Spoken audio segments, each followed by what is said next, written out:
Okay.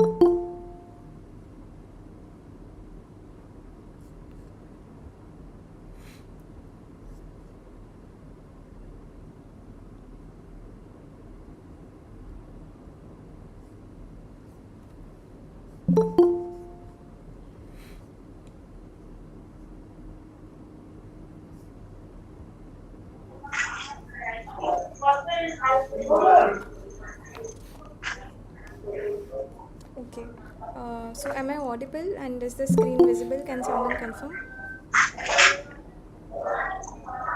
Okay. So okay. Okay. Thanks.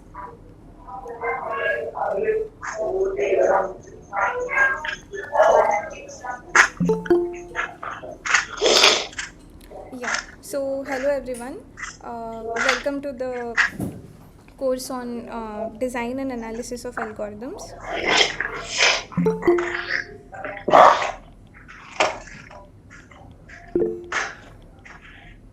Okay.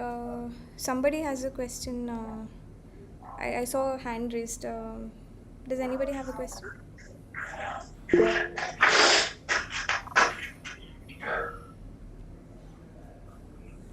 Okay. So, yeah, so let me start by introducing myself. So, my name is Neha, and I'm a PhD scholar at IIT Madras. So, I work in algorithms and circuit complexity and stuff. So, I'll be your. Okay, somebody's microphone is on. Can you turn it off? Unless you want to speak.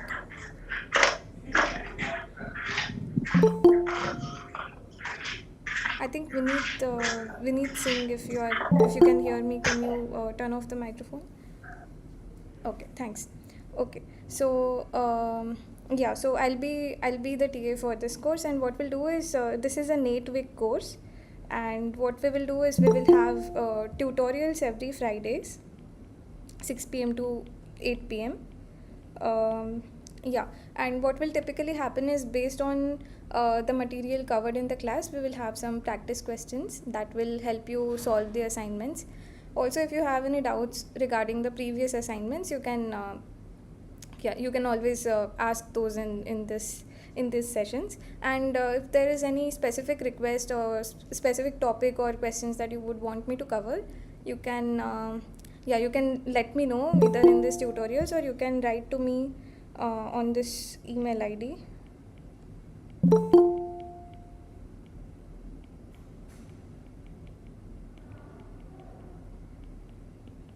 Okay, so yeah. um,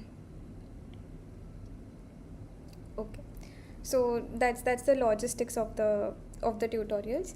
And these tutorials will try to keep it very interactive, so if you have any questions at any point of time, you can always, you just feel free to ask. mm, okay.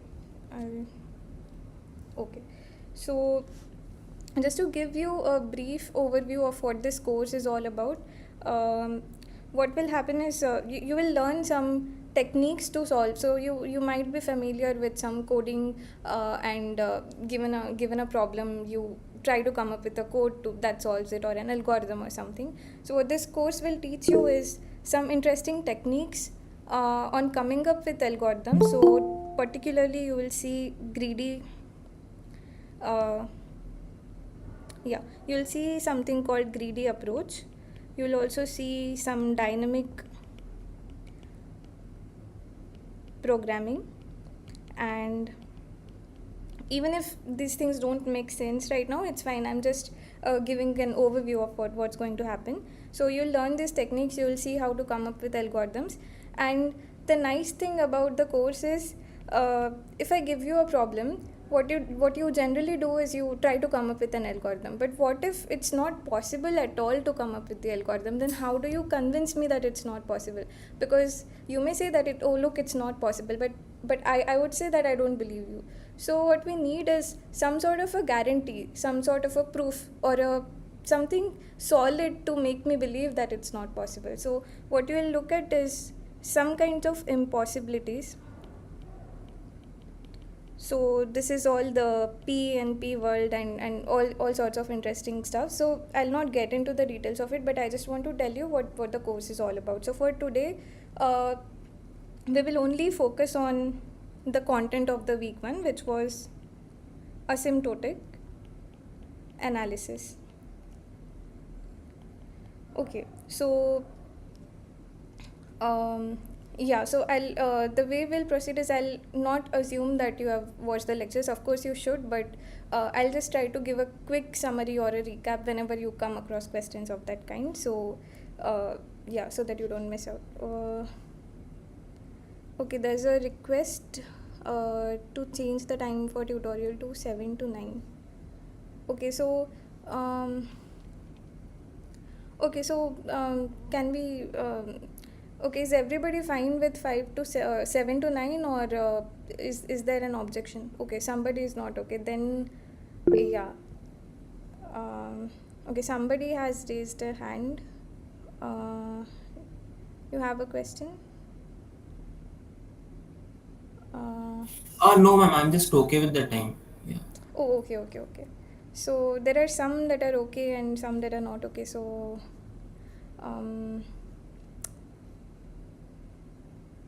okay, Saturday same time. Is Saturday same time fine with all?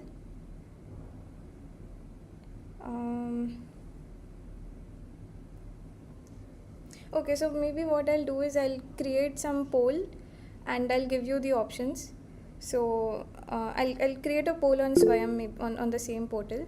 So we'll go with the majority. Is that fine?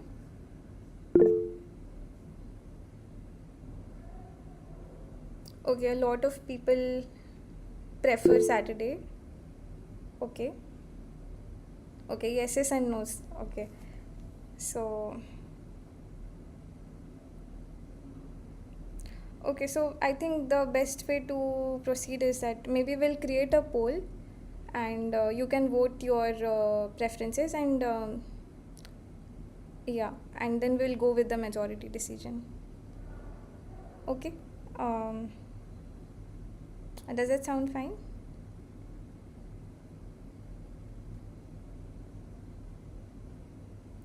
Okay. So I'll do that today right after the tutorial. I'll set up a poll.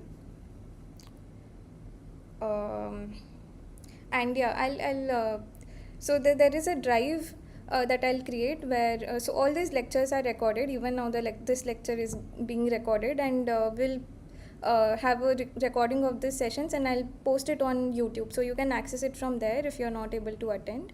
And even the notes for the lectures will also be shared. So in the same drive, maybe I'll try to put the poll. Okay. So okay.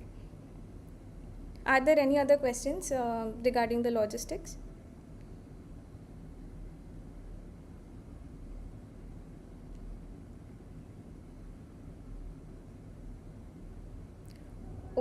Okay. So generally we'll have a 2-hour session, but today is the first session. So I'm imagining it will maybe like go for 1.5 hours. So it will be a shorter session for today, but yeah, let's see. Okay. So the topic for the first week is what is called asymptotic analysis, and and so just to give a quick recap, what this is let's say let's say you have Alice, and I have some problem P, and I tell you write a program for solving the problem, and Alice quickly comes up with an algorithm. She has her algorithm, she runs it, and then we have Bob, and Bob also writes his own algorithm on his own machine, and he runs it. Now I want to check whether the algorithms that these people have written, are they indeed correct. So what I'll do is I'll give them inputs, and I'll ask them for the output. So maybe my input is I1, and the output of Alice is O1, the output of Bob is O2. But it so happens that Alice's machine answers for this particular input very quickly. So she answers in like say 5 seconds. but Bob's machine is taking a long time. So Bob maybe say answers in some 20 seconds. Now it looks like Bob's algorithm is faster. It looks like Alice's algorithm is faster, right? So what I do is I give the second input and I ask both of them to run. So now it so happens that Bob's answer comes first. So Bob say answers in say 3 seconds, but this time Alice takes longer time. So how do I know which algorithm is better in terms of running time? So right now the only thing that I care about is the running time. I don't care how much space they are using. Assume I have a lot of space.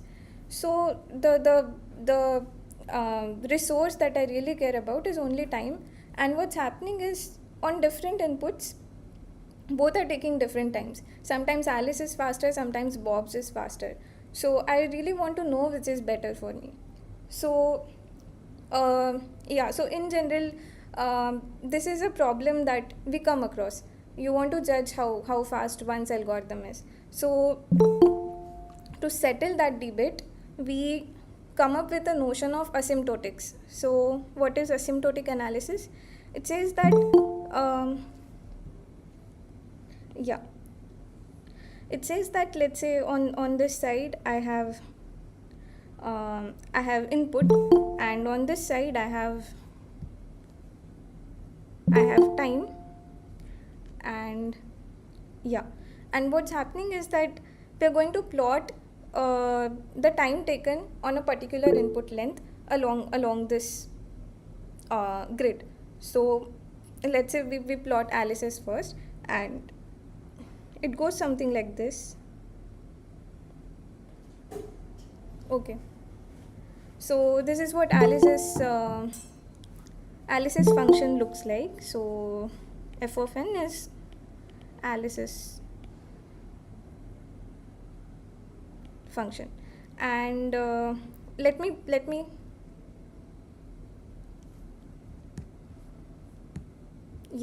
so let me plot now Bob's function. So what happens is, initially Bob's algorithm was taking more time, so that's what we saw, right? So maybe Alice was taking some 5 seconds, but Bob was taking 20 seconds. So initially Bob's was doing really bad, but later on it sort of stabilized. So later on it's always taking more less time than Alice. So what we do is, we don't care about small sized inputs in most of the time. We care about large inputs or the behavior towards large inputs. So what we do is we say that if there exists a point where before that we don't care which was faster. So we don't care whether f was faster or g was faster before this point, but what we know for sure is beyond this point, it's always, whenever, no matter what input you look at, it's always going to be the case that f is taking more time than g. So it's the behavior that we are looking at from some offset. So let me call this offset n0. So what we say is, if there exists an n0 such that for all inputs greater than that, the value of f is always greater than or equal to the value of g, then you say that g is faster. So is that making sense, or are there questions regarding this? This is something you might have seen in the lectures already. I'm just giving a quick recall. So then what you do is, we have a notation called big O. So we call it big O, and we write it like this. Then we say that G is order f.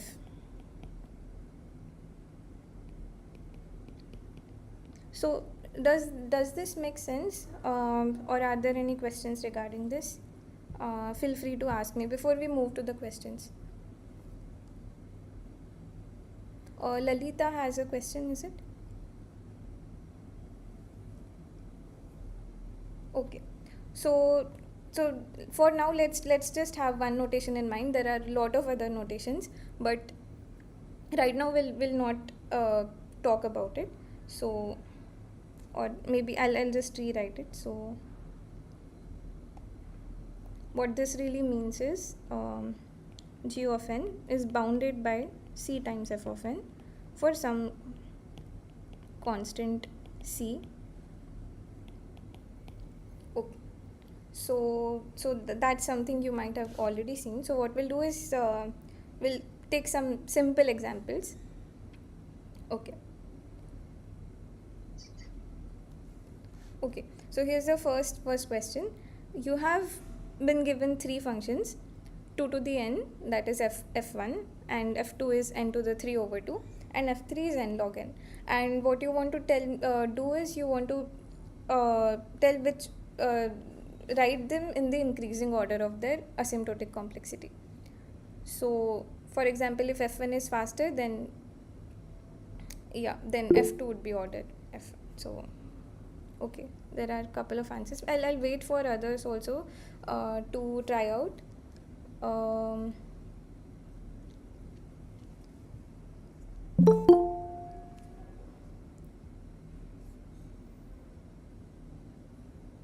Okay, good. A lot of C's.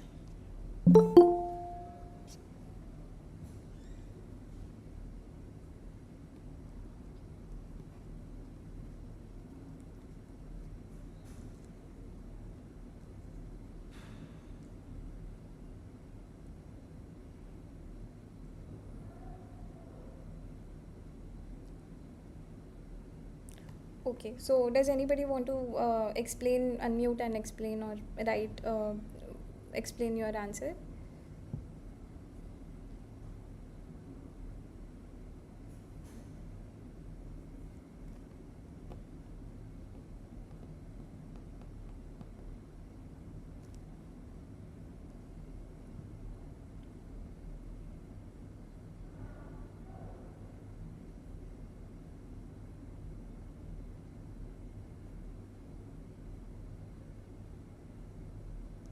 Okay, so let's break this into smaller parts. So let's look at f1, which is 2 to the n, and f2, which is n to the 3 over 2. So how do we so according to most answers, we have f2 is a faster function than f1. So how do we convince this?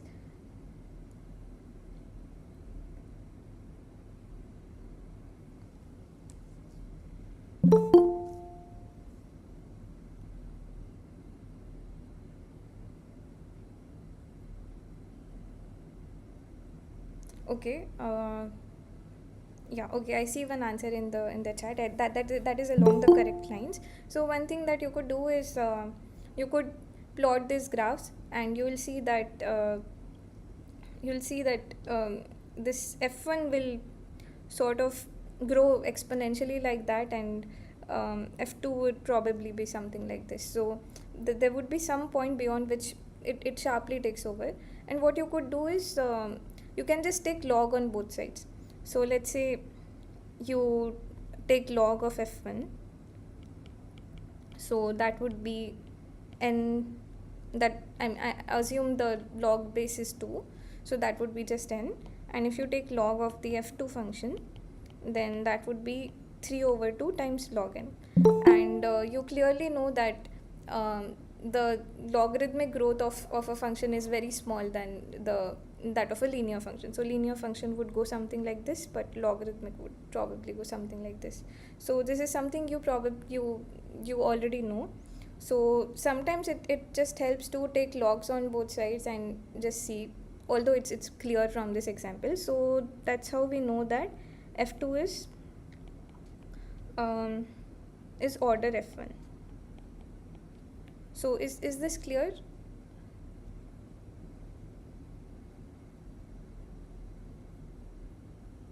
Yeah, so somebody says you can substitute the values in the function and see that. Yeah. Okay. And so what about f2 and f3? f2 versus f3, which is n to the 3 over 2 and n log n.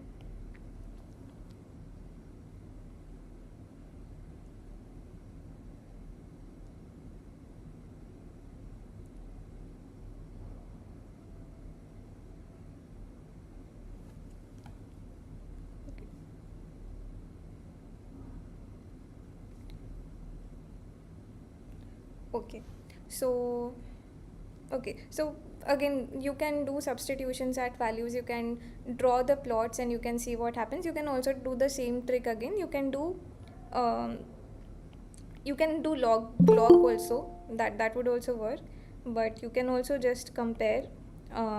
So this n to the 3 over 2, we can write this as n times n to the 1 over 2, and now the fight is only between n square root of n and log n, and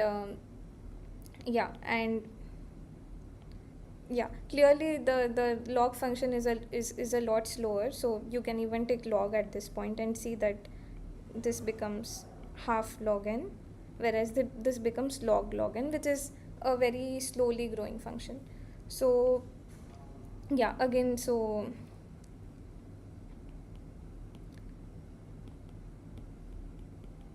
f3 order f2. So just one comment I have is looking at the chat.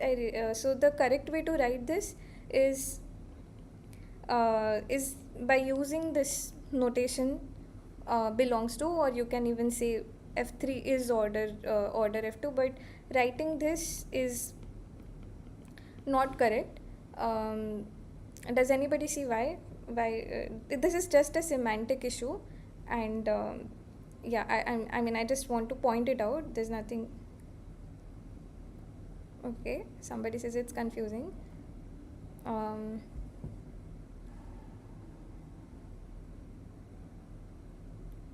Okay, so what happens is,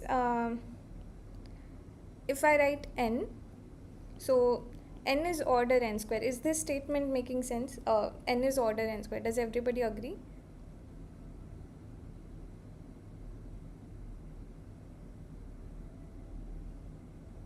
If you agree, you can maybe react with, or if you have questions, you can type it, right? I think everybody agrees. And what about 2n? Is 2n also order n square? Yeah.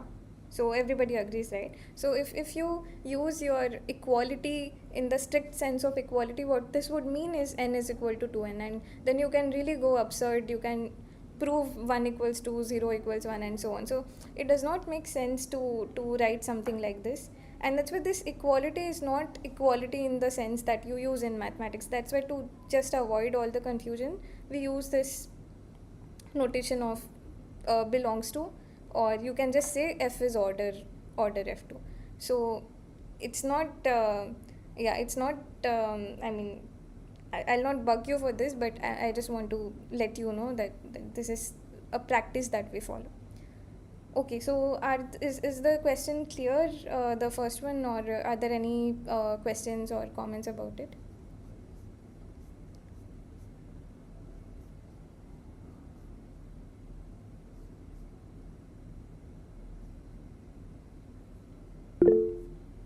Okay, good. So we'll move on to the next question. So Ravi says that order n is a set of functions. Yeah, that is perfectly correct. Okay.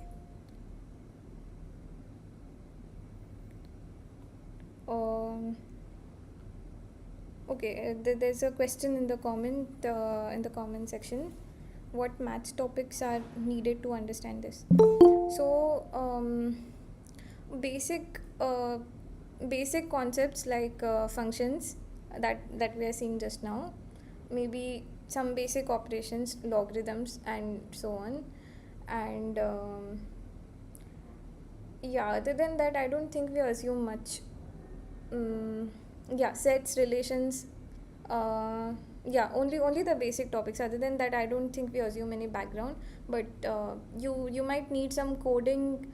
I mean familiarity, because there would be some assignments, I guess, about programming. So yeah, I think other than that we are not assuming anything. Okay. So probabilistic analysis, if that's a part of the lectures, then we will cover it. Otherwise, otherwise we will do it only if there is somebody interested. There are enough people who are interested. Then we can take it up in the tutorials. But otherwise, the syllabus for these tutorials would just be whatever we covered in that particular week. So yeah, and if you would want me to discuss some solutions from past assignments, then we can do that, but you can let me know beforehand. So yeah. Okay.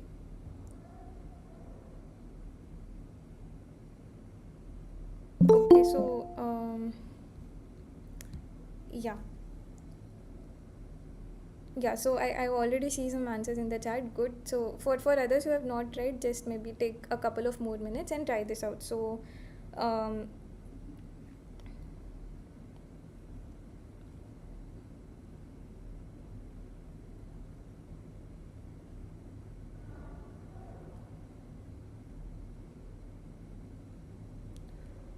there are a couple of hands that are up. Lalita, Geeta, Anusha. Do you have any questions?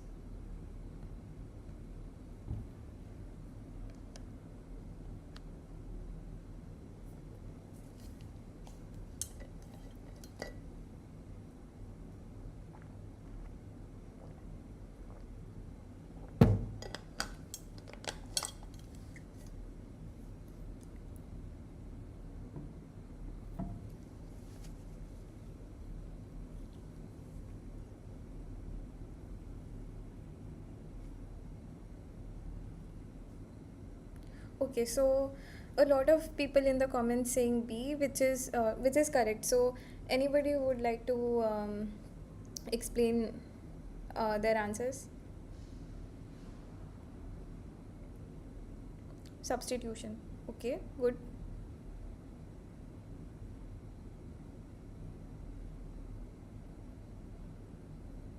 Okay, yeah. So yeah, I think, yeah, one thing that you can of course do is you can you can start substituting. So t of n says t of is equal to t of n minus 1 plus 1. And so how do we, so what do we write in place of t, how do we write t n minus 1 in terms of smaller terms? Yeah, recursive substitution. So that is t of n minus 2 plus 1 plus 1, and you can keep on doing this. So at t of n minus k, what would be the value of the function?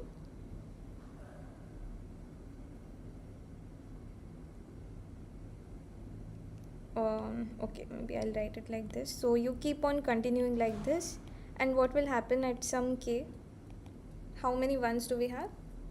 Exactly, you have k many ones, and in particular, if you take k to be n minus 1, then you get t of n is equal to t of 1 plus n minus 1, and t of 1 is 1, which is what is given to us. So this is the base case if you think of it in terms of recursion.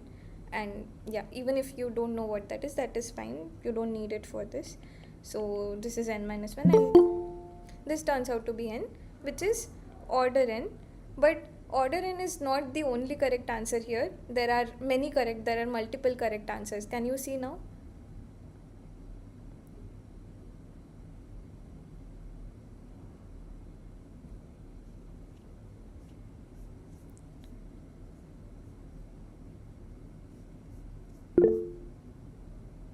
Yeah. So Ravi says CD. That is, yeah, BCD. All of them are correct. So in fact, yeah, I'll just admit the people in the queue. Okay. So like you are observing now. So in fact, T of n is order n. It's also order n square, and it's also order 2 to the n. but the best answer among all this is definitely order n, because it gives you closest function that wraps up your function. So but I just wanted to convey this point. Okay, so are there any questions regarding this? um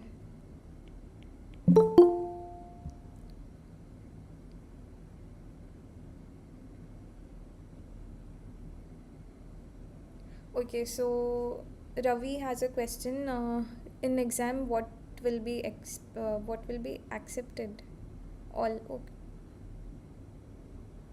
Yeah, if it's an MCQ type question, then then you should mark all correct answers. If it's a descriptive type answer, then you should just give the best possible approximation that you can give, which is in this case order n. Okay, so how are all other correct?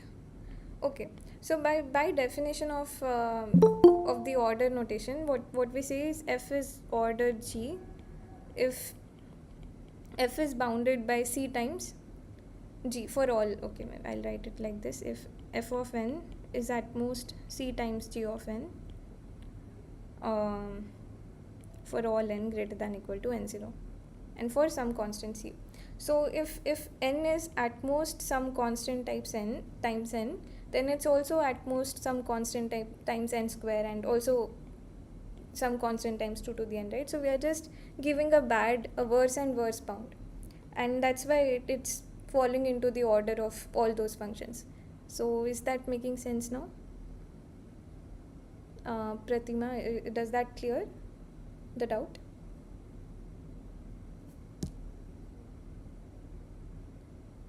um, can you hear me?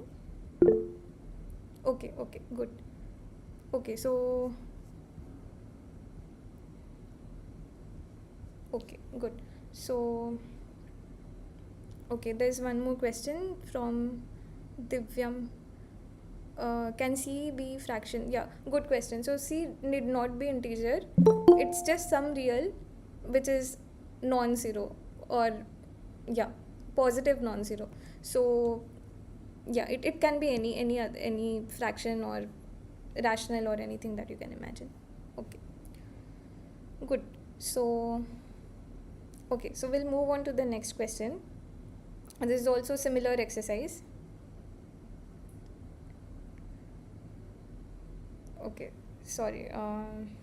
Yeah, sorry. I'll maybe address one more comment. So I think Aditya is asking why order log n is not correct. So anybody would want to answer that?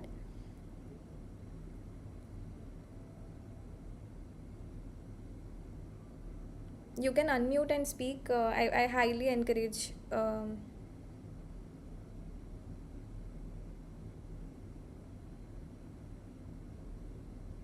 Yeah, yeah. So Sri Charan, Dheeraj, yeah. I think yeah, all of you are on the correct line. So um, you don't write it like this, no? So this is incorrect, because n is a n is a slower growing function. So if you just substitute for some values of n, you'll realize that n is a slow growing function. So you can't write something like this, and hence n is not order log n. So I hope that addresses your question. So if not, then maybe we can talk at the end of the tutorial. I'll stay back if you have doubts. So okay, good. So maybe I'll move to the next question. So this is again the same exercise. You have a lot of functions now, and you're going to arrange them in ascending order of growth.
Okay, so yeah, um, okay, so I think most of you have got it right. So we'll discuss this answer, but before that, there are a couple of comments that I'll address that first. So Yog is asking for the references. Yeah, so maybe I'll just write it here. You can take a look at it. So everything that's going to be discussed in this course is so Corman is a really good Corman. It's called CLRS. Um, so Corman is the first author, and then you have Liu, Reiserson, and so on. So this is if you just write Corman, I think you'll find the book. This is a pretty famous book, and um, yeah, anybody who wants to learn algorithms basics to advanced, I think Corman is like a bible for algorithms. And second reference is Kleinberg Tardosh, and both of them have really good exercises problems. If you want to if you want more problems to work on, then both the books have ample examples. And Dasgupta is also a really good book, but for this course, I think these two would be more than sufficient. But I'll just write it in case you are interested. You can take a look at Dasgupta's book. So yeah, these are the references, and you can find the copies of this online. So yeah, this should be pretty accessible. And yeah, that's all. And was there anything else that I was supposed to address? Okay.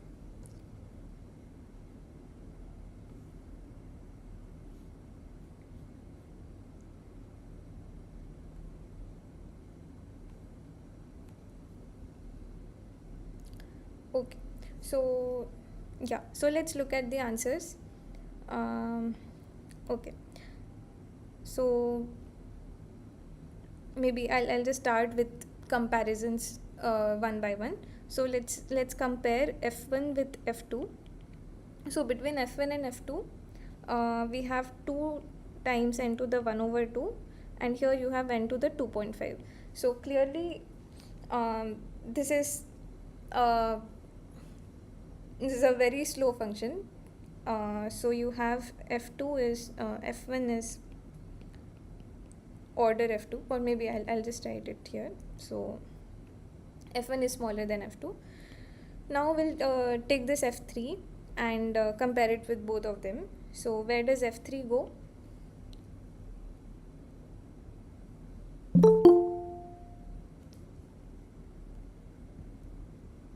Yeah, F3 goes between. So you have now F1, F3, F2. Now let's look at F4. F4 is 10 to the n. So where does 10 to the n go? It has to be last. It has to be last. Sorry, penultimate, not last. Yeah, amongst these, right? We are only comparing between F2 and F4 right now. So Yeah, last. yeah. So we have 10 to the n here because this is an exponentially growing function. And what about F5? Last. Last, yeah. The last. Yeah, good. And what about F6? It has to be before F2 and after Mm-hmm. F3. Yeah, exactly. So F6 has to be between F3 and F2 because you have n square log n. So clearly this exponent is more than the exponent here. So F6 is slower function than F3, and between F2 and F6 the you have this n square as common terms, but then the competition is between square root of n here and log n here, and we already saw that log n is a slow growing function. So Ma'am, it creates real confusion when you say slow function. People start thinking that the algorithm is slow, but slow function means the algorithm is faster. okay, yeah, good. Yeah, maybe I'll just stick to order. I'll just stick to order then. That F6 is order F2.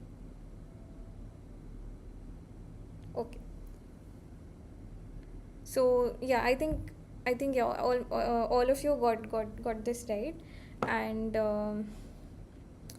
one thing that's again regarding the notation is some of you are writing in the comments that I mean F1 is, so maybe I mean O of F2, where this O is small. So the capital O and the small o are two entirely different notations.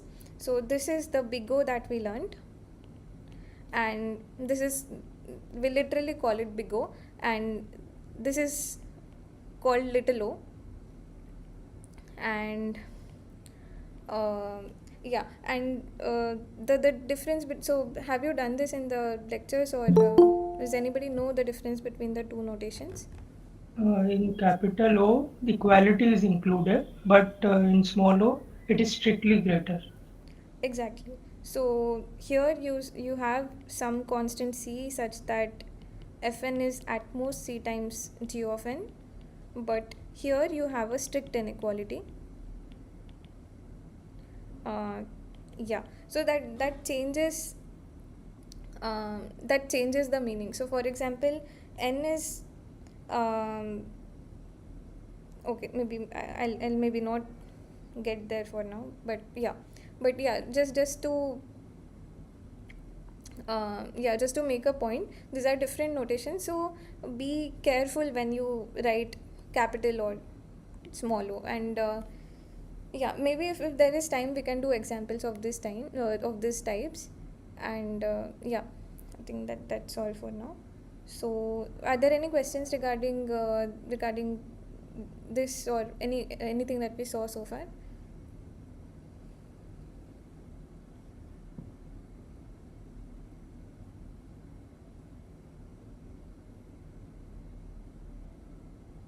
Okay, yeah, there's a comment which says by Divyam, which says if we substitute, then we need to check for big values only.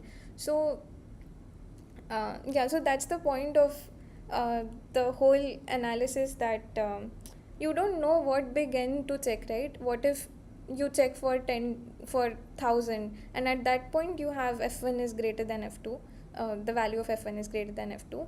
But let's say you check for uh, 1 million, and there you have something different, and then you just keep on going higher, and I mean you don't know what point to look at. So that's not a very robust way, right? So you can't just evaluate at some point and then say that whether the function is um, I mean you can't compare like that. So one way would be that you actually plot it, but that's something you can't always do. So one way is something that we are doing right now. So we are mathematically looking at functions, sometimes taking logarithms and tricks like that. So I mean, is that making sense?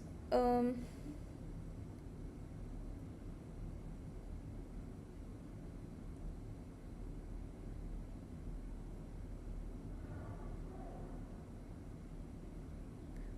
Divyam, okay. Does it mean for most of the cases, as in?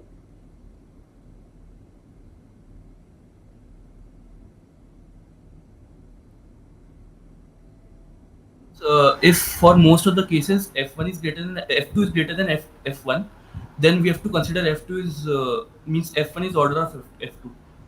That I meant. It's not most of the cases. It's that beyond some point, it's always going to be that f1 is greater than f2. Only then you say that the function is bigger. Um, so maybe there is lot of variations happening, but after a point, you are sure that one function is always taking larger values than the other. So for example, if you look at if you just look at n and n to the 2.5, you are sure, right, that beyond in fact here it's easy, because if you just take 1 or 2 from that point itself, n to the 2.5 starts taking larger values, and it will always take larger and larger values. So Yes, no, uh, after some point, every case is greater, like that. exactly, yeah. Okay, good. Okay, so if there are further questions regarding this, maybe we can take it at the end of. I mean, once we are done with all the questions, maybe those who have doubts can stay back. We can repeat this question for those who want it to be repeated. Okay. So, okay, good. So, I mean, yeah. So other than that, like other than repeating the question, are there any other doubts in?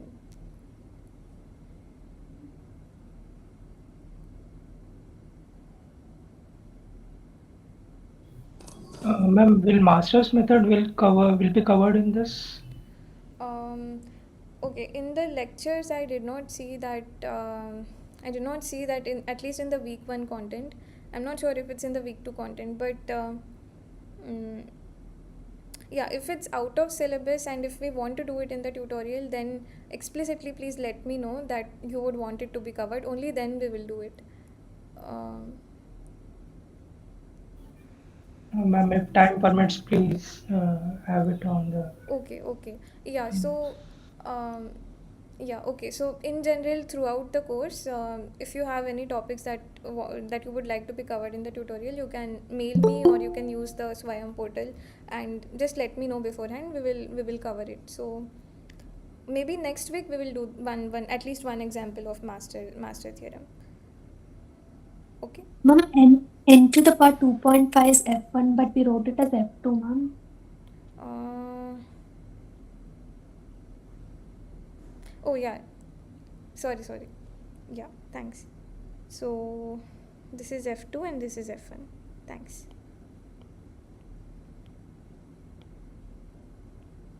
Okay. Uh, Again, I think. Sorry. Okay. Thank you.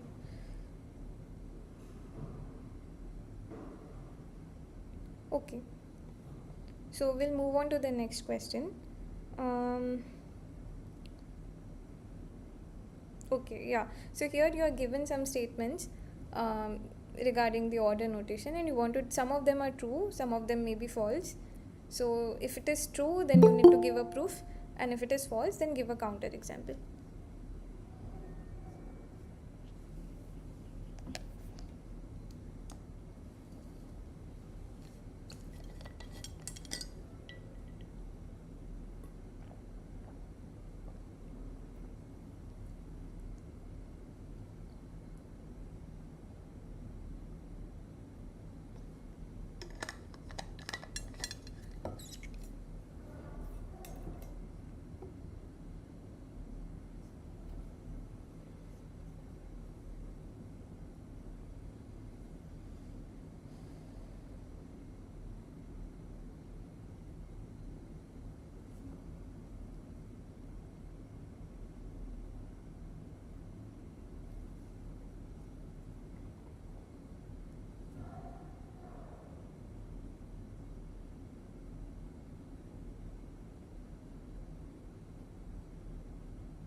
Okay, so let's do this one by one. So, do you think one is true? How many? Oh, ma'am, log of negative. Do we take log of negative? In this case, we don't need it, right? At least in this case, we are only doing. Um, Hmm? if the function is decreasing, then we can take negative of that. Uh, you mean something like 1 over n, a function like 1 over n.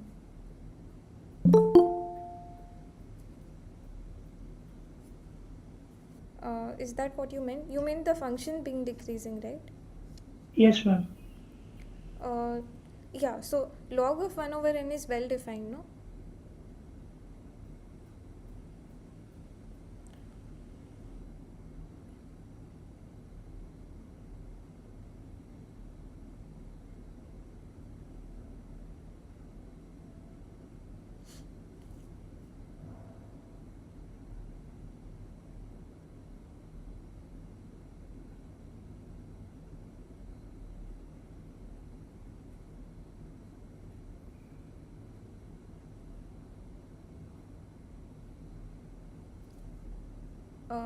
Does that make sense? Ma'am, I was just thinking that if Fn is somehow less than Gn, but log of Gn is less than log of Fn. Is it possible? That's where I'm getting confused a bit. Okay, okay. I'm trying to search for that function. Okay, so okay, maybe we'll discuss the answers first, then yeah, then we can talk about. I get your question.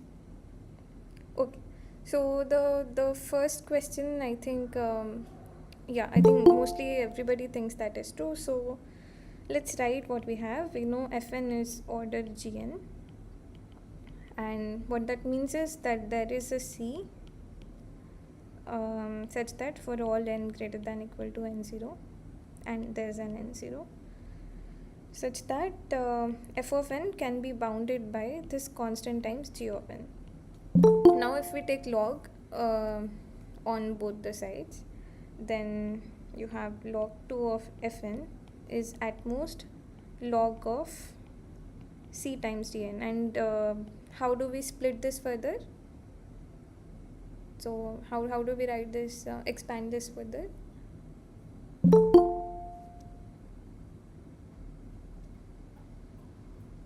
I'm not getting what you're trying to say. So this step is fine. We can use the log formula, log 2c plus log 2gn. Exactly. So this is same as log The 2. RHS. Oh, you meant to say that you wanted to expand the RHS. Yeah, yeah, yeah, Okay. yeah.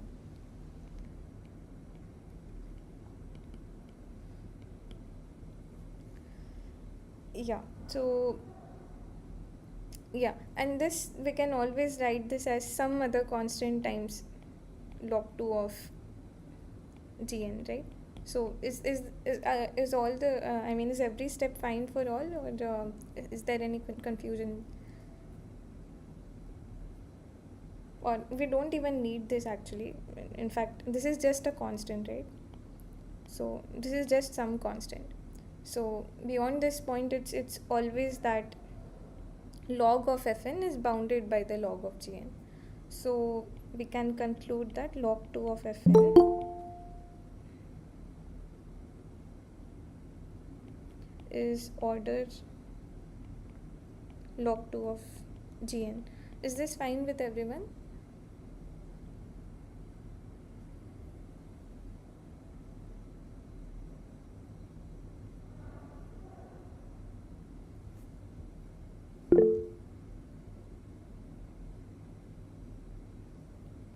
Okay. So there are some hands that are up in the queue. If you have questions, then yeah, this is a good time to ask. Um, okay. So okay. Okay, so just to address the comment that Ravi had, so at least in the steps that we saw so far, you don't really need, um, I mean, the negative and so on part, right? So at least do you agree on that? Ma'am, this derivation is fine, ma'am, but I was thinking Yeah, otherwise. yeah, sure. Yeah, we can talk about it later. So okay. So what about B? How many think B is true? And if not, then you can write your counter example in the chat.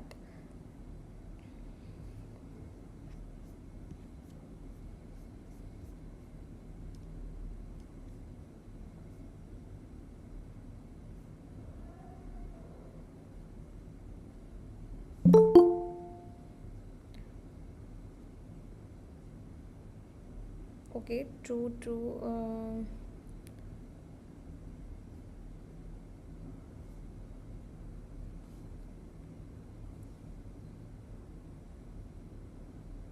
Okay, so let's take a look at this. So you have 2 to the fn, and this is 2 to the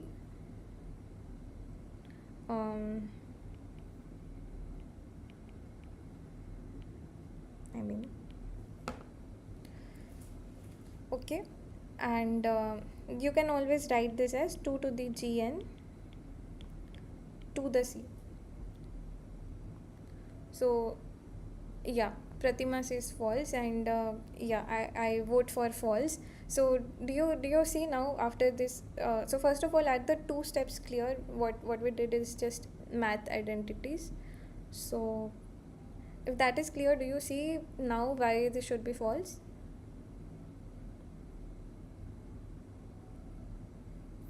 Can you repeat?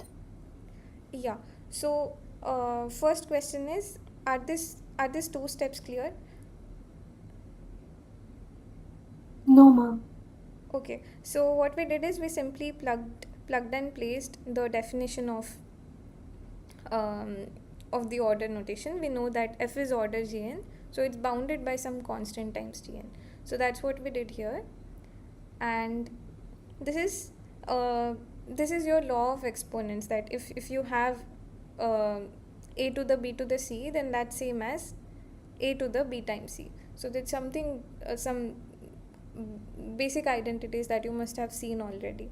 So that's the only thing that we did so far. So is this fine with everyone? um, Yes, ma'am. okay, good. So the question is, do you now see why this is not same as order uh, yeah, this is not same as order 2 to the g of n.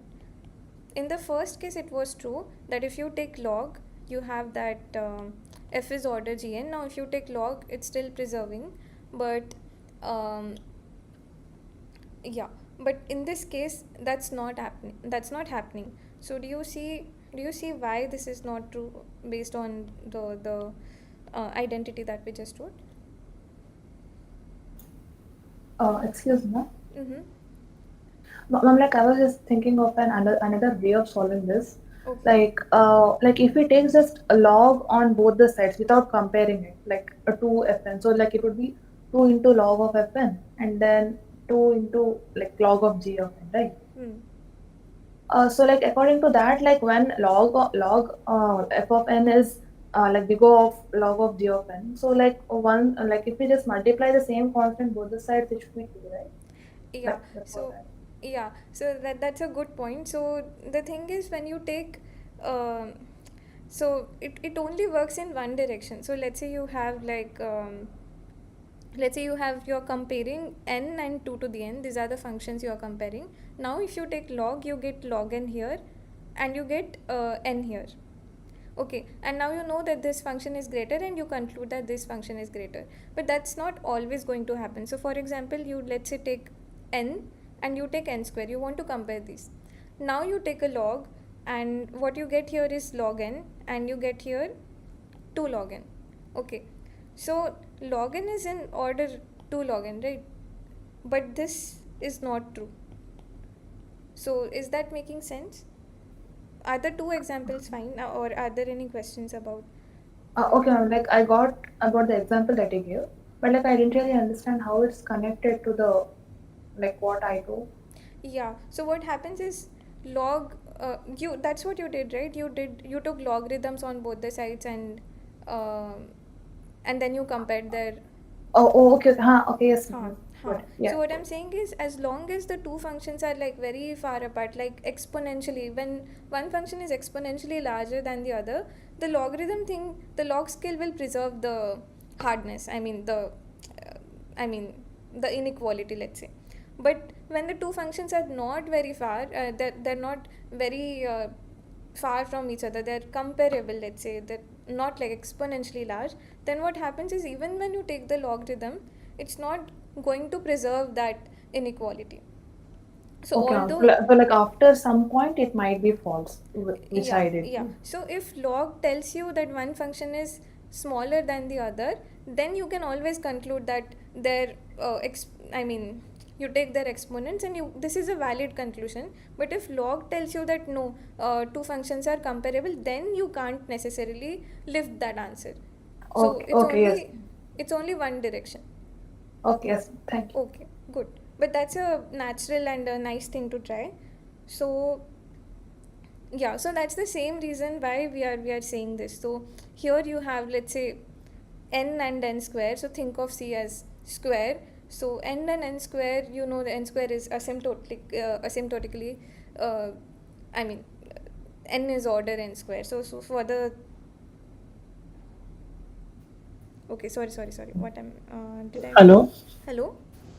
Here you wrote like n is not a big O of n square. Sorry. Yeah. I think yeah. Uh, okay, so this is maybe not a good example. Maybe I should have compared a smaller and, yeah. Sorry, I think I did Yes. in the wrong. Yeah. Maybe Yeah, let me so take. so I think it works because if 2 to the power g of n is less than 1, then Mm-hmm. raising it to a power c will be smaller than 2 to the fn. So it is a counter example can show it. Yeah, exactly. So the C that we are working with is a fractional, I mean, is something less than 1. So, No, not c. 2 to the power gn is less than 1. So gn, if fn is bounded by gn and mm-hmm. gn is gn's range is between 0 and 1, suppose, but it is an upper bound for fn. So 2 to the power gn will be a rational number, a fraction, 0 and 1, Mm-hmm. between 0 and 1, and raised to c will be smaller. Hmm. So it's not always true. So by counter example, this is false. Yeah, the counter example that you are working with is restricting the G's domain, I Yes, mean yes, G's range. But yeah. yeah, that is correct. But what I'm saying now is, if C is less than 1, then also this is another counter example, because I mean, for the same thing that we tried just now, instead of C being 2, if you think of C as half, then uh, yeah, then logarithmically you have that, um, I mean, I mean, they are comparable, but here that's not. So I mean, does Okay, that, okay. Yeah, yeah, understood. yeah, I understood. yeah. So again, same thing happens here. If C were fractional, then this could be a very small function. But ma'am, the relation is already given. Na? Fn belongs to uh, big O of Gn. Yeah, So Fn even belongs if, to big O of Gn, and that's why you, sorry, yeah, and that's why you have this, right? That's where we use the definition. But the fact yeah, that this is in the exponent means that correct, C can be taken out of the whole equation. correct. And if C is like fractionally small, I mean, is like a small fraction, then this could become a very small function. Like, this is happening because we are dealing at exponent. So you can think of this as uh, C being half, like in this n and n to the 1 over 2 Hmm. example. Yeah, getting your point. Don't we have any bounds on C? I mean, whether it should be greater than one Yeah, or it can take any value. it can take any value greater than 0, real value. Okay, and the problem is when it takes value between 0 and 1. Yeah, exactly. So if C were greater than 1, then this shouldn't be a problem. But uh, yeah, the problem actually happens in the range 0 to 1. Okay, so is this clear to everyone, or are there further questions?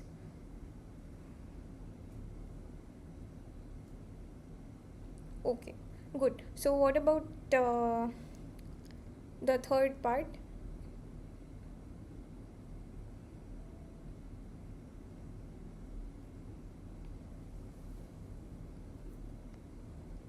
Mostly I saw, yeah, false is answers. Okay, so in that case, do you have a counter example?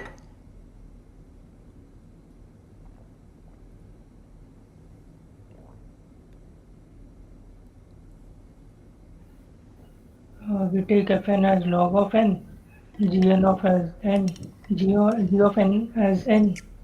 Then log of n the whole square is always less than n. Oh, that is is true. Sorry, huh. sorry. Yeah, My mis- no worries.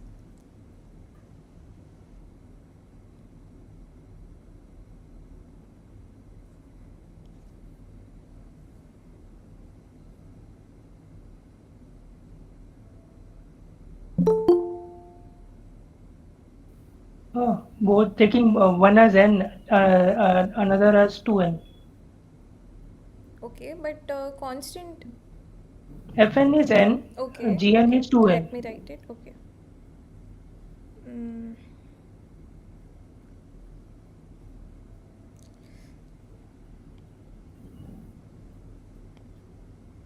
yeah.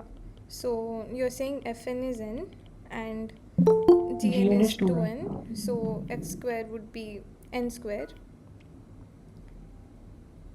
and f It's square is not. not order Gn. Yeah, that is correct. So in fact, you can even think of you can think of this as having fractional part. So maybe another example could be that fn is maybe gn is n square, but fn is something that's like 1.5. So f is still order gn, but when you square it, f square becomes n cube, and now n cube is no longer uh, uh, cannot be bounded by n square any longer. So f square is not order gn. So in fact here you can take anything more than um, more than 1, anything. So you can replace this with n to the 1 plus epsilon for any epsilon greater than 0, and it would still work. So is this are the both counter examples fine? Yeah, so in particular, I guess if you take epsilon to be 0, then I think what we get is your is the example that Ravi had shared. So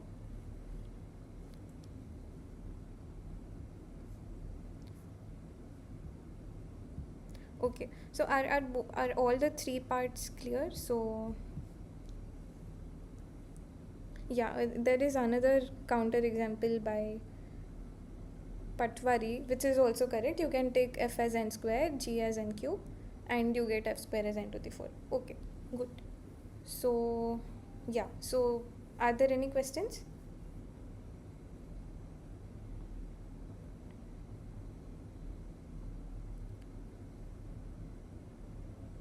Okay, so we'll move on to the next question. So okay, what's the time?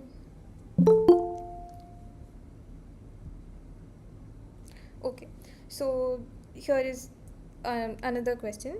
So what you have is you have an array of numbers. So you have an array that has n integers, let's say. So this is I mean, I'll not worry about the pragmatics of the program. I'll just index my array by starting from 1. So this is a1, a2, and all the way up to an. So you have n integers here. Okay, and what you want to do is you want to create a two-dimensional array out of this. So what we want to create is a two-dimensional array, n cross n, where I'll maybe index the rows by I. So let's say I is from i's, and here you have j's all the way up to n, and all the way up to n, and yeah. So what we do is whenever the value of I is strictly less than j, so okay, I'll maybe think of this as an upper triangular matrix. So whenever the value of I is, so for example 2 here is more than the value at the column, I don't care what you put here, you can write anything, but whenever I is strictly smaller than j, that is, say for example this, here the I value is 1 and the j value is 2. So for all these entries here, what I want to output is I want it to store the value of the sum of maybe I'll just write it. So here maybe I want a1 plus a2, and yeah, so here I want a1 plus a2 plus a3. Okay, so basically you look at the I value, you look at the j value and add up all the entries. So if your I is here and j is here, then you add all the entries from here to here and write into the matrix. So that's the simple question, and maybe you can read it again, and it does not matter to the left what happens. So you can write you can write anything, it does not matter. So here is one algorithm that someone has written which does the job. So okay, sure, yeah, no worries. So this will be this will be recorded and uploaded in the YouTube. You can check it out later. Okay, thank you. So if you have any commitments, feel free to leave. That's not an issue. Okay, and so for those of you who are staying, so here you have a very very naive, very simple algorithm that does the job. So maybe just take a look at it, and the question that we are going to ask is, what is the running time in terms of order notation for this algorithm?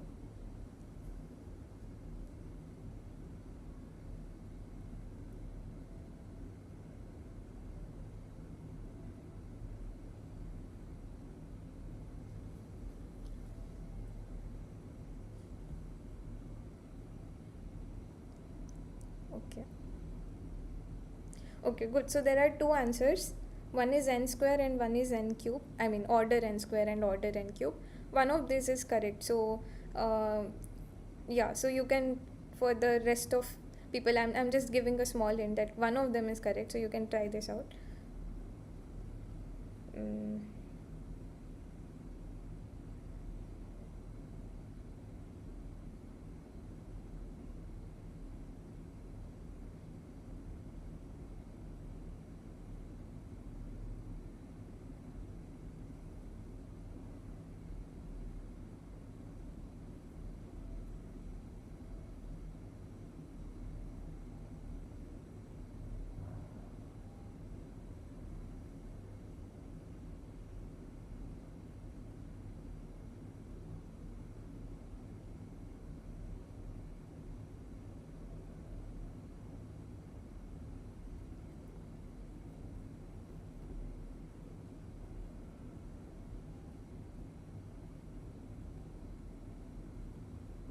Okay, so the hint is that exactly one of the two answers is correct. So if n square were correct, n cube would also be correct by the previous examples that you saw, right? If something is order n square, it's also order n cube. So what? So so what is that? Is the third line also an loop? Like add up array entries. So exactly good. So that's the point where where it's gonna take up more time, because what this algorithm is doing is it's just going through AI uh, AI all the way up to age, and it's just going to add it very naively. It's not doing anything smart. So that was the catch. uh, Good.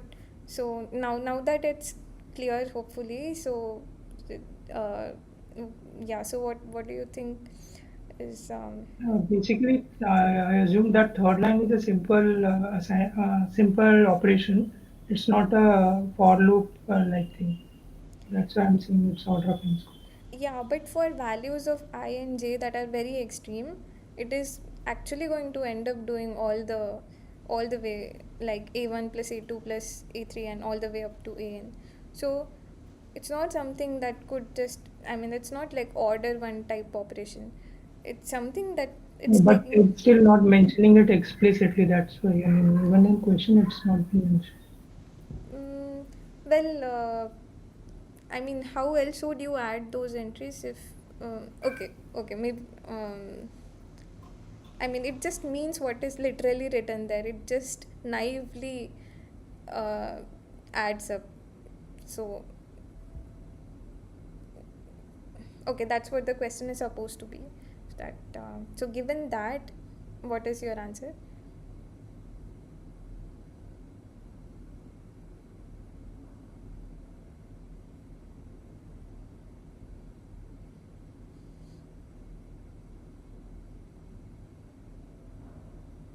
N cube, right? So most of the answers are N cube. But if I want to, like someone may say that like in some operations it's not really adding up everything, so maybe it's not really taking that much time. So if you want to mathematically do it, then what you'll do is you count the number of operations it takes in every step. So for example,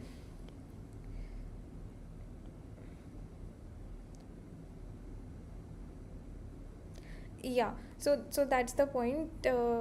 Maybe I'll just say this again. So what is happening here is, I'm not really saying that this is a loop, but what we are saying is it is naively going to take look at that ith entry, and it's going to add it to the next and next and next until it goes to aj. So we're not saying this is a loop, but the question is, uh, is that going to add up to the complexity? Is it still going to be n squared because of the two loops and not going to add anything, or is that actually going to affect? That's the question. So it's not about like whether the loop being there or not. The question is rather, is it adding to the complexity, which is what we would mathematically like to prove.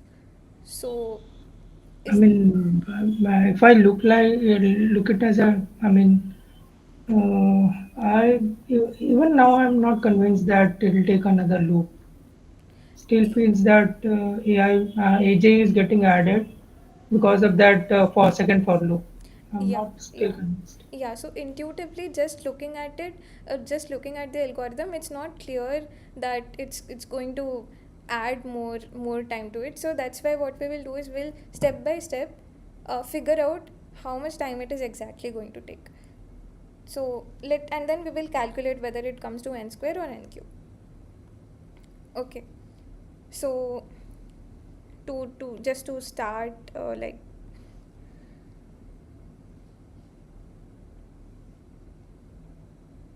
okay, so let me just not worry about the diagonals right now. The diagonals I really don't care. So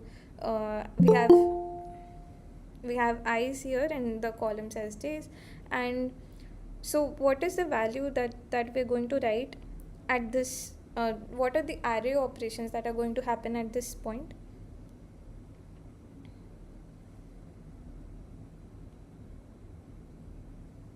Addition. Yeah, addition of what? A1, uh, E2. a1 plus a2. And what is going to happen at, let's say, this point? A1 plus A, sorry, A2 plus A3. a2 plus a3. And what about here? A1 plus A2. A1 plus A2 plus A3. Yeah, a1 plus a2 plus a3. And what about the last entry here? A1 plus A2 plus up to AN. a1 plus a2 plus all the way up to an. And for This will form an AP.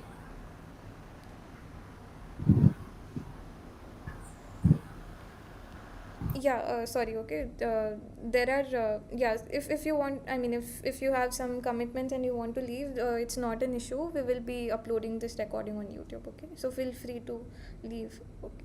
I mean, in case you have commitments, okay? Yeah. So yeah, and what about this? Just a few entries.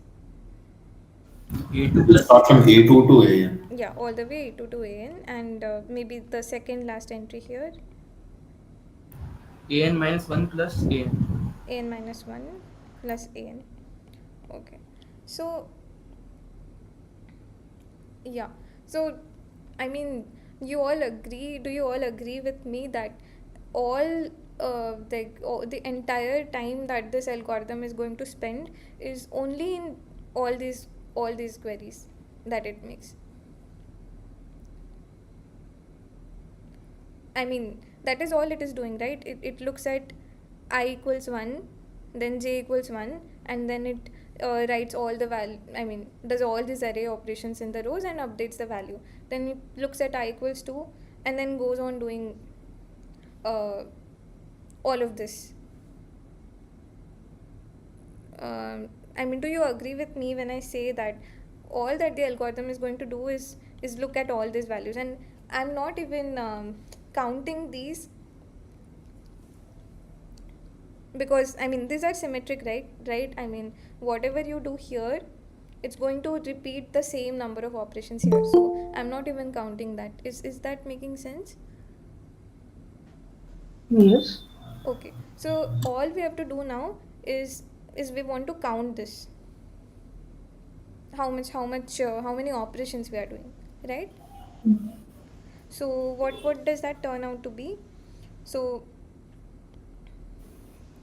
First, in the first row, we'll do n minus 1 operations mm-hmm. because we have n values. Then n minus 2, then n minus 3 till 1.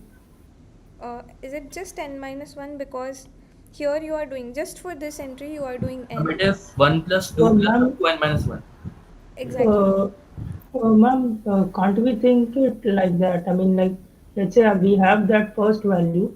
To get the second value, we're just adding the second value to the first value. We are That not is, doing anything else. yeah, So, that is a smarter way of doing it. That is how you would design an algorithm if I give you to. But this is somebody who is very naive and they have designed this algorithm. They are just brute, I mean, they're just doing the worst possible thing that they can.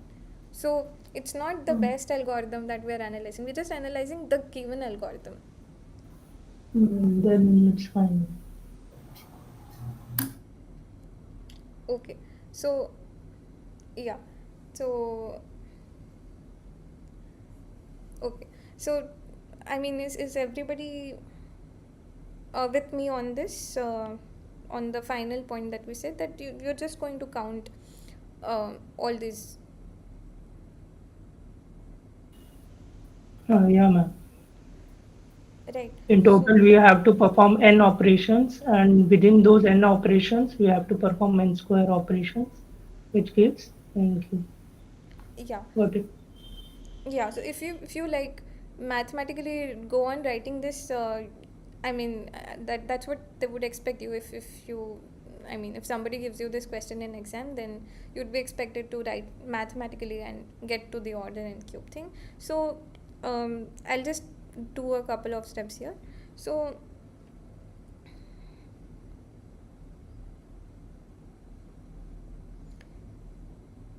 okay, maybe if it's clear to all, maybe I'll skip it for now because I have other questions to cover.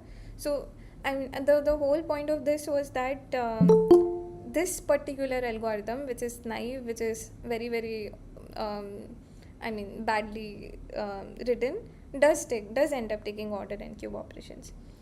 So this, I mean, it's actually a nice exercise to count the whole thing and see what you end up with, and actually show that it's order n cube, because you'll end up getting n cube minus some terms and fractions and so on. So you can try that out, and that's the first part of the question, where you are asked to write this in terms of order or something. So the thing that we proved is this is order n cube. Now the next question that we have is um, okay, have you seen this notation? It's called omega.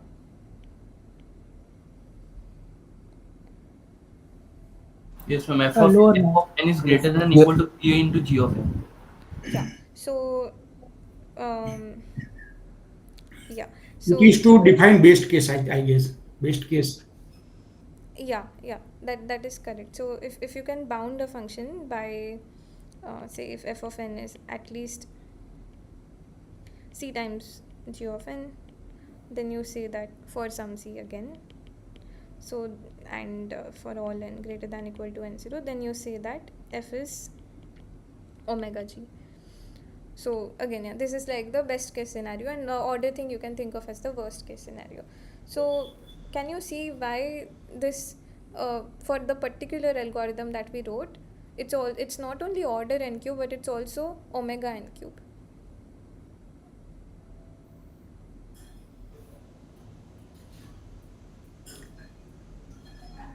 Actually, madam, these notations, that BIGO notations are also confusing. I had a question. Unfortunately, I joined it. But if you allow, then we can. If I don't know whether I miss it, but it needs some elaboration because, for example, for any algorithm, suppose if we write like O of n or omega of n, what does it make difference? Because anyway, algorithm, if a value found at first place, at first occurrence, then we say that O1. If I write it omega 1, then what does it make difference? So how they are differ to each other, that is not clear actually.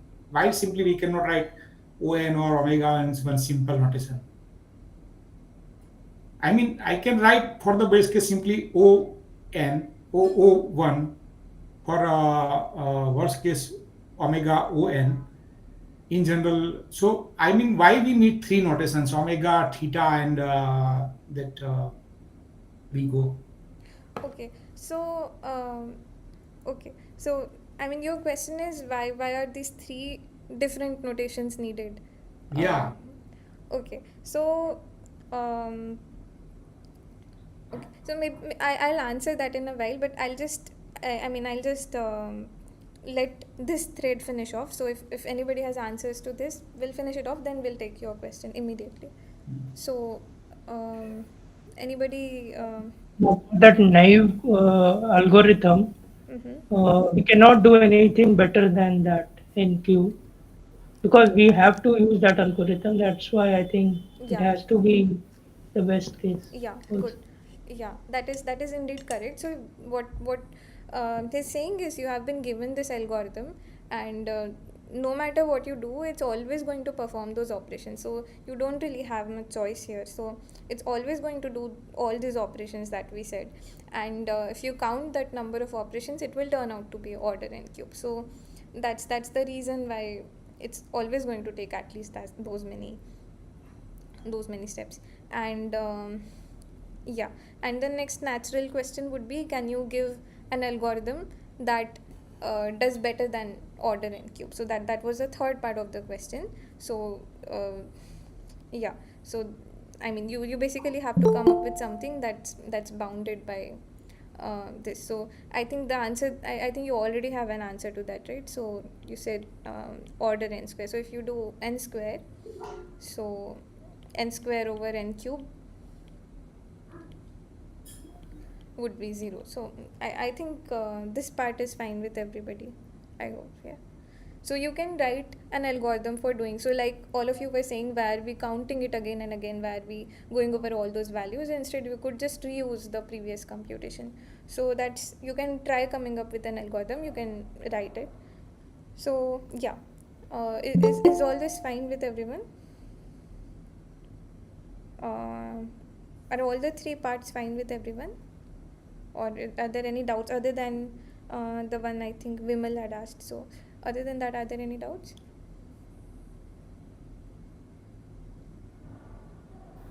No, ma'am.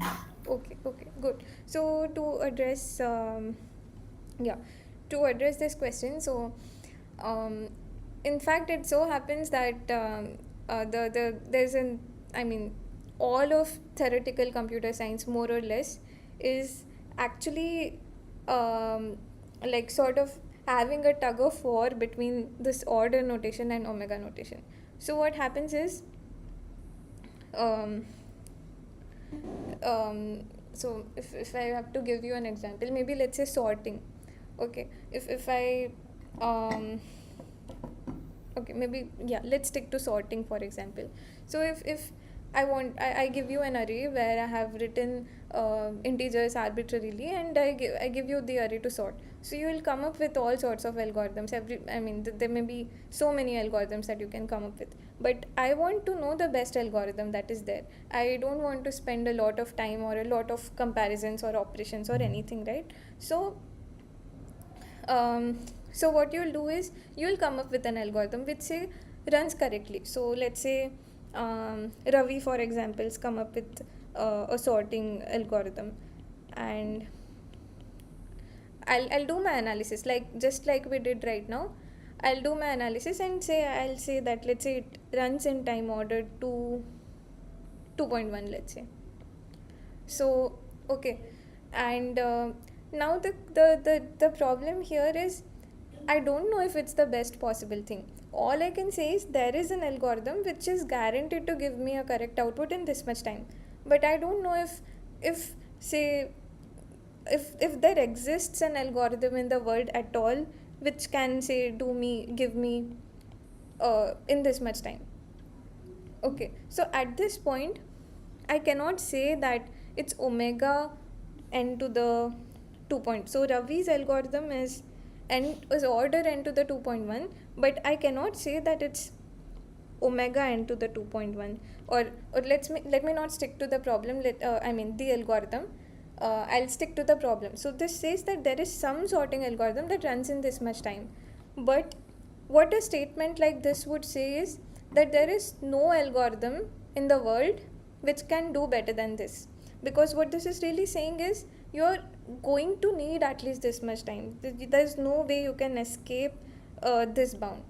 So that's why we need these two notations. So generally what happens is I give you a problem, you come up with an algorithm. It's very easy to say that it's order sometime n square 2 to the n, whatever.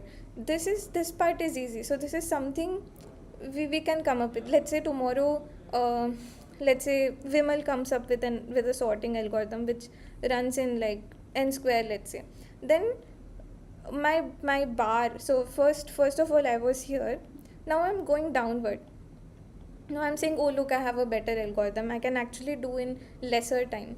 Okay, but finding this omega, that is you're going to need at least these many n square operations. Something like this is very difficult to prove, and that's the hardest part in the whole area, in the whole of theoretical computer science. Proving upper bounds, these are called upper bounds, by the way, and proving upper bounds is not too difficult, or it's not too easy also, but it's something you can do. But these are called lower bounds. These are very hard because you want to say that there does not exist any idea, any algorithm, any clever thing in the world that will solve this problem magically for you with this much amount of time. So typically giving this guarantee itself is hard. Then what you want to do is, let's say somebody says, let's say somebody proves to me that, oh look, sorting is say n to the 1.8. Okay, now what I want to do is I want to push this bound upward. So I want to make a better statement. I want to say that, oh, can I actually prove that you can't do in better than n to the 1.9? So the upper bounds we want to push downward, and the lower bounds we want to push upward, and finally we want to meet, ideally the dream would be that your order matches with omega. That is, you're saying that let's say let me say 1.81. So what that would mean is somebody comes up with an algorithm that is order n to the 1.81, meaning I can do in this much time. And then tomorrow somebody proves a lower bound to me that, oh, it's not just n to the 1.81, it's omega n to the 1.81. What that means is that the bound, this is the ideal thing that we would want, that you can't do better than this and you can actually do in this much time. You have an algorithm for this. So this is something that we are always struggling for. This is a very nice thing to have, having a matching order and big O and omega. So when this happens, you say we just call it theta, average thing. So okay, so the whole point is that for simple algorithms, it's easy to give order and omega analysis, but it as the problem gets a little tougher, it becomes really difficult to get this bound. So that's why we need like a notation that separates the two ideas very strictly. So does that answer your question, or Yeah, a little bit I understand what you are trying to say. I mean, yeah. Ma'am, can I give some analogy? yeah, please, yeah. Okay, we can assume big O to be like our boss in our companies. He will always keep on pushing you to get the best possible result.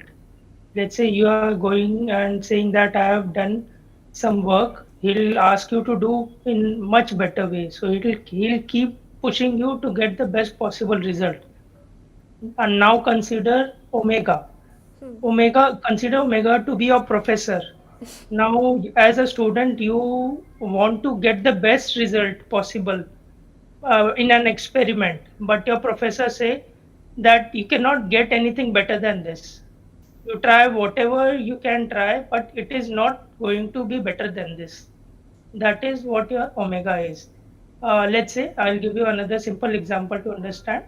For sorting algorithm, the worst possible sorting algorithm can be of order anything.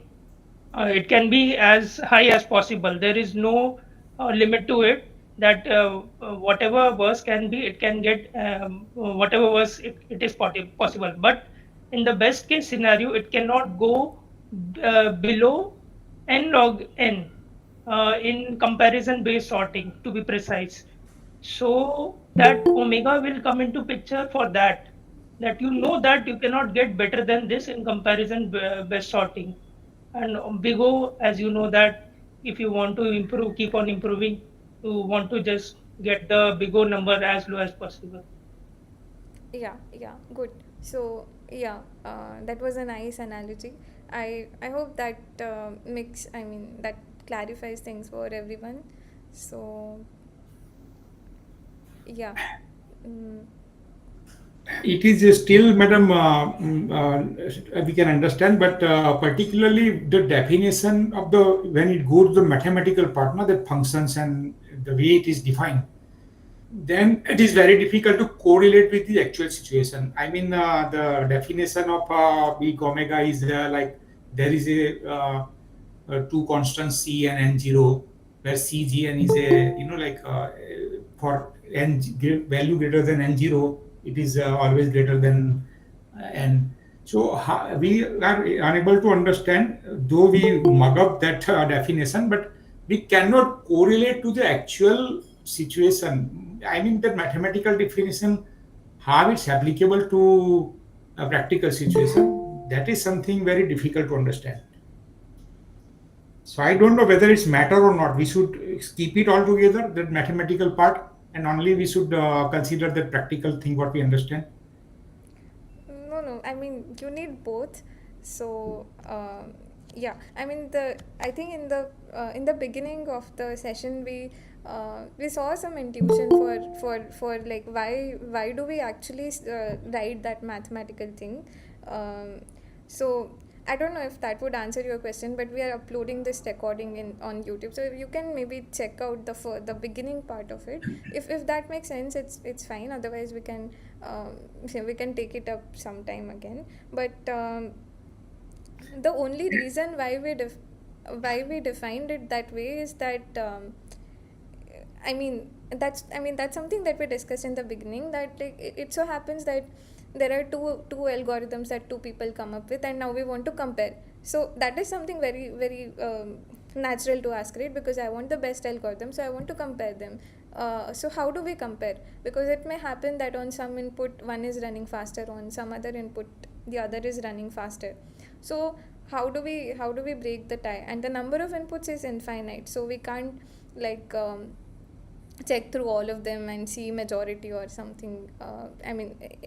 Generally. So that's why we we say that okay, we care about large inputs, we don't care about on smaller input, small sized input, how does the function behave, but we are looking at the behavior of the function uh, towards the end, like as the input size grows larger and larger. So I mean that's the only, I think that's how they came up with this notation. I mean that's probably what their idea was, that you just want to approximate the behavior towards the end rather than looking at the whole of the function. So yeah, and the reason being that we are typically interested in large inputs. So um, yeah, but um, I mean that's something, that's just a mathematical guarantee that you have, but it's also possible that the constant that we are hiding is like really bad. So if you know, for those of you who are aware, those who can relate to, it's fine. But for those who don't know, that's also totally fine. So there are the sorting algorithms like selection sort, quick sort, right, and insertion sort. If you have heard of them. So insertion sort has quadratic number of comparisons, whereas if you look at merge sort or quick sort, it takes n log n. So you would expect that n log n is asymptotically, I mean n log n is order n square, so you would expect that merge sort and quick sort are faster, so we'll run these algorithms, right?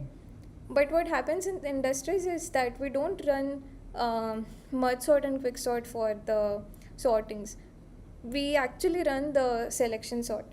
Although asymptotically it's order n square is bad, but why we do that is for smaller values of n. By smaller we mean like maybe bounded by 10,000 or 10 to the maybe 10 to the 6 or something. For those values, selection sort works better than merge sort and insertion sort. So if you're only dealing with those small values of n, then it makes sense to run your selection sort algorithm. So it's just that mathematically we want to bound it, we want to have these guarantees, that's why we do all this business, but practically things may not really like follow along those lines. And madam, one important question which I also put in chat box also. For the quiz one, the questions are completely out of the syllabus. So will it be the case for all assignment? Because I am worried that in exam, something will come that I am not prepared for it. Because if you see the quiz questions, they are not correlating with the week one syllabus.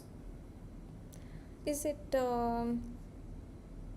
okay? Quiz one all questions, because by studying that week one material, I don't think we can answer those assignment questions. Ma'am, Yeah, please go ahead. yeah, I think discrete mathematics is a prerequisite for this course, I think. Because I have a background in pure mathematics, real analysis, group theory, so I am finding these mathematical topics easy, but some of us are not finding it easy. Yeah, I think discrete mathematics is a prerequisite for this course. Okay, so But I think it has not written. Maybe I mean what this can be inferred. Yeah, but in explicitly it is. I don't think it is written somewhere in the course. yeah, I don't think there is a prerequisite that is mentioned, but yeah, I mean I'll just try, yeah, keeping your thing in mind, I'll try to um, yeah, I'll try to like revise the concepts from discrete maths if and when they are needed. I didn't have that in mind. And quiz thing, so how many people relate to it, that it's not from the weeks, I mean the material, but something else? So do others also find it out of syllabus or something?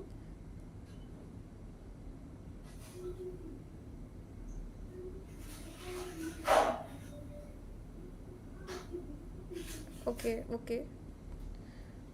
so okay, there are a couple of, or other people who disagree with that. For me, it's just a bit hard, but it's still doable. Okay, so Ma'am, till now, whatever we have discussed, it's the same thing in the quiz. I designed the questions for the tutorial looking at the quiz, so that it will help you solve the quiz. So the questions and the questions and material is something that's out of my hand, so it's something that they deal with, and my job is just to, I'm not the one setting, and I don't have access to those people also, but I can try to forward this feedback to them. I thought, madam, that Madhav sir will be there in this session, but I was thinking like that Madhav sir himself will attend this session. And madam, because like the treatment of subject, he is IITian and we are not IITian, so it's a simple readout like a lecture. So we are expecting that something liquidized to that level that everybody can understand. It is a very high level IIT type of lecture, and not everybody is IITian. Uh, I get, yeah. So Suyog has something. Yeah, I mean you can search on YouTube MIT Introduction to Algorithms. So they explain it, and there's a problem session also after every two videos. I think that will be helpful for this course. Introduction to Algorithms. There's one more course, Design and Analysis from MIT, that is a bit advanced. Introduction to Algorithms from MIT on YouTube.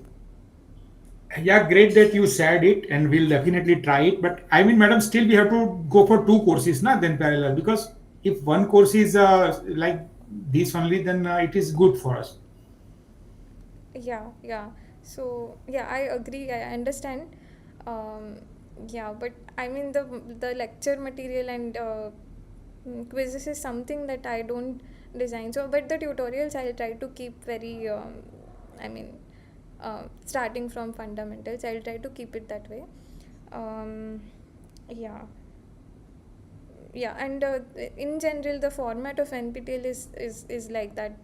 There'll be instructors, and they'll be setting the whole material, and the tutorials run like disjointly, so we have no no connection so far, whatsoever. And yeah, so I'll just keep your feedback in mind, and I'll try to keep the tutorials that way. You are asking hard question, that is good, madam. But then you teach us like that level, na? And we also want to learn. It is not that we don't want to learn. Yeah, sure. But yeah, could you follow the tutorial, today's tutorial? Sorry, madam, I joined late, so maybe I will. But recording will be available. Then I will go through it again. Yeah, sure. Yeah. So what about others? Like, how is the difficulty of the tutorial? It's was it followable, or um,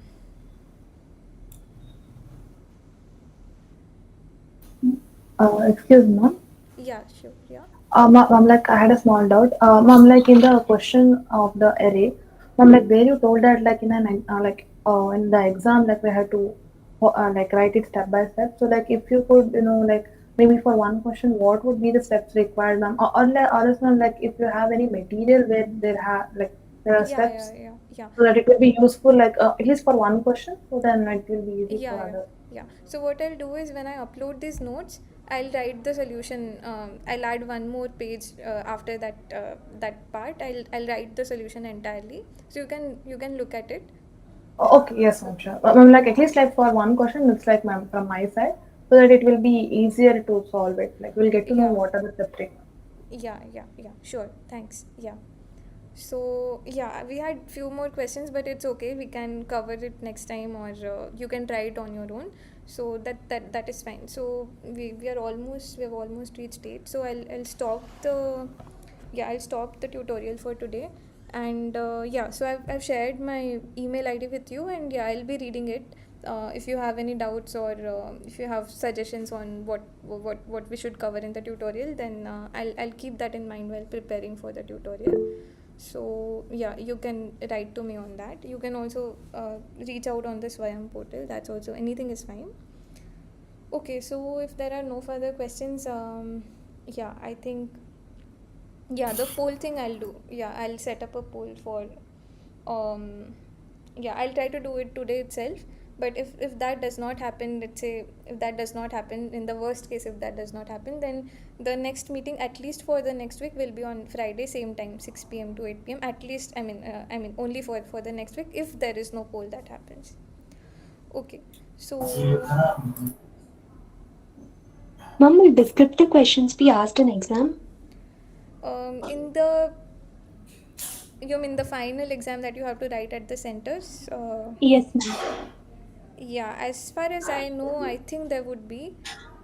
Yeah, that's as that's up to the best of my knowledge, but I'll confirm with them and I'll let you know. I'll confirm by next week's tutorial. Ma'am, where are we going to post this material, ma'am? So there's a Google Drive that shared that's been shared with you on the Swayam, so you can access it from there. Right now I've not uploaded anything and probably that's why you can't see, but once I do it, I think you'll be able to access from that portal. And that meeting recording also we will get from there. Yeah, you can get it from there. You can also directly get it from YouTube. So um, yeah, if you just search maybe design analysis of algorithms, maybe you'll find it. But yeah, the link will be there in Swayam. So Better, madam, you give us the link so directly we can yeah, access so this. right now I've not created the link, so I can't do it. I'll get the link once I upload it on YouTube. So I don't have one to share right away. But I think it should be very accessible from the Swayam portal. No, yeah, again, it's not the Gmeet. So what is the question about the Gmeet link thing? Is it about the tutorial or is it about the recordings?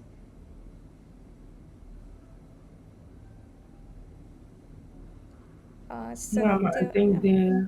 it's about tutorials. Oh, okay. Yeah, so the tutorials will always, yeah, will be on the same link throughout the end of the course. Okay, yeah. Sorry about the confusion. Okay, then. Okay, so I'll see you all next week. Um, okay, thank you all for being interactive, and that actually helps. Thank you, ma'am. Okay, thank you all. Thank you, ma'am. Thank you, Thank you, ma'am. thank you. Yeah.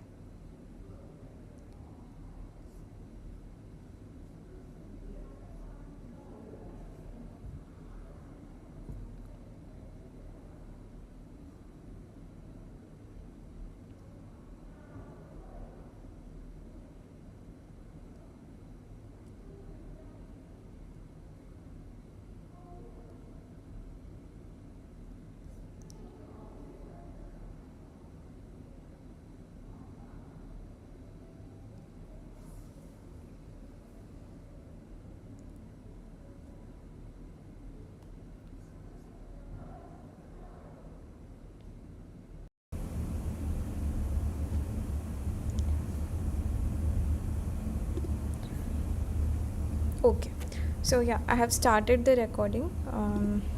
Yeah. So yeah, so last time we discussed asymptotics of functions.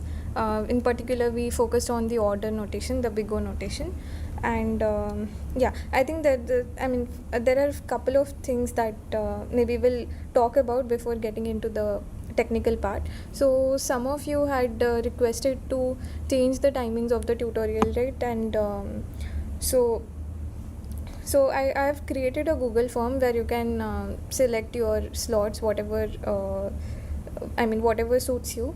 So the link I've put in. So unfortunately, the Swayam portal, I couldn't get hold of the portal to put a poll there. So what I've done is there's a Google Drive that has been shared with all of you where you can find the links to the recorded lectures and you can find the notes, these notes that are uploaded. So were you able to access that? You could maybe use the chat box and okay, so thanks. So in the notes that have been uploaded, I've pasted a link to the Google form where you can submit your preferences. So I've also put it here again, so you can maybe try to give okay, so this is the Google form for tutorial timings, and there are only few slots that they have given, so there's not much freedom there, but there are a couple of options, so you can do maybe the votes by Monday midnight, and then we'll look at the majority, whatever works best for most people. And I can't promise that we can reschedule it, because I need to take permission from the authorities who are handling it. So if they are okay with changing the timings and rescheduling stuff, so that would be fine by me. But yeah, I'll keep you posted. Yeah, and if there is a change, then you will get to know through mails that you are usually getting the reminders about the tutorial. So yeah, so you'll get the announcements there. And yeah, so is that fine?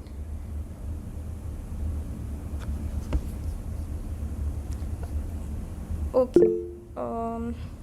Yeah, so that's about that. And I'll also paste the link here in the chat in case you can't access it. So I'll just put it here. And yeah, that's all.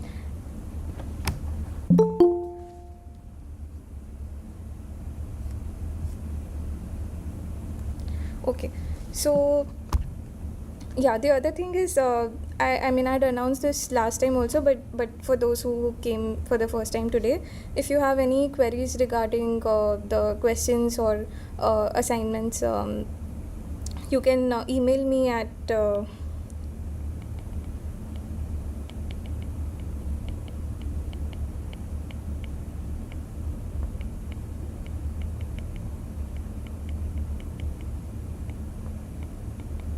okay.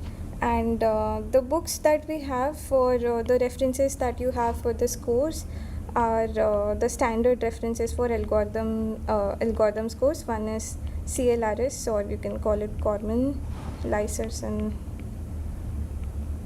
and other authors. So if you just write that, you'll find the book on algorithms. And the second is by Kleinberg Tardosh. The name of the book is Algorithm Design. Okay, so there are a lot of practice problems in both the books, and some of them are solved, some of them are not solved, but all of them are interesting. So if you're looking for problems of any kind, then this is a good reference to take a look at. So yeah, that is all about the logistical part. And yeah, so we can start with the technical part, unless there are any questions. Sorry.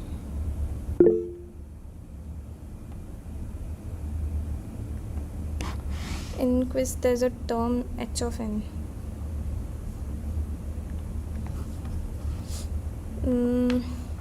Okay, I'll maybe check the question once. So let me do that now.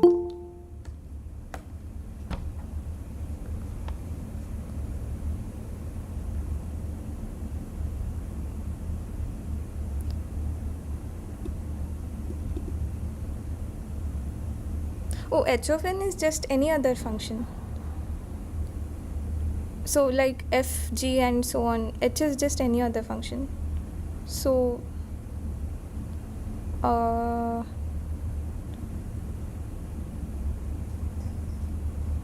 I mean, does that answer, or do you have any further question?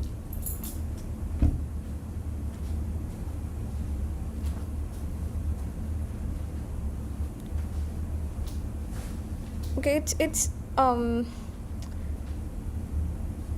okay, it's something like saying that, let's say you have two numbers, say 4 and 10, and now you have an unknown number, let's say x.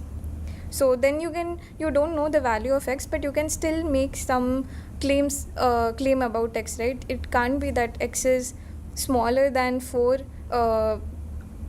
but larger than 10. That cannot be. So it's something like that. So you have f and g as two given functions, and you can compare which is larger using the idea of asymptotics, and h is something that is not known to you, but you can still say something about it using the fact about f and g. So is that fine, or do you have further question? Okay, good. Okay, any other thing before we start with the Same way. I could not hear you. Can you repeat?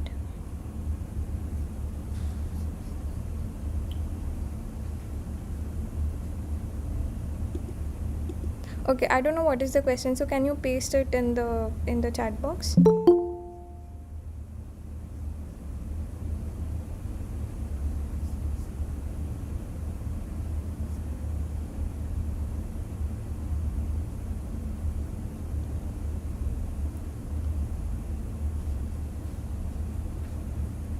No, it's not.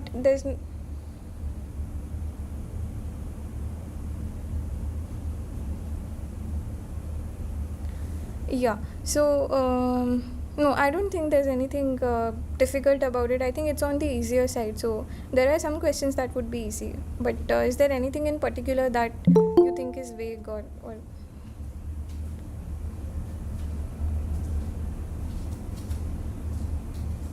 okay, yeah, okay.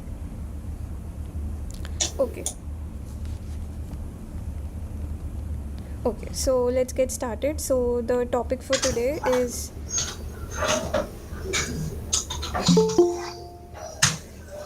searching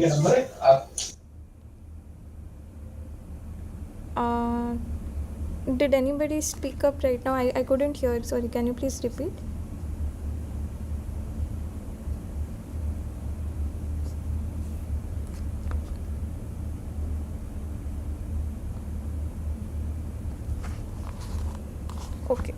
Okay. So the topic for today is searching and sorting algorithms, and also last time a couple of you had mentioned that some of you don't have the background, discrete math background or maths background. So if at any point you feel like there's something that you don't understand and you would like me to explain further, then don't hesitate. Okay, so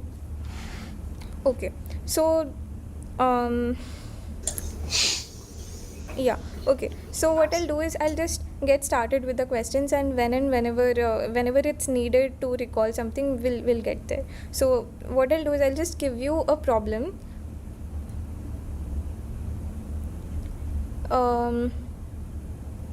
Yeah. So I'll just give you a problem, and it's just it's an algorithmic question. So what you have to do is you have to come up with an algorithm for solving the problem. So the problem is as follows. Okay.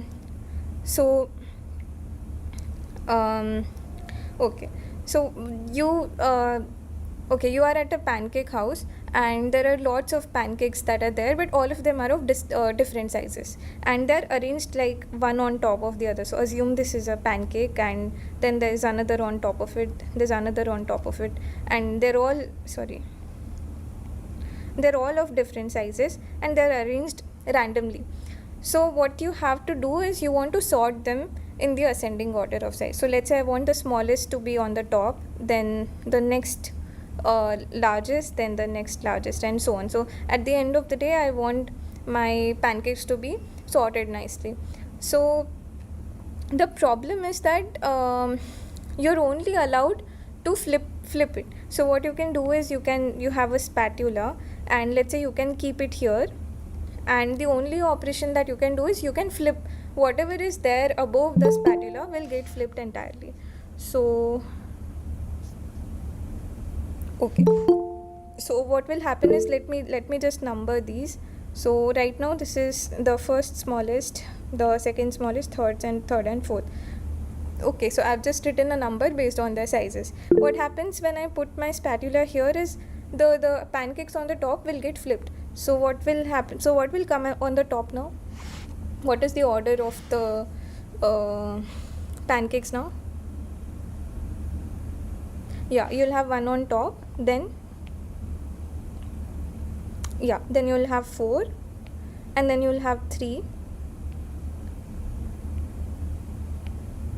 Yeah, you have 1, 4, then 3, and then 2. Okay, so what I want at the end of the day is I want it 1, 2, 3, 4, like that. And assume that you have n many pancakes or k pancakes. So there is a stack of k pancakes here in some order. I don't know what the order is, but there are k of them, and what I want is I want them in this order. And the only operation that you are allowed to do is flip. You can flip as many times as you want, but but you want to, at the end of the day, you want to minimize the number of flips. So the question is, how will you do this so that the number of flips is minimized? So you can come up with the best algorithm that you can. So you don't have to code it right now. You can just tell me the idea or pseudocode, or that would be fine.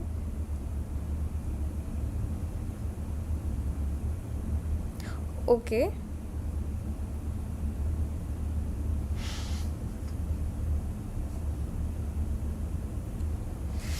Okay, so you think about it for maybe 5 minutes. In the meantime, I'll address the questions in the chat. Okay, I'll show you the question. Yeah, you can read it here.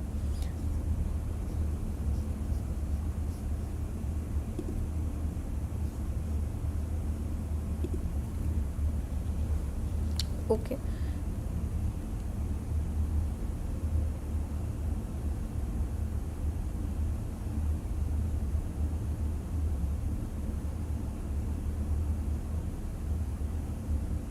Okay, if you think you have ideas or answers, you can write in the chat. I am looking at it.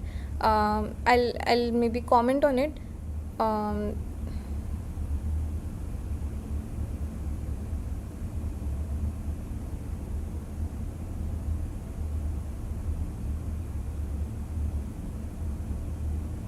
Okay.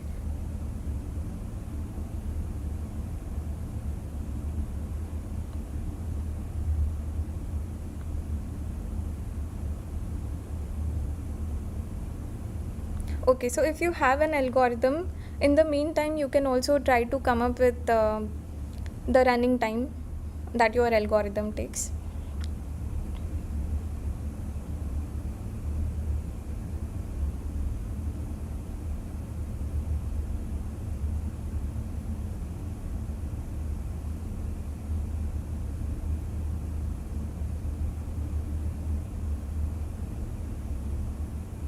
Okay, so for those of you who think who are thinking of trying to use, like, say, bubble sort, quick sort or something, think of the operations that you are allowed to make. So you are only allowed to flip, right? In the bubble sort, what you do is you can access any any 2 consecutive pancakes and compare amongst them.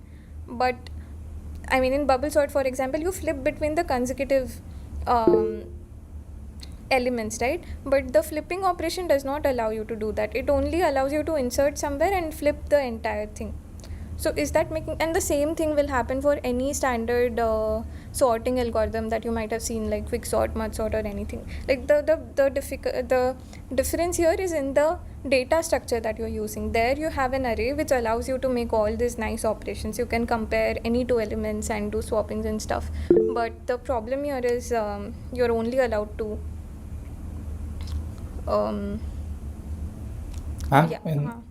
in the question it says you have to find the using minimum number of flips, so the algorithm complexity doesn't matter, right? If it could be a long algorithm, but it takes minimum number of flips. Yeah, by algorithm complexity we mean generally we mean running time, right? But in this case, assume that flip is the only operation you are doing, no? So Okay. yeah, so number of flips would give you the time. Okay. Yeah. The naive idea is that find the smallest and then bring it to the top, then the second smallest, and then bring it to the top. That is the naive idea. I don't know if there's any better Okay, so solution. yeah, that is correct. So in fact, in what you're doing sorting in the reverse order, I think, because at the end what you'll get is you'll get one at the bottom, no? So in your case, what will happen is that the largest one will come on the top. Then you can flip one more time and get the whole thing reversed. But yeah, I think the idea is correct. And for those who are thinking along the lines of say quick sort or bubble sort, is it clear why it will not work? Does the comment address the problem, or do you have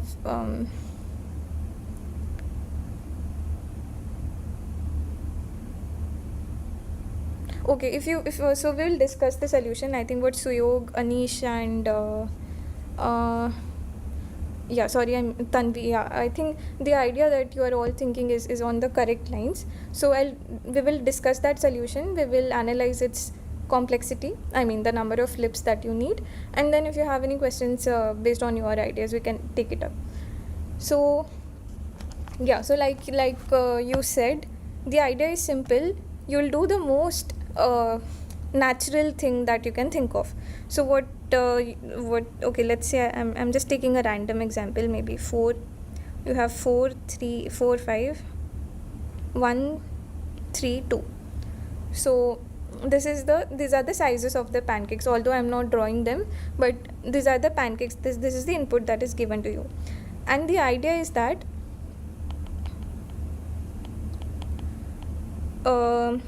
you put your spatula on the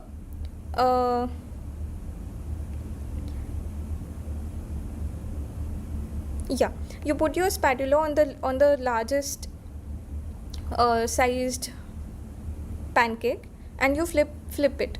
So what you'll get is you get 5 4 1 3 2. Is this fine with everyone? Okay, so then what we'll do is we have the largest one on the top. Now what we'll do is we'll find the next largest one, which is 4. So now I'll put the spatula at 4, and now we will flip the whole thing. So what you get is you get 4 5 1 3 2. Okay, wait.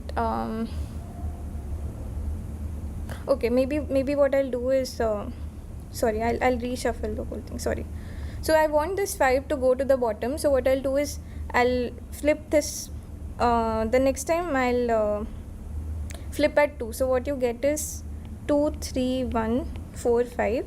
So now the fifth one is at the bottom, and you can assume that this part is sorted, and now I just want to sort this part.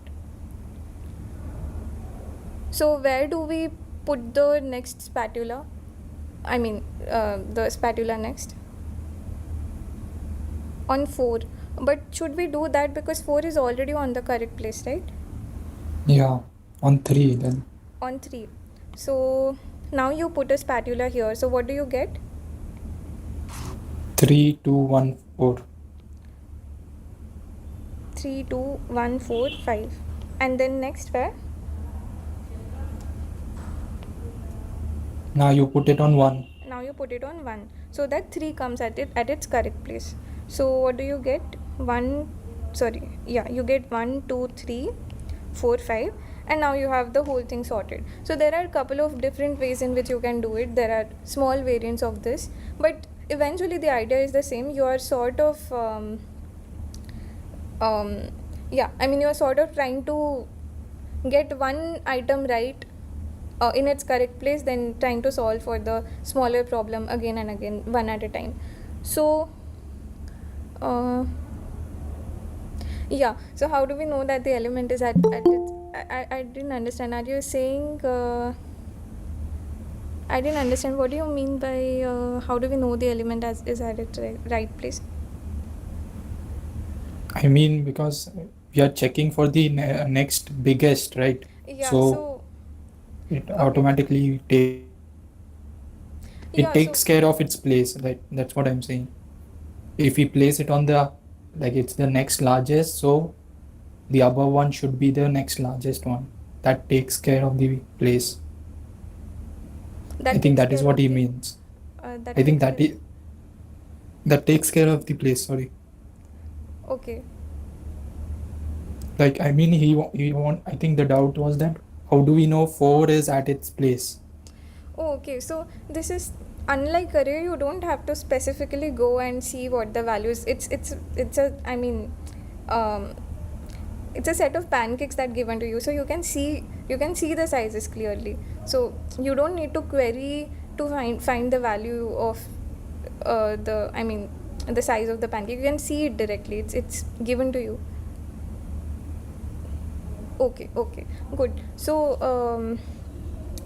okay, so maybe I'll write the algorithm a little. I'll try to write a pseudocode, but before that, if the algorithm is clear, what do you think is like the number of flips that our algorithm takes in the worst input possible?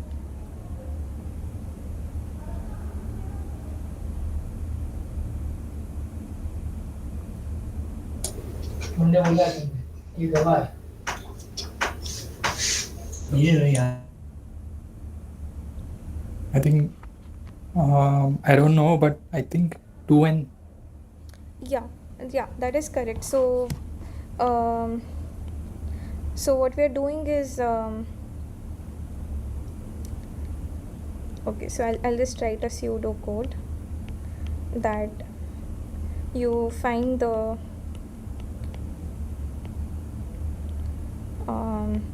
max sized pancake which is still not in its correct place.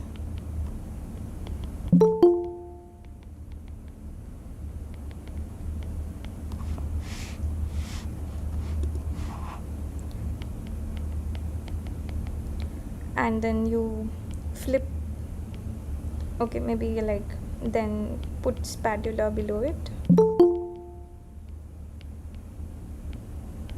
and flip. And what will happen is now this pancake comes to the top,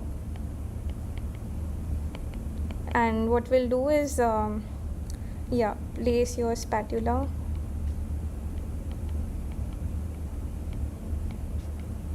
above the desired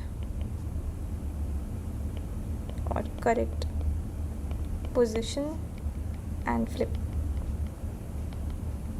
and then you repeat this.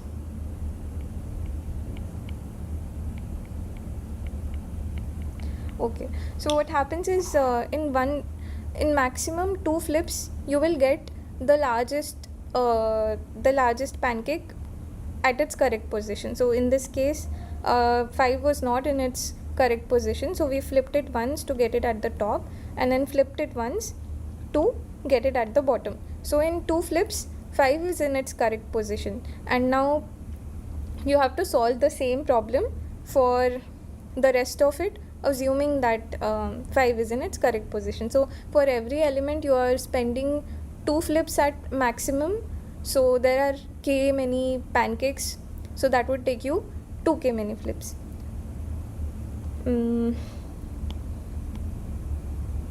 Okay, so what is the complexity of algorithm in terms of number of flips?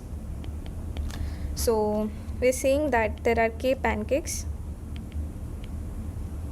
each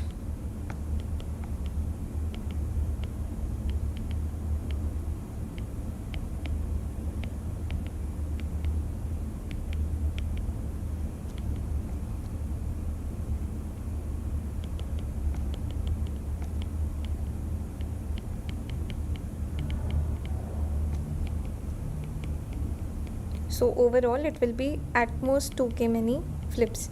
So yeah, okay.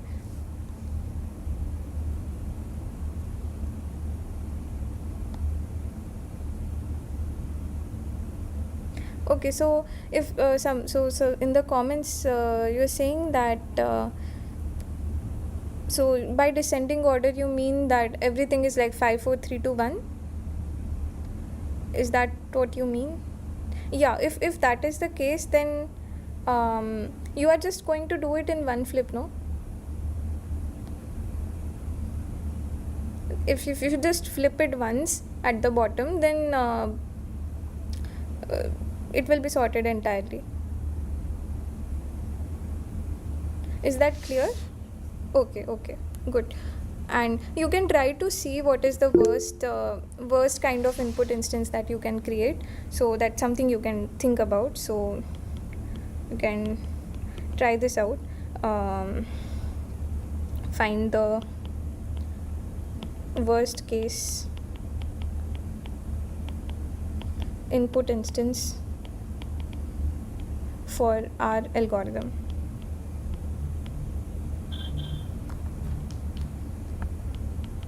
Okay, and yeah, so that is one thing. Now that we have this algorithm, can you try to write a recurrence relation for this? So what I mean by that, so are you aware of recurrence relations, or Yes. okay, okay, so can you try to come up with a recurrence relation for our algorithm?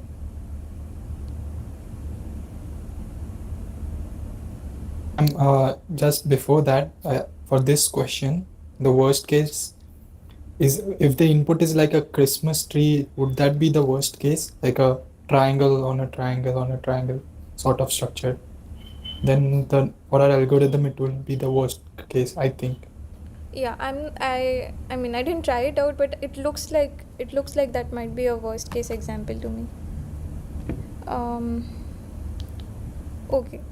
Okay, so can you try this recurrence thing?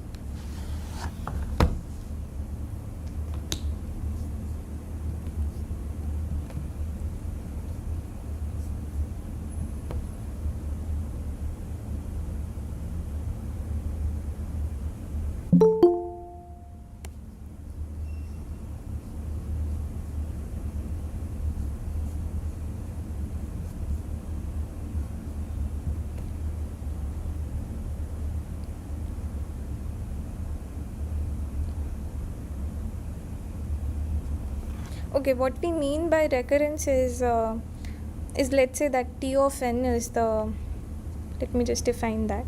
So let's say T of n is the number of flips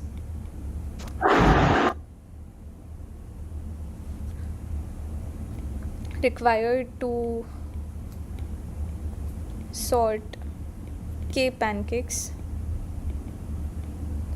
then k pancakes for the given input instance. Then can you write T of k, for example, in terms of say T of k minus 1, T of k minus 2 or something? So basically in terms of smaller input, if that makes sense. Otherwise we can skip it, it's not necessary. So I mean, if you're not aware of this, that's also, you can let me know, we can skip this part.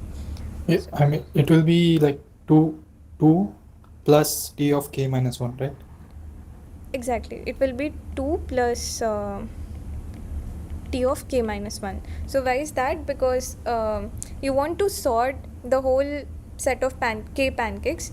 What you're doing to do that is you're finding the maximum one, putting it on the top, then you're again flipping it and putting it on the bottom. So that takes 2 flips at most for the maximum sized pancake.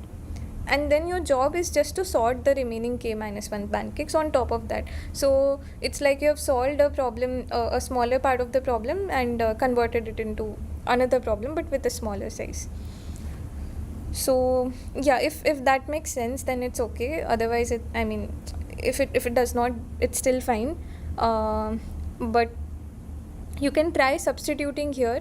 You can use the substitution method or anything, and try to solve this, and you'll end up getting something like 2k. So yeah, okay, so although it's not it's not the same as the, like, say, quicksort or merge sort or anything that any of the sorting algorithms that you might have looked at, but the idea is borrowed from one of the algorithms that you have seen. So can you see which sorting algorithm that you've seen is similar to this, although the implementation wise it's different, but the idea is the same. The way Insertion sort, I think. Or no, am I wrong? is it insertion or is it selection? Because what selection does is it takes the minimum element and places it in its correct place, then tries to solve the rest of the array.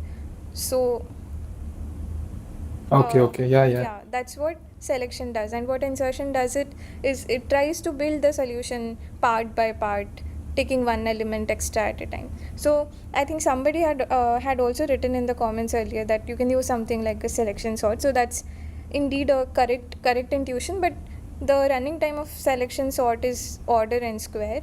Here it's order n, and that's because the operations that you're using are different. Okay. And yeah, so for those of you who are curious, I think we last time we asked this thing that you have a problem and you try to come up with an algorithm for it, and you analyze its running time. That's something you do, but then the next important question that you want to know is it the best possible, or is it possible that somebody comes up with an algorithm that's better than this? So maybe it runs in order square root n time or log n time or something. So that's something we are interested in, and that's the lower bounds that we're talking about. So how do you show that you cannot do better than something and all that stuff? So this problem is so the problem that we defined today, it's called pancake sorting problem, and it's a very well studied problem. And what we saw is just now is a trivial order and solution.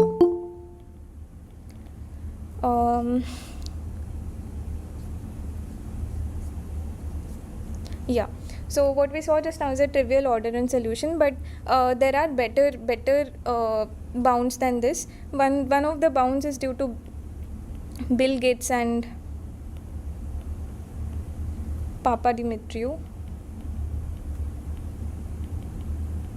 and they've done something. It's definitely little O of n, but I don't exactly remember the. You can search it out later on. You'll find a lot of articles about this. But the lower bound that we have is also not very good. I think it's something like logarithmic, although I don't exactly remember. So there's a huge gap between the upper bound and the lower bound that is there. So you can so it's a open problem to improve the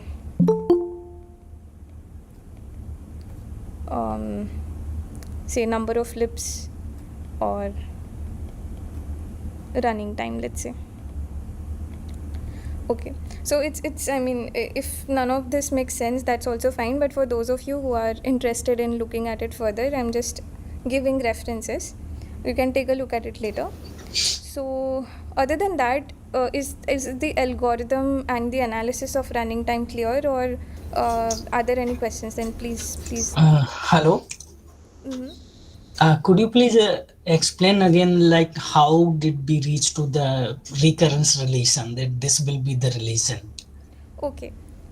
So what we did is we have this instance that we want to solve. This is the T of k for us. And to do that, what our algorithm does is it finds the largest pancake, puts it on the top. So that took us one flip. And now the correct position that it should be is in the bottom, because we want to sort it in the ascending order. So then we'll put our spatula here again and flip the whole thing. So this is what you get.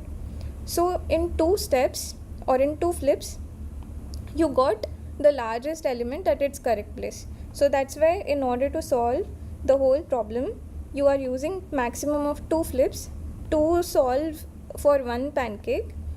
And then your job is just to sort this thing as 1, 2, 3, 4. So you can think of this as a smaller instance of the problem where you have k minus 1 input size or k minus 1 pancakes.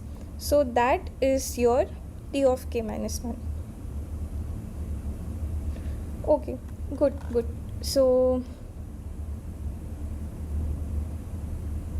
yeah, so Abhinav has a question that sorting has a lower bound of n log n, so how do we implement this as order n? So like I said earlier, this is not an array data structure, so the data structure and the operations that we are dealing with are entirely different, and that's why you have different bounds. And the other thing is the n log n bound only holds for comparison based sorts.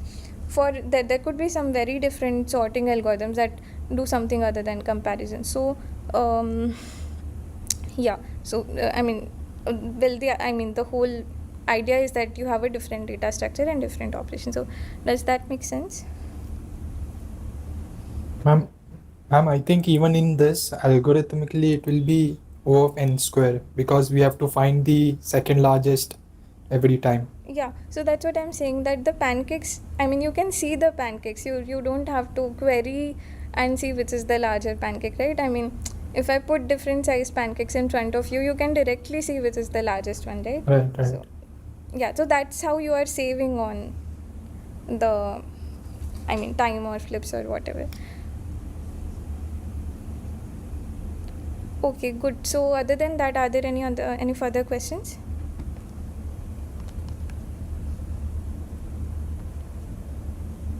Okay, and somebody was asking the link for the previous recording. So all of these are going to be accessible through the Swayam portal, but I'll just share you the link of okay, so I've shared you the link for playlist. So this is so all the recordings of tutorials are going to be uploaded here, and you can access it directly from here, or you can also check it on the Swayam portal. Anything would be fine. Okay, so let's move on to the next question. Okay, so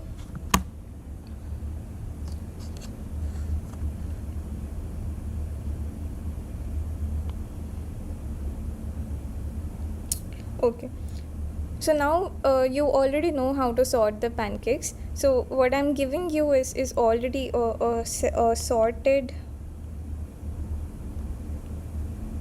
set of pancakes. Okay, but one of the pancake is different. It has a special syrup added to it. So maybe let's say it's this one, and you want to find that one. You want to locate it. Okay, locate it in the sense you want to bring it at the top. Okay, of course you can okay. Okay, maybe let me put it better. So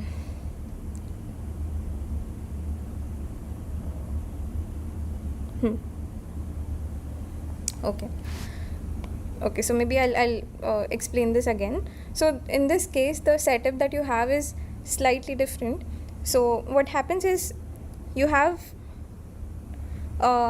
this set of pancakes that are sorted in ascending order. One of them is special, you want to find it, but the difference here from the previous cases, in the previous case you could see them, you could explicitly see the pancake and find out. So if I were in the previous setting, what I would do is I'll just put my spatula here, flip the whole thing and get my golden syrup pancake at the top.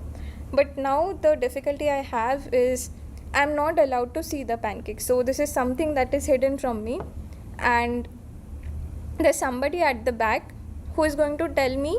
So I'll just blindly put my spatula somewhere, of course in a correct, in a valid position.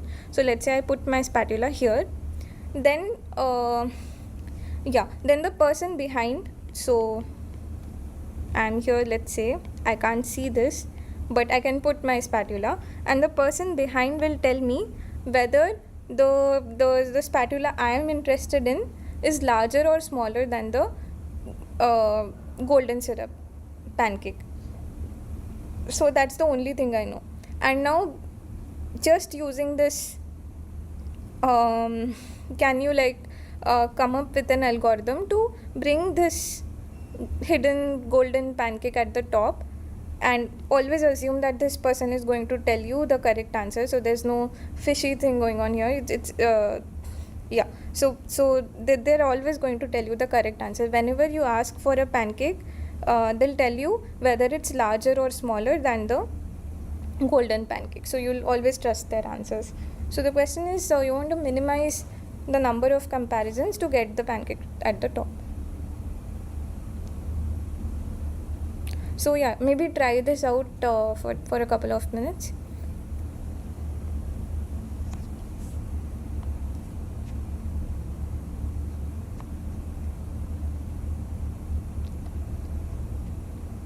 Okay, so I think most of you got the correct idea. So the idea is that you do something like a binary search, and what would be like the running time complexity of that?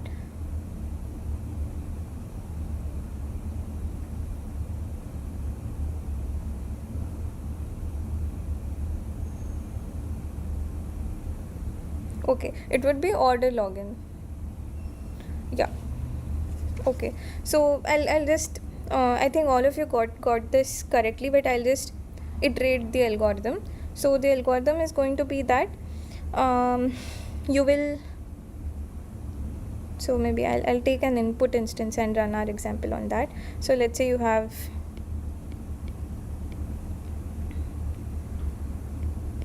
this sorted array, and let's say that 2 is the golden colored pancake and I want to find it. So what we'll do is we'll use our binary search idea. We put our spatula in the middle, which is 4 in this case, and we ask whether 4 is greater than 2 or smaller than 2. So it so happens that 4 is larger, so that means my answer should lie in somewhere here. It can't be here, because the golden spatula, the golden pancake is smaller than that. So now we have reduced our search space to this part, and we do the same thing again. You ask the middle element.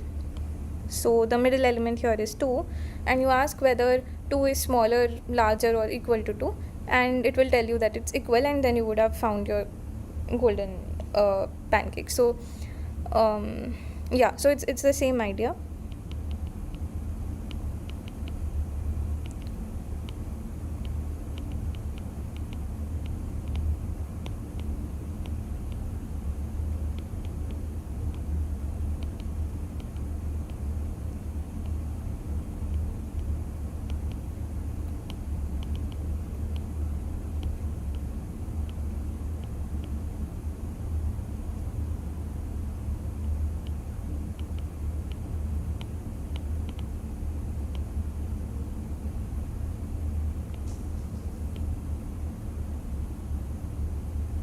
I'll just call this subtray. By subtray, I just mean that this is what your tray contains initially. Then as you keep on dividing and conquering, you sort of reduce your size of tray. So I'll just use that term, although it's not, I mean, you can use any other term.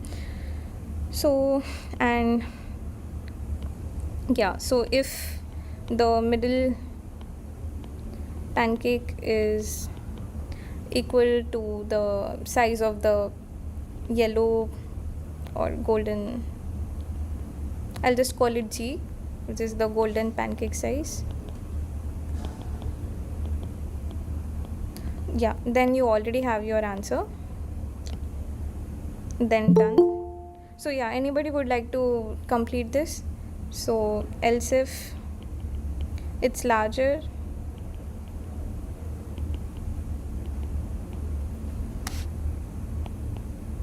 then what do you do?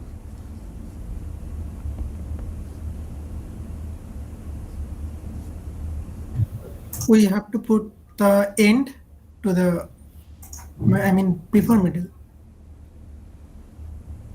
Yeah, you continue from say top to middle minus 1. That's your sub problem now, and else what you do is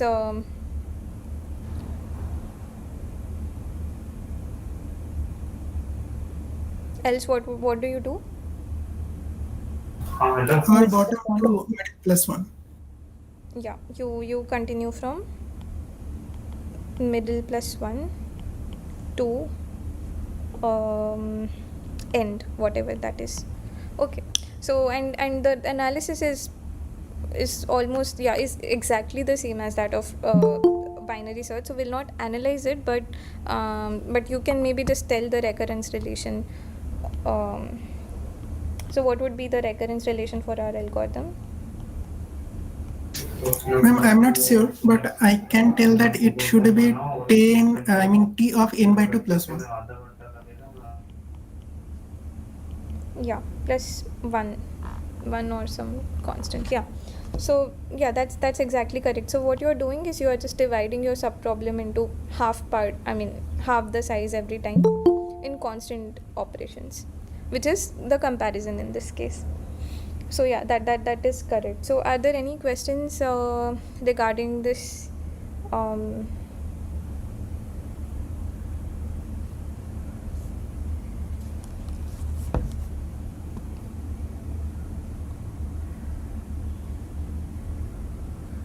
Okay, so then we'll move on to the next question. Okay, so sorry, there is a query. So why do you think it will not be t of n over 2? Because what we are doing is you ask at the middle, and if it is larger, the middle one is larger, then you only check on the top subset, and if it is smaller, so let's say the golden pancake was somewhere here, then you would only ask your queries on this other half, maybe not even 4, on this other half. So that is what you keep on doing every time, right? You are discarding half of the space. So does that clarify?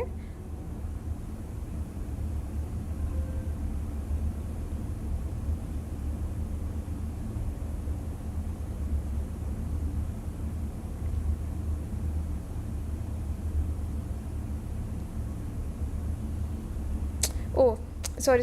Okay, sorry. I meant t of n over 2. Yeah, thanks for pointing that out. Sorry, I did not realize I missed through. Yeah. Okay. So now is it uh,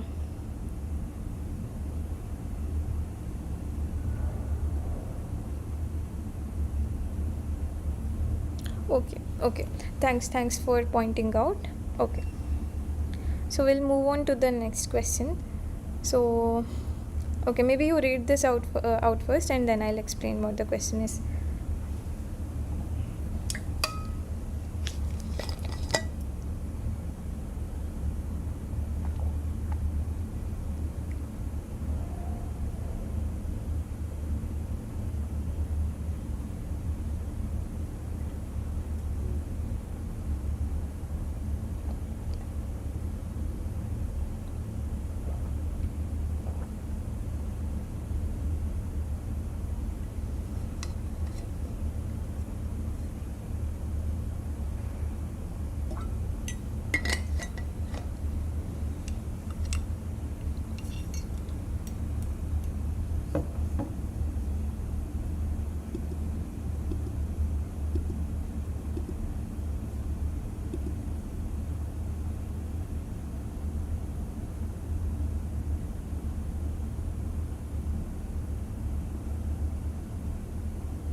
Okay, so those of you who have like got the problem, you can try solving it. I'll just explain the question once.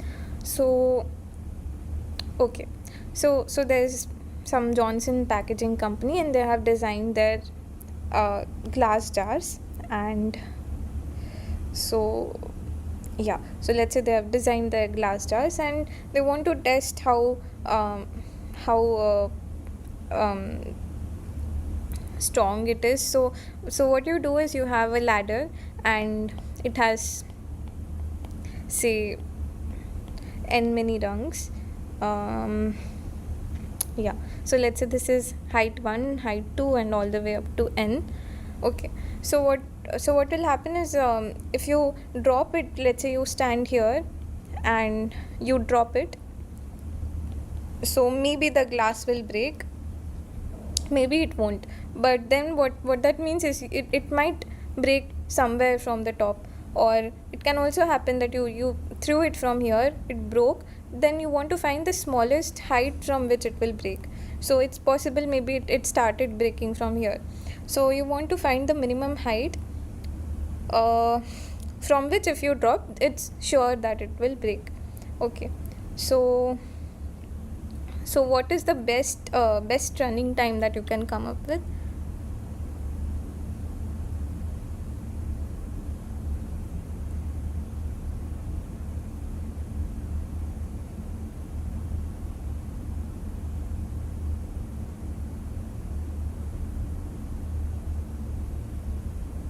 Okay, binary search. Yeah. Ma'am, this is like a bottom to top, right? We have to keep doubling it. Is that, I mean, if we try it from the second floor, then we go to the fourth floor, then eighth floor. Is that the idea? But then you will have to do it I mean, so you are saying you do it 2, 4, 8, 16 and so on? Yeah.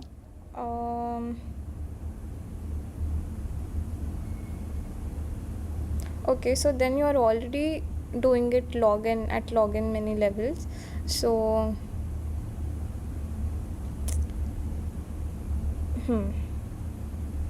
yeah, but then let's say it does not break. So you're saying we do it at 2, sorry, you're saying we do it at 2, 4, 8, 16, 32, and then the last one is, let's say, n, then the one that was before it would be n over 2.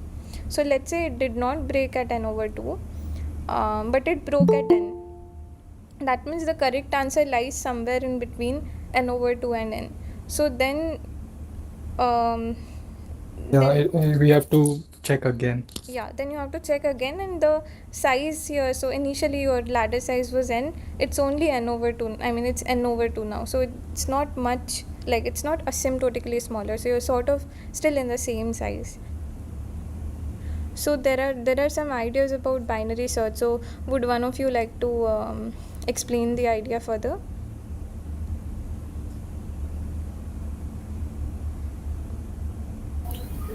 Ma'am, first we can check at the middle. If we just throw the jug from the middle, and if it is broken, then have to search again half of that particular length of this particular range, and in this way we can exactly find to the in which particular range it will be broken or not. Simple as the peak of the mountain problem on lead code. Yeah, exactly. So that is correct. So what he's saying is that you use the same idea of binary search. You put it, you throw it from the middle. So let's say you throw it at n over 2 and see whether it breaks. If it breaks, then that means your correct answer lies somewhere between n over 2 and 1.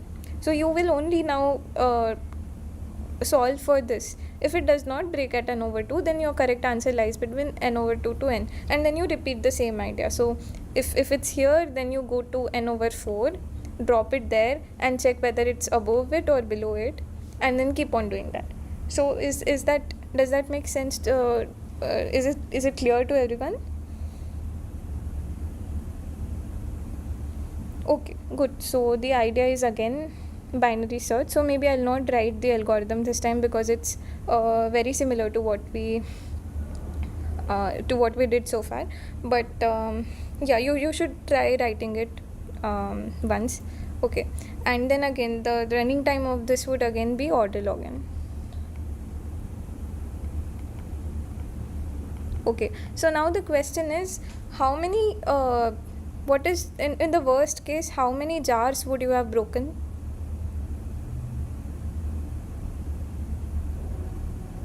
Yeah, I'm coming to that. So let's only so sorry, for now I'm only talking about the part A. Okay, so in the part A, in this binary search algorithm, how many jars did we break? Yeah. Okay, in the worst case, we would have used log n many jars. Okay, so is this fine with everyone? Are we good so far? Okay, good. So now the sorry. Okay, so now let's move to the part B. So what we're saying is okay, so generally what happens in computer science is there's something called resources could be time or space, and there are many other that we'll not talk about, but by time we mean the running time that your algorithm takes to give you output, and by space we mean the space in your disk and so on that the computer uses. So typically what happens is, if I give you more time or let's say if I give you more space, then maybe you can come up with a faster algorithm, because there is a lot more information that you can store, retrieve, and then try to come up with a clever algorithm. But if I give you less space, maybe it takes more time or because you can't do something clever. So there's always like a time space trade-off. If I give you more space, then you can do better on time, and if I give you more time, then maybe you can do with less space. So there's always this trade-off that's happening, and in this case the trade-off that's happening is between the jars, the number of jars. This is the resource for us because maybe we have limited jars, so the number of jars is one resource, and the other resource is the time that we are spending to find the correct answer. So what we said earlier is I want to optimize on time, so the best that I could do was order log n time. So the number of jars was not an issue then, so I was okay with giving you log n many jars. But now let's say I have very limited jars, I only have one. Okay, so you can't break it before getting the answer. If you break it before getting the answer, then you're doomed. So yeah, so if here on one hand we were trying to optimize on time, and this is the number of jars you needed. Now what we want is we want to optimize on the number of jars and see how bad the algorithm will how badly will it perform. So yeah, can you think of, it's again very simple idea. It's order n, right? It's order n. So what is the idea? We have to go every step. We have to go for every step. Starting from? So Starting from you 1. Exactly. So you can't start from the top, because if it breaks there, then you can't do anything. So you have to start from so you're going to start from 1. So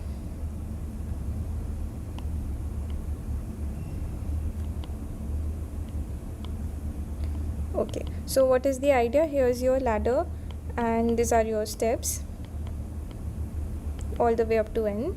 So what you do is you start here at 1 and you throw the jar. If it breaks, then your answer is, you already have your answer. If it does not break, then maybe your answer lies somewhere here. Okay, so then what you do is you throw it at 2. If it breaks, then you have your answer. Otherwise, the correct answer is somewhere here. So you just linearly keep on doing that. Start at 1, 2, 3, and so on. And let's say it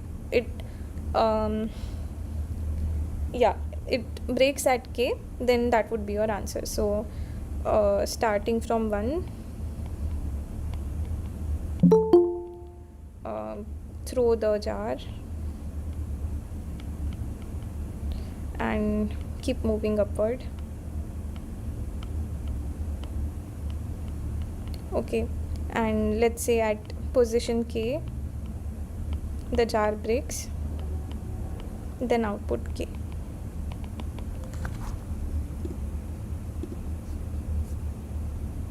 Okay, so what is the running time of this?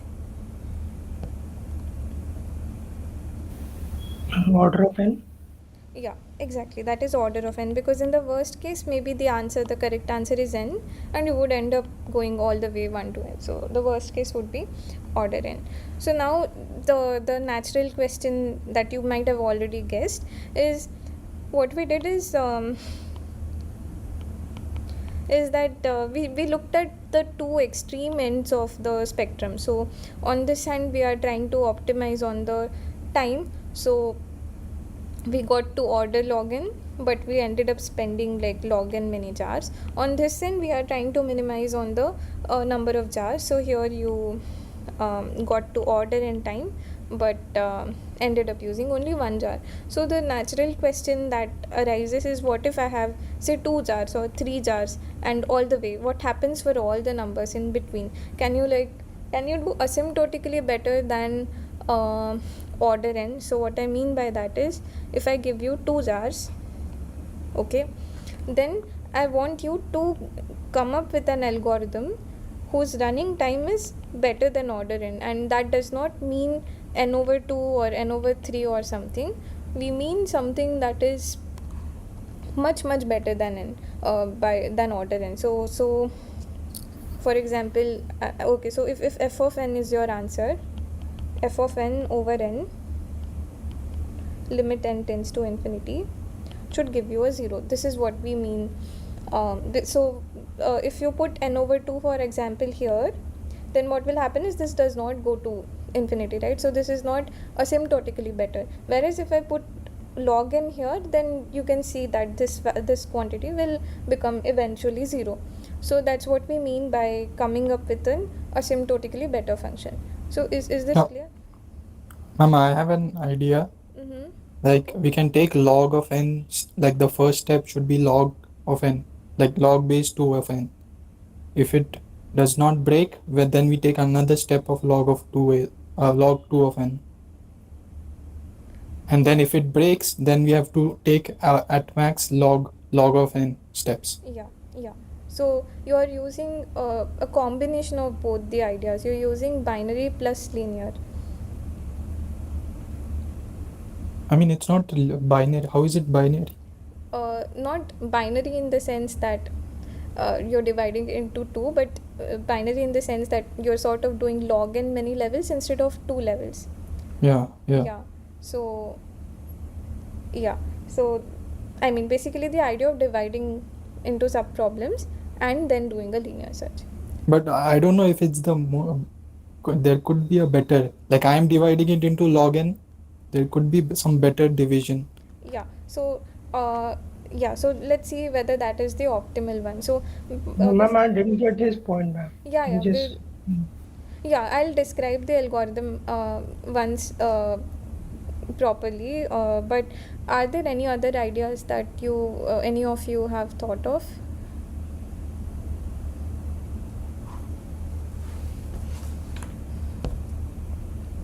Okay. Excuse me. Yes. Ma'am, can you just repeat like the part of the question that you wanted to ask? Ma'am, I didn't really understand it properly. Okay. So you're with me on the first thing, right? If you want to optimize on time, you needed log n jars. And yes. And this part also, right? If I give you only 1 jar, then this is the amount of time you end up spending. So the question is, what happens all the way from 1 jar to log n jars, right? There are so many values in between, 2, 3, 4 and so on. So if I give you, for example, 5 jars, would you be able to come up with an algorithm that is much better than order n? So by that I mean it's not something like n over 2 or n over, not a constant fraction better than previous. I want like really large improvement. So could be like square root n, quadratic or cubic, or I mean n to the 1 over 3 or something. Okay, got it. Okay, so let's look at the algorithm that was mentioned. So let's say we are dealing with k equals 2 case.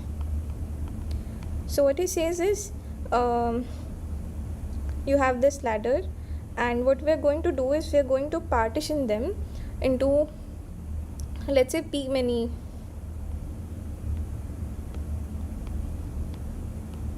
So this is a p-sized sub ladder, This is again a p size subladder, so and so on. Okay, so in the previous case, okay, let me ask this. So if I divide it into p size each, how many partitions have we made?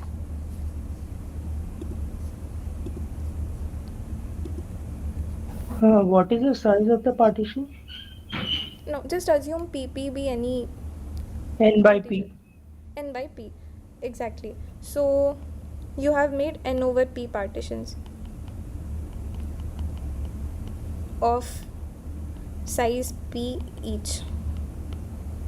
Okay, then yeah, so then what we'll do is the algorithm is as follows. What the algorithm does is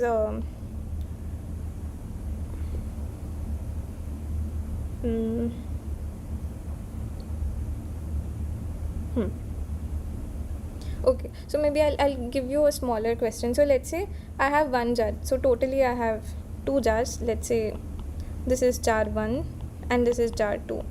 Okay, now first I give you one jar and your goal is to find out in what partition it lies. So maybe the correct answer is here, here, or somewhere. Okay, it's in only one place. So your job is to find out what the correct partition is, and you are allowed to break one jar. So what will you do? One by one. We'll go from the bottom. Bottom or We have only one jar, right? okay, yeah. So what you will do is you use the previous idea of um, linear search, and you start here and throw it and see whether it breaks. Then you throw it here, here, here, at all, I mean until it breaks. So once it breaks, you would know that your answer lies somewhere here. So let's say that the jar breaks here. So the idea is that, so maybe I'll call this n1, n2, n3 all the way. This is not a good notation. A1, A2 all the way up to A n over P.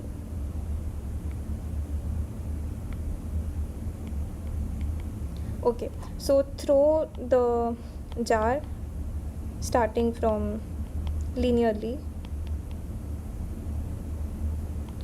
at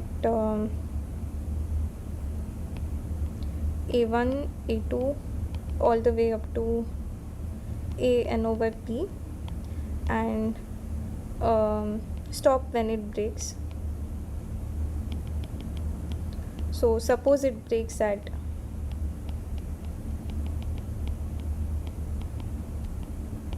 AJ, then what do you know? What do you know? Your answer should lie between. Suppose it broke here and this was AJ, then your answer should lie between AJ and AJ minus 1.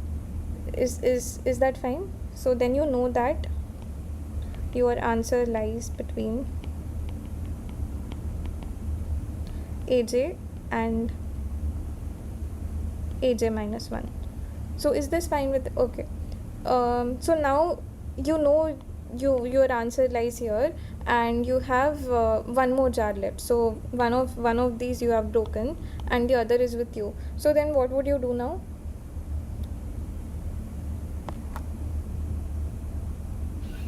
Again, linear within that. Exactly. So now you are again forced to do linear because you only have one jar, so you can't do anything better. So now again you do linear search from AJ minus 1 to AJ, and suppose it breaks at AK, then output AK. So is the algorithm fine? I'll just quickly repeat. So what we did is we partitioned it into size of P. There are n over P partitions. We threw the jars at the boundaries of this partition so that we know in which partition the correct answer lies. Then you again linearly keep on throwing all the way until you break it for the first time. So what is the running time of this, or by running time I mean how many steps did we make in the worst case? Shouldn't it be n again? And so let's break it step by step. In the first part, how many times did I throw? At max, n over Log n. Oh, yeah, I know. Okay, so in the first part we ended up throwing n over p times, and in the second part how many times did we ended up throwing at max? P. So the total complexity is n over p plus p. So like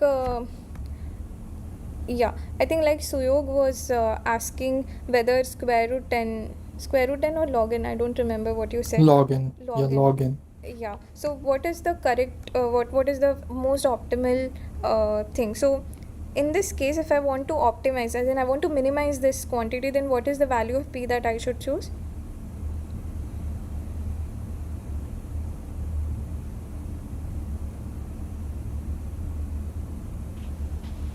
Okay, if p is 1, if p is 1, then you get n plus 1, right? Then you are doing linear time.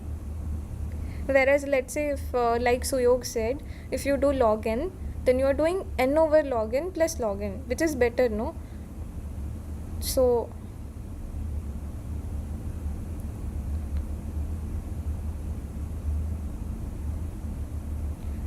is that making sense? So okay, so let me go over it again. So what we are saying is you have n over p plus p, and the question is choose the value of p that minimizes the sum. Okay, so let's say you take p as 1, then what do you get? You get n plus 1, right? And let's say on the extreme end, if I take p to be n itself, then again what I get is n over n plus n, which is again n plus 1. Okay, so this is what is happening at the two extreme ends. But let's say I take p equals 2, then what do I get? I get n over 2 plus 2. So between n plus 1 and n over 2, which is better? N by 2. Yeah, n over 2. And then again if I make it let's say I make it log n,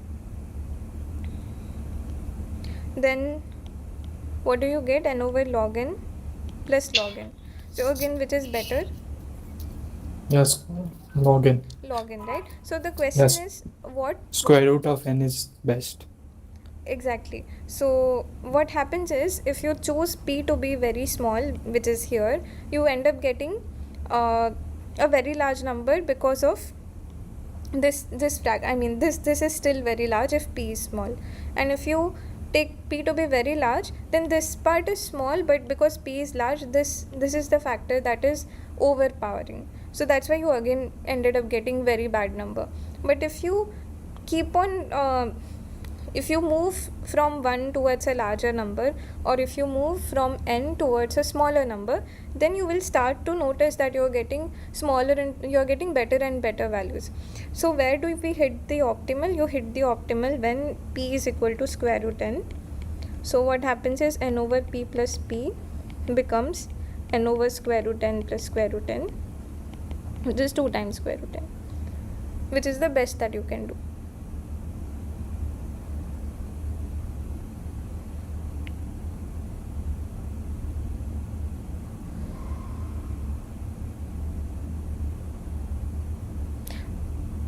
Okay, so you can use different methods to get the minima, and you can do the derivative thing to get the answer. But yeah, but intuitively what's happening here is, on one hand, p is if you increase p, this part dominates, and if you decrease it, this part dominates. So you want to hit like a sweet spot where both the quantities will be minimized and nobody dominates the other.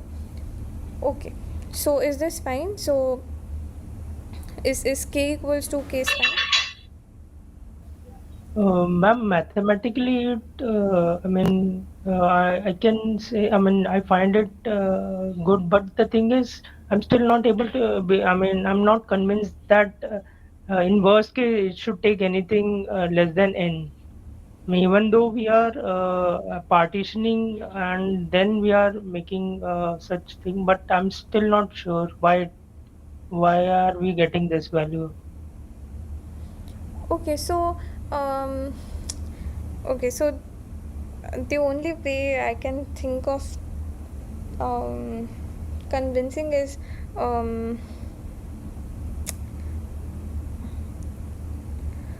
I mean, it's easier if you take smaller cases. For example, if you take only See, I n. can, I am able to understand this mathematically. I can at least make it at least make sense that this mathematical expression works.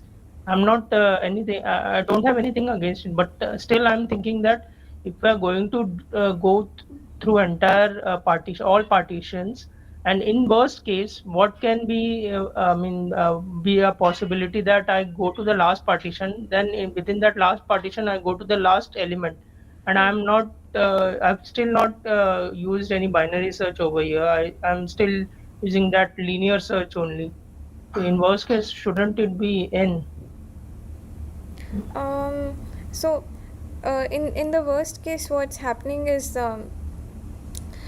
so I would say it's not exactly like binary search because you're not like doing it half, but the idea is that you are dividing your problem into smaller problems, right? So like you said, right, the worst case would be that that you go through the levels that we mark. Ma'am, as you have told that we only have two jars.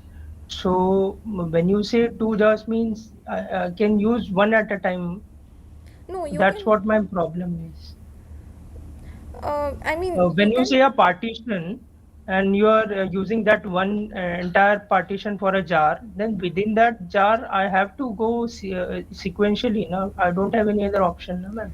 Yeah, you can use two jars at once. I mean, that's not a problem, but there's no point in doing that. No, you at any point of time you're going to stand at one place only, so you won't drop both the jars at once.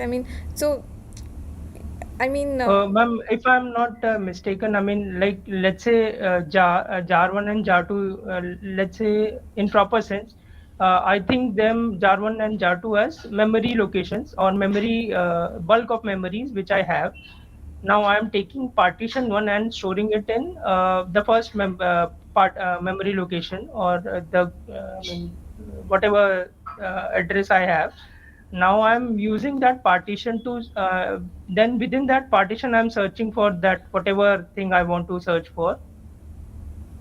Is this the thing happening, ma'am, or I'm wrong, ma'am? no, I think the analogy seems fine to me, but yeah, I mean, I from what I understand, your confusion is just that is just that it's not intuitive why this should work better. That's all, right?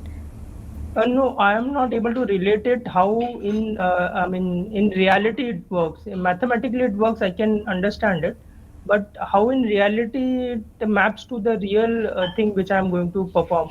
Let's say a simple search. In binary search, we know that we are splitting the array into two halves and then performing, then again iteratively doing the same thing till we get that particular element. But over here, we are rather than going for binary, we are making some n by b partitions, and then sorry, p partitions, and then within those partitions we are going and searching. Then how come we are not getting that entire thing as n? That's what my problem is. We are skipping, no. Like Skipping what? suppose let there are 100 steps and we have Okay. 2 eggs. So according to our formula, it should come, P should be 10, right? Okay. Right. So 10th level, say on 10th level, you'll throw the egg or the jar, Okay. whatever. Then if it breaks, you go from 1 to 10 So because you within have that, only one. so Yeah, that is within that 10th. partition, Yeah, within you that have to. partition, what are you performing? That's what The my linear, question is. linear, linear. Correct. So you did linear for partition 1, correct? Yes, yes. Then similarly for partition 2 till No. partition If it breaks, No, if it does not break, if it does not break on level 1, then I will go on level 20. From level 10, I will go to level 20. And if it breaks, then I will go from level 10 to 20. I have to do only 10 at max. I don't have to do 20. At And every level you have to do 10 now. That's what my yeah, question is. 10 P in case. So That in is worst why, case, in worst case, where will you go? worst case is actually You'll 90th. Yeah, you'll scan through entire thing, na? So it No, begins with how are you scanning everything? You're taking it into partition. So you will go from, suppose you go from 10, 20. Yeah, that's what my question is. When you say you are in partition 1, within that partition you were going linearly. No, we are not going linearly. We are skipping those 10. Okay, We are directly taking on 10. Yeah, let's take the example that Suyog was mentioning. So I think you have 100, right? So you have this 100, 90, 80 and all the way 10. And yeah, maybe your answer is located somewhere here. Maybe it's Ma'am, if we are going to do, ma'am, I get the point, ma'am. If we are going to do 10 comparisons at a time, then it is not an issue. Then everything is fine. Whatever calculation you did is, I mean, understood by me. But I thought it was doing one by one. That's where the problem lied with me. I mean, you are taking, let's say within this example only, from 90 to 100, let's say we are having 10 elements, and we are taking all 10 elements and then comparing. That's what we are trying to do over here. you're only for the first thing you're doing is you're only checking the boundaries, that is at 10, at 20, correct, all the way up to 100. So you're not checking anything in between. All of that is going to be skipped. So how many comparisons we did at most 10 comparisons. In this case, correct, it's 9. Okay, so only 9 comparisons we did so far. And now yes, there are only 10 elements here, right? So correct. so what you're doing is you start at 80, then start 80, 81, 82, and Got it, ma'am. Got it, ma'am. Ma'am, this entire thing I just forgot, ma'am. I got your point, ma'am. Actually, we were coming from binary search, and the array was sorted itself. Yes, my mistake, ma'am. okay, yeah. Thanks, Suyog and Ravi. Okay. So is this fine for all now?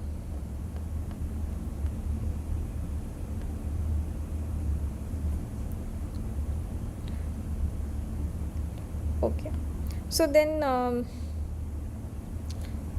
okay, how much time do we have? It's 7:30. Okay. So let's say maybe I'll just pose it for you. If you can think of this right now, it's fine. Otherwise, if you want to think about it later, that's also fine. So let us get back to the table that we had. So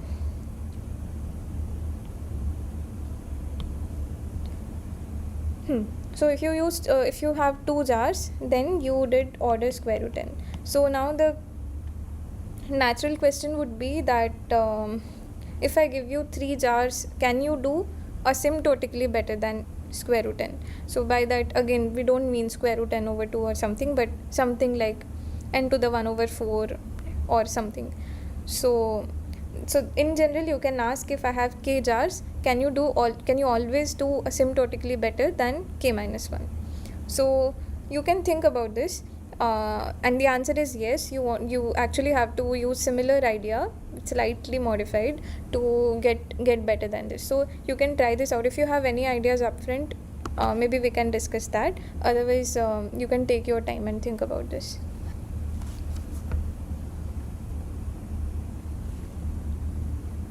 But is the question clear?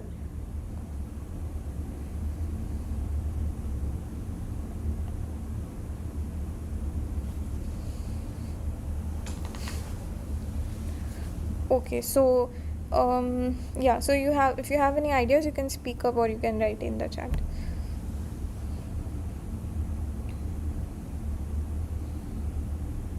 I mean, this is like breaking into partition, and then we have one more chance, right, for number 3. So we can use binary search, like we can attempt at the middle point of that. That's the idea I have. Like using the same, trying to divide it into smaller partitions, and we have one more chance. If we break our jar, we can test at a middle point of the partition. And if it breaks, then that, like getting one more level deeper into that. That's the idea. I don't know if it's if there is a better idea. So so one problem with that is so if you let's say the partition size is some p for you after using 2 jars, and you know the answer is in that partition. Now if you do binary search, you will end up using at least at most log of p many jars, right? Right. So that many you may not have. So for example, if it's 3, if I just give you 3 jars and you already used up 2, now you only have one. We only try at the middle. If it breaks, then we again do linear till then. Oh, you are saying that first we'll do binary and get it to n over 2, Yeah. and then do No. so, Yeah. and then I do mean, the partition. not. Yeah. And then do the linear thing, no? So Yeah. then the problem is that you used 1 jar and reduced your size to n over 2, okay, and then what will happen to the, according to our algorithm, it will be n over 2 Not I mean. Oh yeah. Okay. plus Yeah. p. Okay. So again, if you try to minimize this, you will again still get like order square root n only. It's only fractionally better. But what you can think about it, but I'll just give you the idea. If it makes sense, it's okay. Otherwise, you can try it on your own. So the idea is that you do repeated partitioning. So you're going to partition this. Yeah. Okay. I got the idea. Yeah. Once you get that partition, you're going to further partition it, and within the partition you're going to do a linear. So keep on partitioning. Only at the end, when you have 1 jar left, only then you do the whole linear thing. So that's going to be the idea, and the point is to analyze that it's going to do better than, it's strictly going to do better than the previous, the case when you have lesser number of jars. So that's what I would like you to try. You basically write the algorithm and come up with your running time in terms of this, and try to see what parameters would minimize the number of operations. And then so the analysis is the interesting part. So you can take this up, and if you would like to discuss this, then let me know. In the next tutorial, let me know. And okay. So if there are no questions, if there are no further questions, then now we can move to the next question.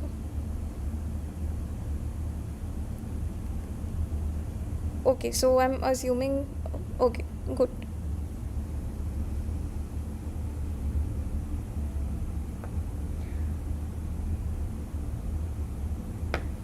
Okay.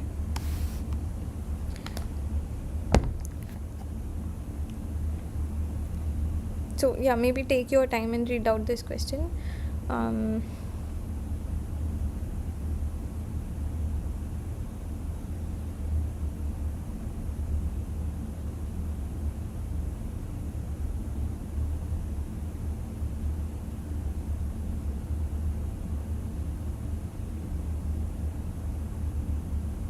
Okay, so maybe I'll just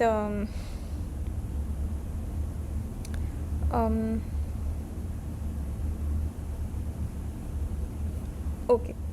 So what's happening is that there are students who are seated in the order of,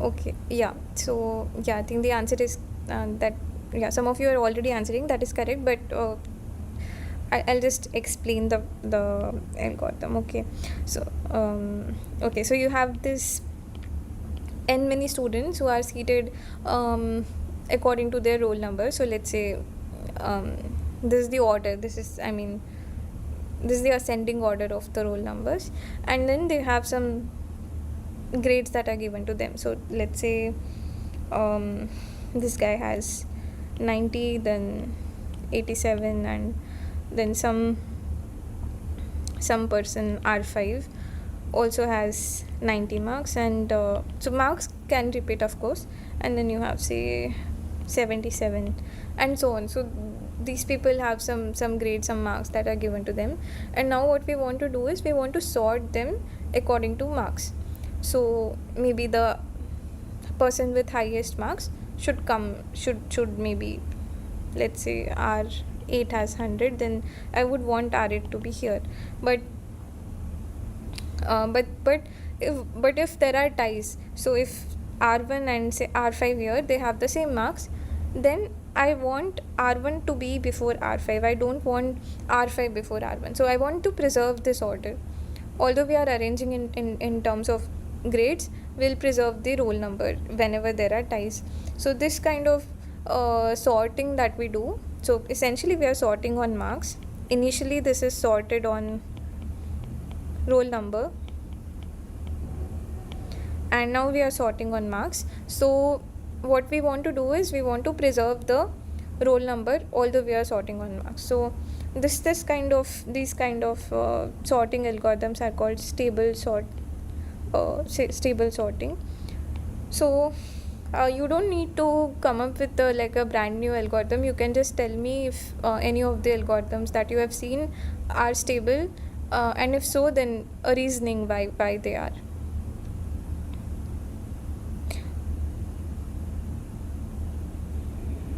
Okay, so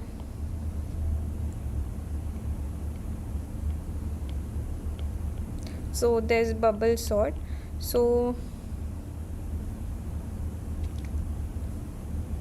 okay, so how many think it's stable?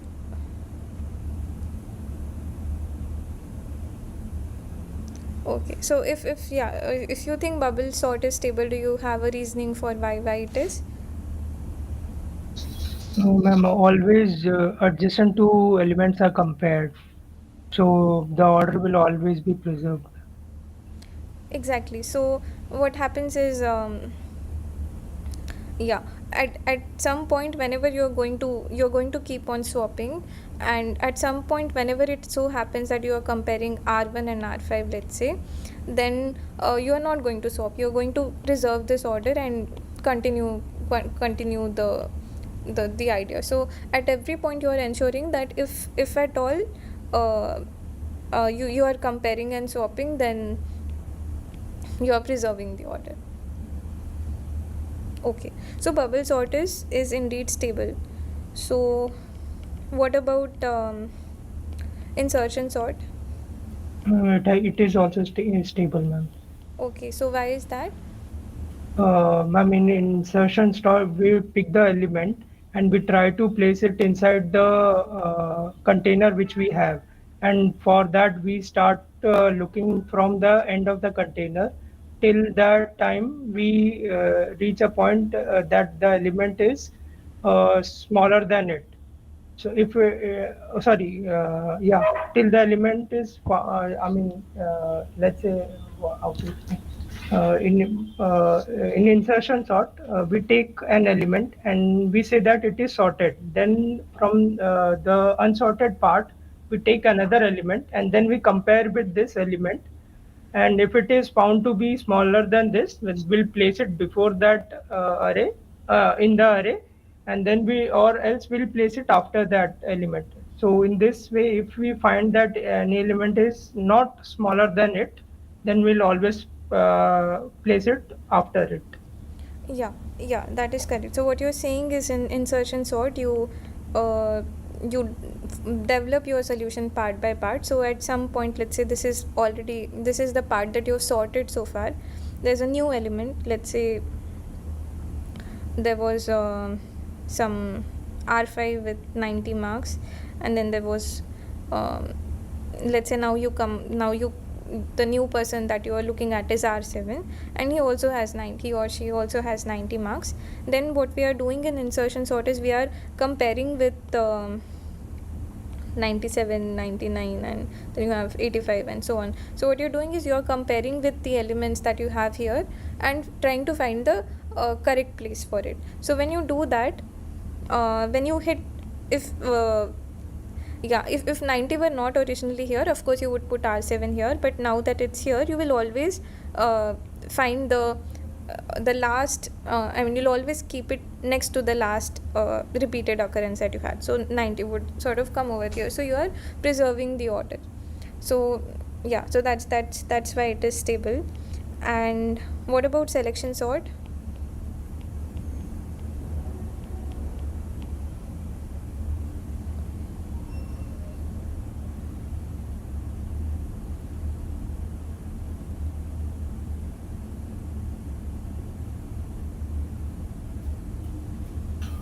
We search for the smallest element and then we place it at the first position. Then in the second round, we again search for the next, the smallest again, and then we place it behind this smallest element. So I think it should also be stable. Okay, so does anybody disagree with that? Do you have a counter example where okay, yeah, exactly. So like so like one of you pointed in the comments, what selection does is it finds the minimum element and swaps it with the correct place that it should belong to. But when you swap, it does not preserve the order. It can it can disturb the ordering that you have. So for example, if you have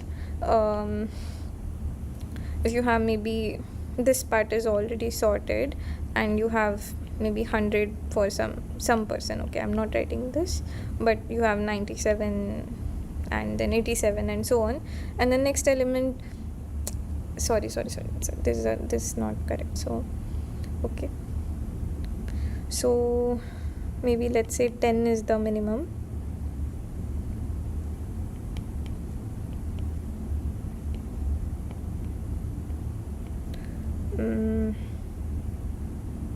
Yeah, and this is R1 who has 90, then there is some person R5 who also has 90, and let's say R7 also has 90. So then 100 is the maximum number of marks. I'm sorting in the reverse order, that the maximum marks to minimum marks.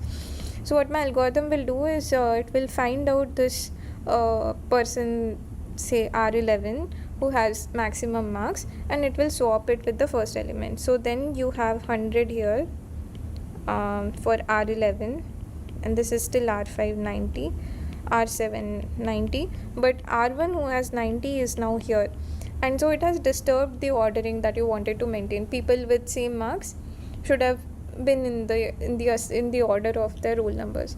So, and it will keep on disturbing like as it passes through. So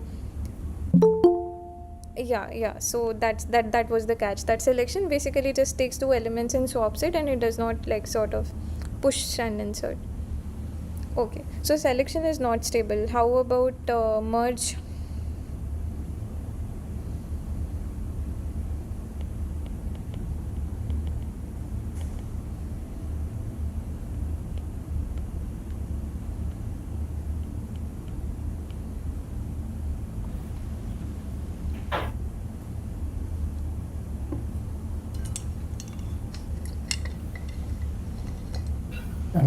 Merge Should be sort. stable. Yeah, it depends on left and right. So in this case, we are going from by roll number wise. So I think it will be stable. Yeah, so while you are doing the merging part, so assume that your sub problems can be stably sorted. Then while you are doing the merging, you can carefully do it, and let's say you have ties. So from the left part you have same marks and right part you have same marks. Then while merging, you can make sure that the element from the right part always comes after the element of the left part. So you can make sure that you can implement it in a way that merge sort is stable. So finally, what about quick sort?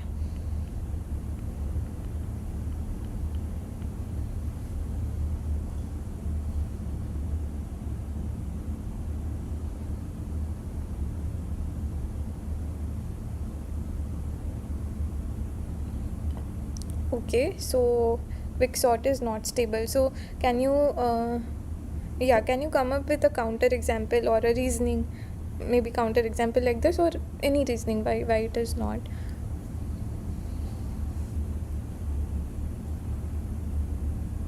Ma'am, in quicksort also it swaps the elements, ma'am. Yeah, so that, I mean, the idea is correct. You can try to come up with an example like this and see and show that explicitly it fails to maintain that stable order thing.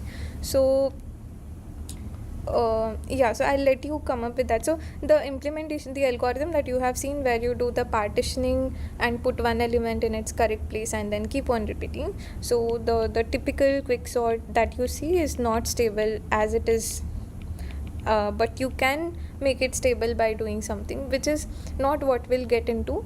So that's not the point of this exercise. So yeah, so whatever we discussed so far, is that clear, or are there any questions?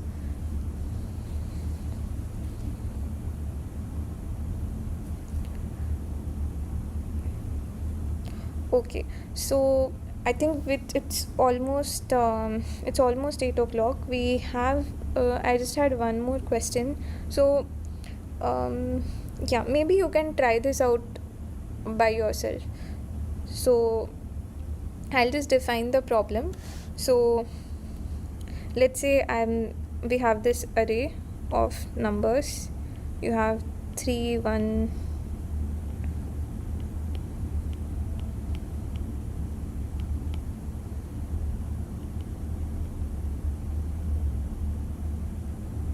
So this is an array of size 5, and what we are going to do is we are going to define what is called inversion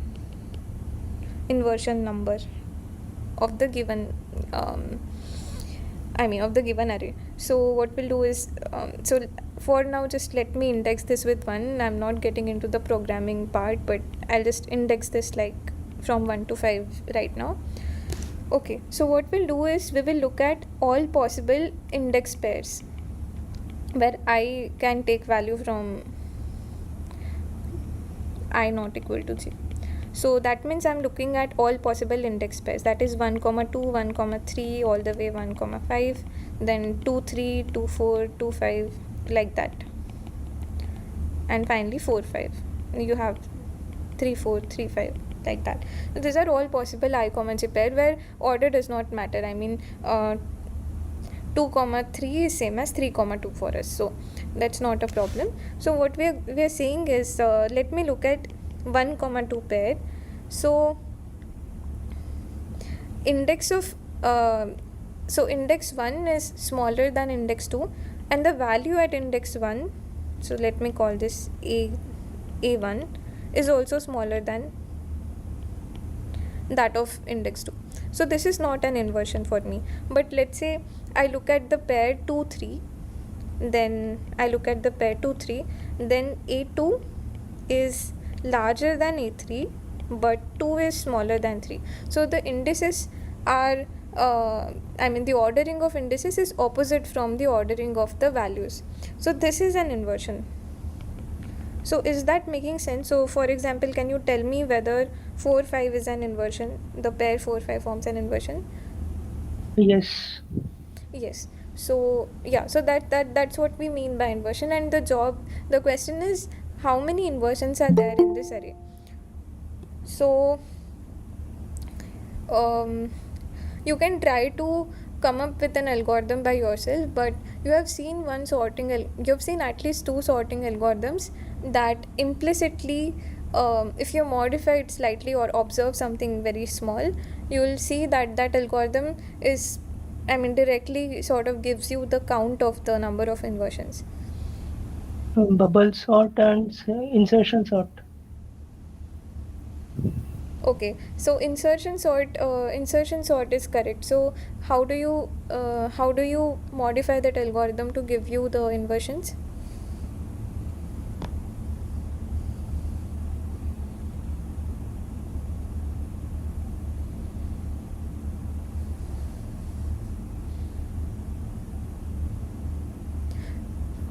So Ma'am, whenever we are comparing the from an element from unsorted part to the elements in sorted part, no, ma'am. I Yeah, yeah, think yeah, yeah. That is actually correct. So,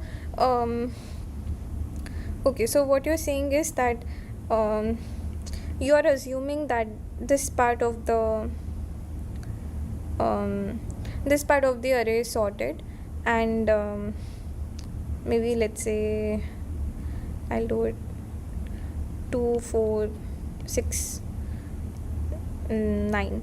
So this part is sorted, and then you are looking at the index A5. So index 5. So this is 1, 2, 3, 4, and I look at the value here. So let's say that value is 3. So, and there is of course there's a larger part of the array that we are building, that we are going to build. So what insertion does, it's going to compare with all these values and put it in the correct position. So yeah, so what happens is you compare these two. Do you see an inversion? Then count it. So here you have an inversion, here you have another inversion, and at this point you stop. So there are two inversions.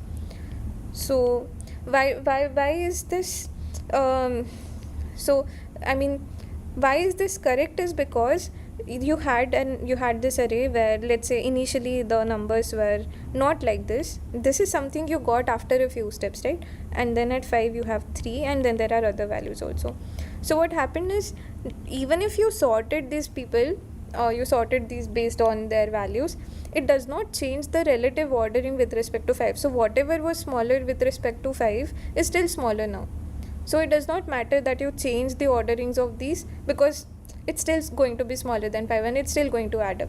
So that's why every time when you add up a new element, and if you count the inversions with the previous one, you will still preserve the order. And why it does not happen with bubble sort is because bubble sort is going to disrupt the relative ordering. It's going to make like swaps a lot of times. So I mean, you will end up over counting or under counting. So is the insertion part clear? Is why, I mean, how it will give the inversions? Excuse me. Yes. Like this, like I just had an idea. I'm not sure if it's correct or wrong. Like in this question, like as we have to just like write a program to count the number of inversions, right? So like, can't we just put a condition where, like, if both the like these condition, like if I is less than j and this one is true, and then like just put a counter to increment kind of thing. Yes. So you can, of course, you can do that. So that will so what will be the running time of that algorithm? Order of n square. Yeah. So yes, you ma'am. have, yeah, you have two loops, and that will give you order of n square. Okay, so that is, of course, you can write a program that goes through all ij pairs and see whether they are inversions. Okay, so the reason why we are talking about this is that if you look at you've seen other sorting algorithms also, right? Merge sort, quick sort, and so on. So reason we're talking about this is we want to do better than n square. Of course, if you do selection, it will still give you order n square. It's not doing better. But there is another sorting algorithm that you have seen, which, if you observe closely, you will see that that algorithm also like gives you a number of inversion number by a small observation. Oh, okay. Yes. Okay, so yeah, there are a couple of, yeah, there's an answer in the chat, which is that you can do merge sort. So okay, so what you do is maybe I'll use a new page. Okay, maybe you can try to think about it first. So how does merge sort give you the inversions, and I'll take up your ideas. So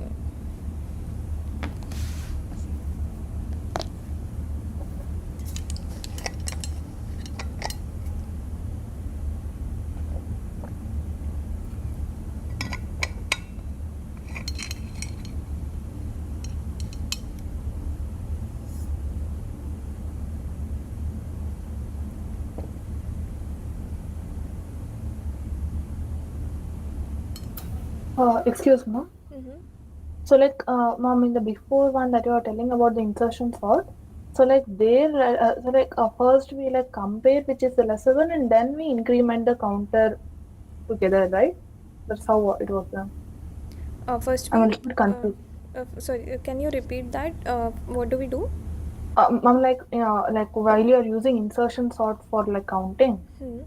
like I had a doubt. I'm like, can you please tell like if my understanding is correct? So like we just like compare, like we take one element and like we compare if it's lesser than, then we increment a count, right?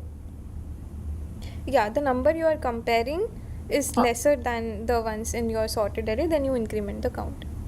Okay, yeah. Yeah.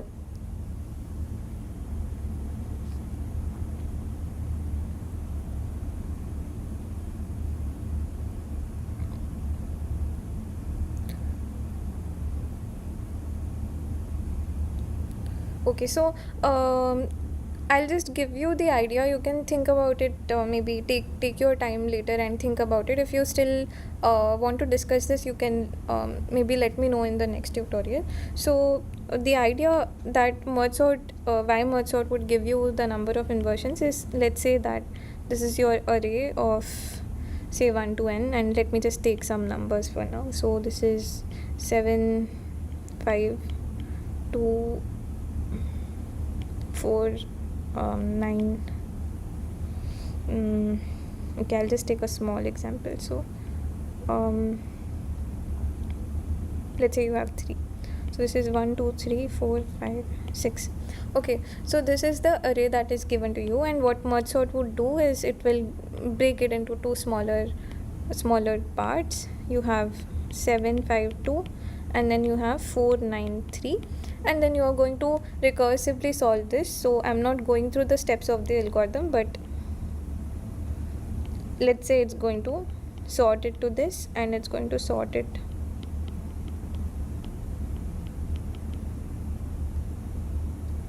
to 3, 4, 9. Okay, so I'm only looking at, so right now I'm not looking at the maybe I'll ask a simpler question first, then we will see how the merge sort gives you the number of inversions. Okay, so let's say I give you two sorted arrays. Here you have this array and you have this array. So now I want to count the number of inversions that are there across these. So what we mean by that is, yeah, you're going to look at 1, 4, 1, 5, 1, 6, then 2, 5, 2, 4, 2, 5, 2, 6, and 3, 4, 3, 5, 3, 6. You are not looking at the number of inversions that are inside this array and inside this array. You are only looking at what is across. So then how would you do that? So maintain two pointers starting at the initial index of the two arrays, and then start comparing. Let's say P is the index for first and Q is the index of second. Then I'll compare Q1 with P1 with Q1, and I'll find that the index are, I mean, they are not inversion pair. Then we go to the next element in the first array, and have I missed something? No, I think that I think the idea is correct. So like it's similar to what you do in the merge sort. So you look at these two, I mean in the merging process you look at these two numbers and yeah, and see whether they form an inversion pair. They don't, so then you Only one of the pointers will be incremented. yeah, at a time you are only moving one of the pointers. So then you move this pointer. Okay, sorry. Still No, I not think you would. No, maybe I'll work this out. Okay, so you are here, then you move it here. Now it becomes an inversion pair. Yeah, now it becomes an inversion pair, and oh no, sorry. It's the other way around. Wait, so yeah, So you check these two, and there is no inversion. So if there is no inversion, then you move the right marker. So why is that? So now I'll check with 4. Sorry. Okay, to maintain the order. Yeah, to maintain the order. So I'll check with 4 and 2. So it's still not an inversion. Okay, so then And we should be checking the left one, because if the F3 is not, then 4 is also not, because it is sorted already. So we should be moving the left pointer. mm, Because it is already sorted in ascending order. If 2 and 3 are not okay, an so inversion, let's say you do this, then you get one inversion, which yes. is 5 3. Then you get 7. Sorry. Then you move 4, right? No, I think we first check 5 3. We have 5 4. We don't have 5 9. Then we move to 7. Then we check 7 3 7 4. We don't have 7 9. I think that's a good solution. Okay, maybe I'll do it slowly. So you're saying, can you repeat this? So you're saying first you do We start from 2. We check that 2 and 3 do not form. Yeah, okay. 2 and 3 do not form. So since 2 and 3 do not form, all the elements next to 3 are already greater than 3. So there is no point in checking checking with 2 again. Okay. So we directly increment the left pointer, and now we check with 5 till we approach a bigger element, that is 9 here. So if there were more elements next to 9, there was no point of checking them, because it doesn't form a inversion already. So now we increment the left pointer again and repeat this process. But ma'am, 5 3 would be an inversion pair, no? And we have missed it. 5 3 5 4 both will be the inversion pair. We can We haven't check missed it. basically Yeah, to when we 9 before 9. Yeah, Yeah. so everything so the first inversion pair that you got was 5 4, and Yes. since 5 4 is an inversion pair, 5 3 is also an inversion pair. So No. I think whenever sorry, we 4 implement, 5 9 is also no, 5 9 is not inversion. I mean, when we increment the left pointer, we set the right pointer to the leftmost index again. That could be done. It means that, ma'am, when we select the pointer to the 5, the right pointer should be on the 3. And then we can shift the right pointer to the last element. But I think that is deviating from the way merge sort works. yeah, so there is a way to do this without having to reset the pointers back and forth. So it's just one linear pass, and it's very similar to what merging process does. But I think I confused I think I confused you with some okay, so maybe you try this out on your own, and in the next tutorial we'll start with this. Sure. Okay, and next tutorial will be so there is a Google form where you can put your preferences for the for the tutorial timings, and we'll go with the majority. Then I'll request them to change the slot. If that is approved, only then we will have different timing, and if at all it changes, you will get to know through the mail. So you get reminders, right? So for today's session also, you might have gotten a reminder by mail. Yes. So you will get to know through the mail. So we have like one session a week, right? One session a week, which was supposed to be Fridays 6 to 8, but I think a lot of people had difficulty in the slot or something, so we decided to take a poll. Okay, so how was how are the questions today? Were they like on the difficult side, or any feedback that would help design the future questions? It was a good slope, yeah, moderate, easy to moderate. Okay, how about others?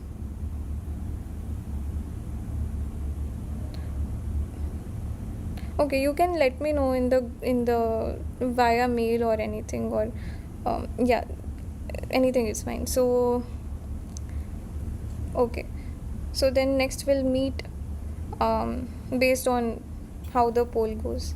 I had a question. Yes, where can we find such questions and like mathematics for more illustration, like the analysis of algorithms? Yeah, I mean, so in the lectures, it is not so elaborate. Right now, I'm in week 1. I'll be moving to week 2. But the mathematical part, like taking differential and log n under root n, the kind of analysis we did. yeah, I think that the two books that I mentioned, Corman and Tardosh, Kleinberg Tardosh, those are the best references you can find for course on algorithms. And there are solved examples also where you will see a lot of mathematical analysis. And there are unsolved ones also which are interesting. Some of these I might have taken from the two, either of the two Oh, books. okay. Thank you. Okay. Ma'am, I had a small doubt. Ma'am, like I will complete my BTech second year this April month. So can I apply for a internship? Like I have got top 1% in the last July to December NPTEL course. So is it possible for me to apply this year? Okay, so generally the internships open during summertime. So application starts around like March, April something, and then there's some CGPA criteria through which I don't know. So it goes like that. But if you directly want to approach faculties, you can mail them. You can tell them what is your research back. I mean what courses you have done and what interests you, and you can write to them. Directly, and if they are interested in working or inviting you, then that can work.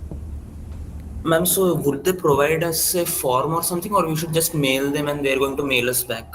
So these forms are are not, are specific to institute. So the institute releases it. You can find announcements on the institute webpage. And then there is a process that they do. They have some algorithm for selecting students and so on. So based on that, they invite students, but directly also you can write to them. And yeah, the forms, but you'll only get to know a week or two, I guess, before it opens. And the dates are also not like very specific, but it opens somewhere in March, sometime in March. If yeah, if it does open sometime during our tutorials, while tutorials are running, I'll let you know. Yeah, sure, ma'am. Thank you, ma'am. But yeah, keep checking the websites also. Ah. Okay, so email I've shared. I'll write it here also, but I've written it on the first page of this notebook, which I'll upload on the drive. So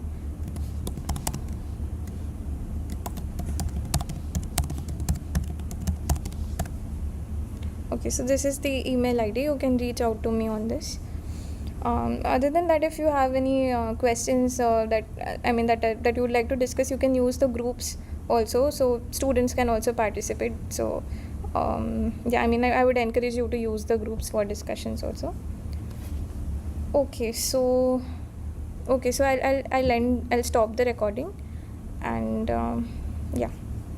Okay.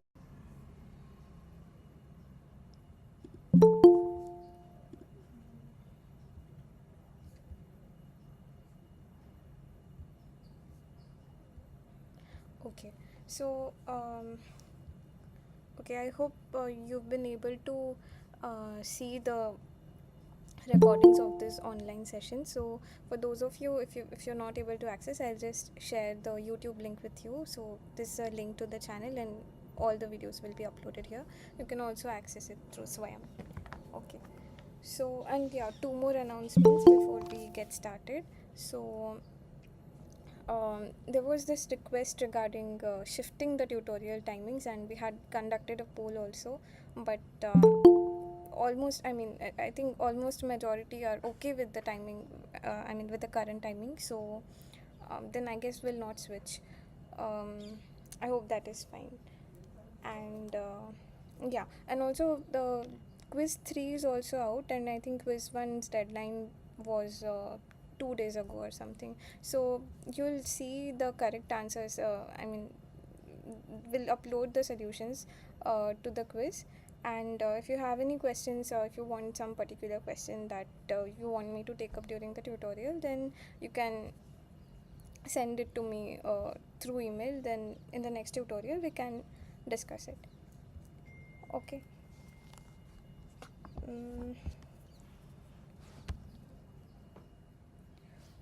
So sorry.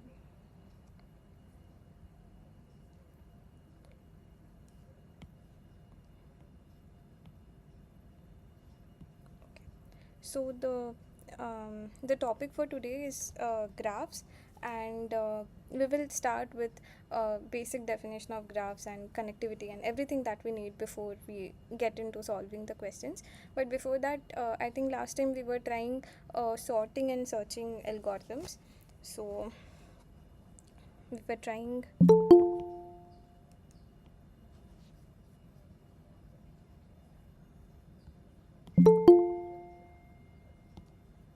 Okay, so this week we'll look into graphs. In particular, we will look at what is called depth first search or DFS algorithm, and we will also look at breadth first search or BFS algorithm. We'll see some interesting questions on these, and then we'll see what is called topological sorting. So these are the key topics for today. But before we get into this, there was one question that we were trying last time, which was about the number of inversions. So we said that if, let's say, you have an array and you have, say, numbers 4, 2, 6, 3, 9, 7 written here. Then we said that let's say this indexes are 1, 2, 3, 4, 5, 6 in this array. Then we said that you look at every pair of indexes. Okay, so there are some people who want to join. I'll admit them.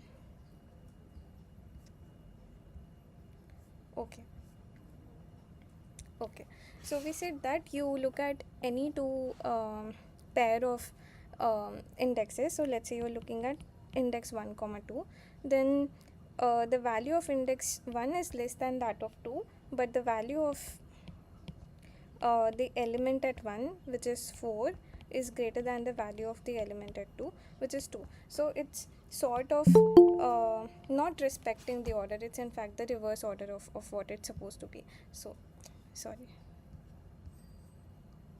Okay, so such a pair is what is called an inversion. So this is an inversion, the pair 1 comma 2. But if you look at pair 2 comma 3, can you tell whether this is an inversion? So you know 2 is less than 3, but what about a of 2 and a of 3? So is this an inversion?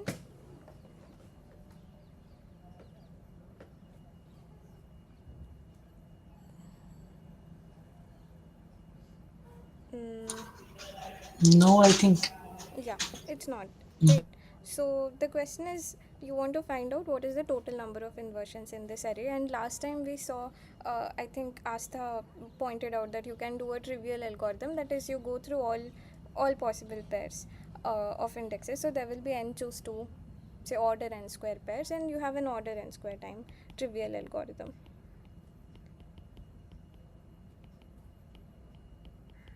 Which is that you go through all pairs and update your counter. Okay, but then we also saw that one of the sorting algorithms naturally can be modified to give you this inversion number. So does any of you remember what that algorithm was?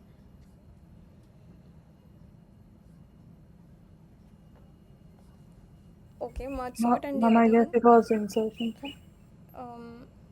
Yeah, it was insertion. Yeah, so we saw that if you modify the insertion algorithm, then you can get an order n square time, which is in terms of time it's the same as what your trivial algorithm will give, but it's just some nice observation that we noticed. Then we said you can in fact do better. You can do instead of n square, you can actually do in order n log n time, and we said we'll use merge sort for that. So okay, so let's take an example. Okay, so how does the idea of merge sort go? You assume that you have two sorted arrays, and you're going to solve the problem for this, and then you're going to combine them, which is the merging process. So let's say at some step you have this um, and on the other side you have 2 3 5 7.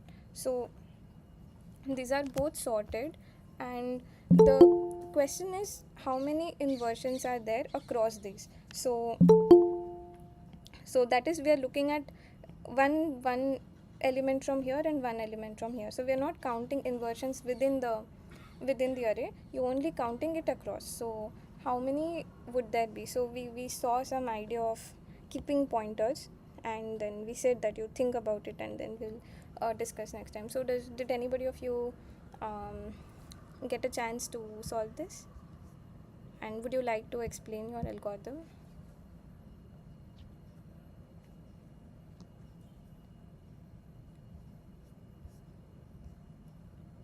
I mean, even if you have some partial thoughts or any starting ideas, that's also fine.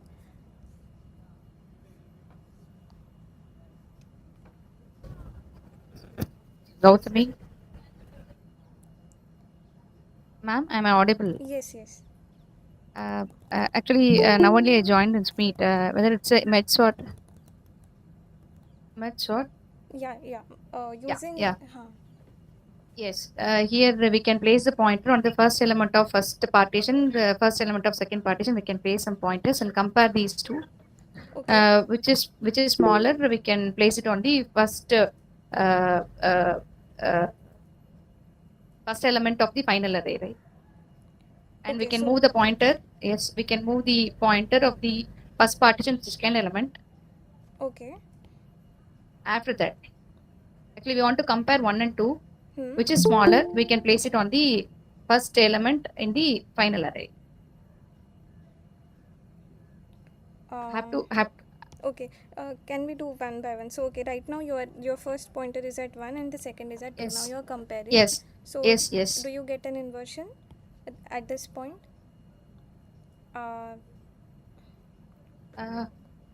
So the current pair that we're looking at, is that an inversion? Yes, we have to compare and get a small element. Take the smallest one. Oh, okay, sorry. So did you join just now? So okay, so Yeah, just now. That's why I asked. okay. Sorry. Sorry. So what? Oh, sorry. So what we were saying is there's something called inversions, which is if you look at two elements in the array, then say in this case, let's look at the first and second element. So 1 is less than 2 in terms of index, but the value that is stored at 1 is larger than the value that is stored at 2. So this is sort of opposite of the ordering of the indexes. So this is an inversion for us. But if you look at 2 and 3, for example, then 2 is smaller than 3, and the value that is stored at 2 is also smaller than the value that is stored at 3. So this is not an inversion for us. So the question is, you are going to look at all possible pairs and count the total number of inversions. So what we said is that in this merging process, there's something you can do. Some small modification you can do to get the number of inversions. So yeah, so does anybody want to attempt?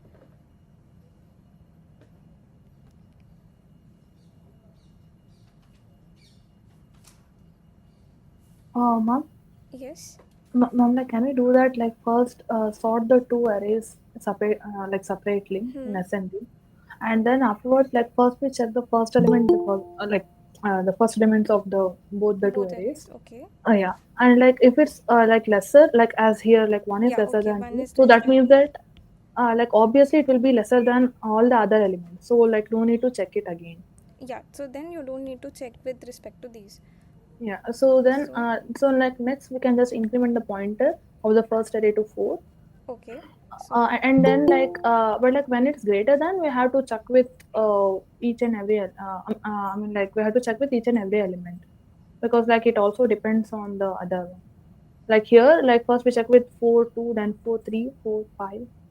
I'm like that's what I like again. But like I don't think so. It will like actually reduce the number of steps. yeah.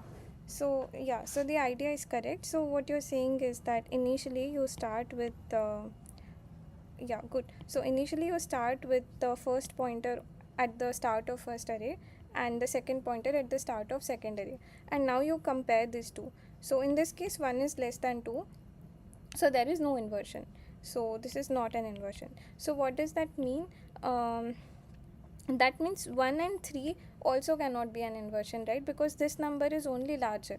So if this is already smaller than this element, so if 1 is already smaller than 2, then it's also smaller than 3, it's also smaller than 5, and it's also smaller than 7. So there is no point in comparing this element with any of the elements there. So we've already used the fact that the element this array is sorted, so we don't have to check amongst these. So what we'll do is, now we will increment our pointer, left pointer, to the right side. Now we will compare 4 with 2. So now do you see an inversion?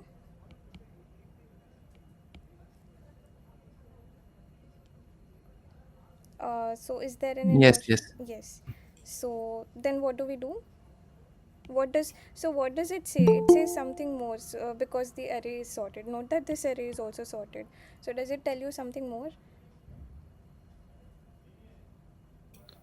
We Does it? need to first move 1 into the sorted array, then after that we can compare 4 comma 2, Hmm. then move 2 into the sorted array, then compare 4 comma 3, move 3 into Yeah. the sorted array, Yeah. and initialize another variable to keep track of how many we have moved from the right partition, so that when the pointer comes to 5, 4 we cannot compare, it is not an inversion, 4 comma 5 is not an inversion. Yeah. So we Yeah. move Yeah. so we move 4 to the sorted array, then the left pointer moves to 6. So next time when we compare 6 with 5, it is an inversion, but also we have to add for 2 comma 3, because 6 comma 2 and 6 comma 3 also form an inversion. So we need to add those two also. So we need to keep a track of the variables that have been removed from the right partition, from the values, sorry, not the variables. Okay.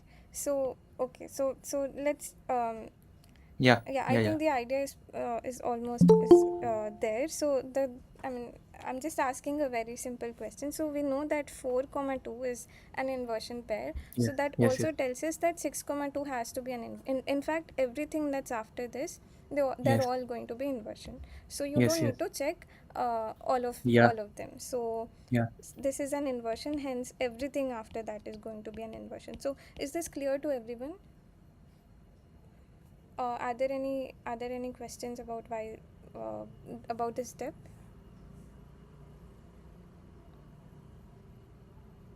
I think we could get started from a point where the entire array is unsorted, because these two partitions are sorted already, right? Because when we start from a big array, we first divide into subpartitions of size 1.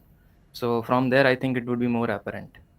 I mean, it is to me, but for others, maybe if they ask. You're talking about the recursive process of Yeah, not like the code algorithm, but when we do the merge sort, that yeah. process. Okay, so is this clear to all at this point what we did?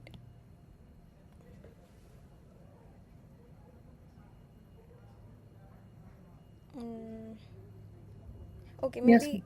Okay, thanks.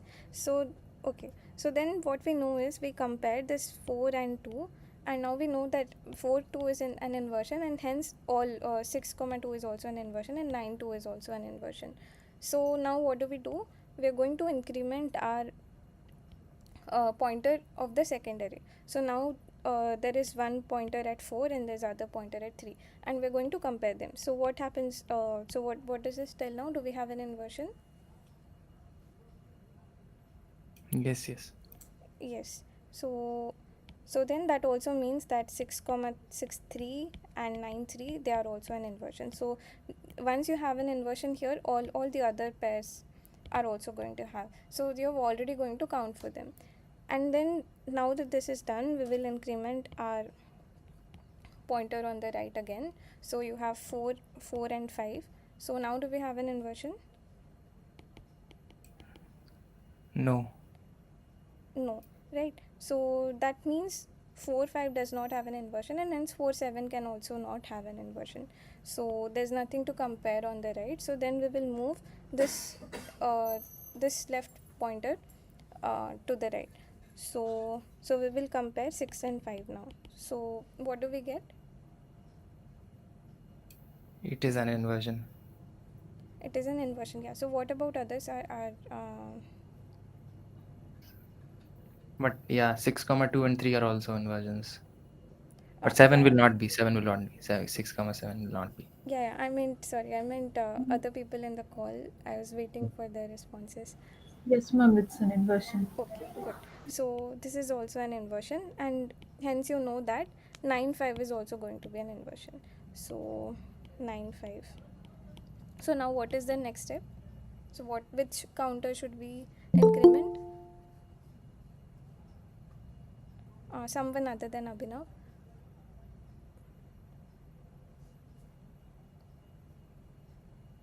The right point. The right one. This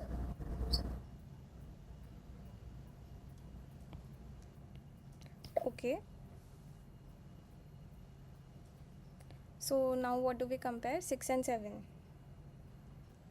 Huh.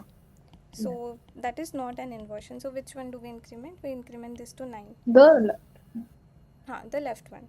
So 9 comma 7, and this is an inversion. But now there's nothing left here to check with. So you are done. So what is the total number of inversions we counted in this case? So if you count, what all did we get? These are the 3. These are the 3, and these 2, and this one. So altogether we have 9 inversions. And what is the running time of this algorithm? So we had 2 sorted arrays, and we wanted to count the inversions across them. So what is the running time that we used?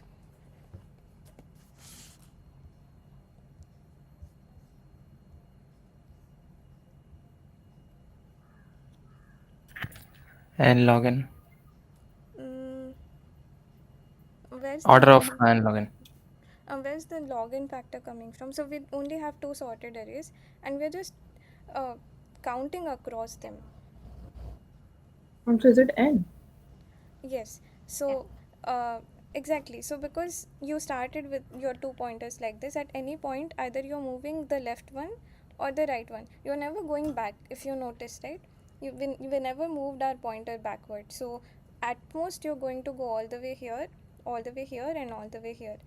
And at every step either you're moving this pointer or that, or the other pointer. So this is taking order and time. Is this clear?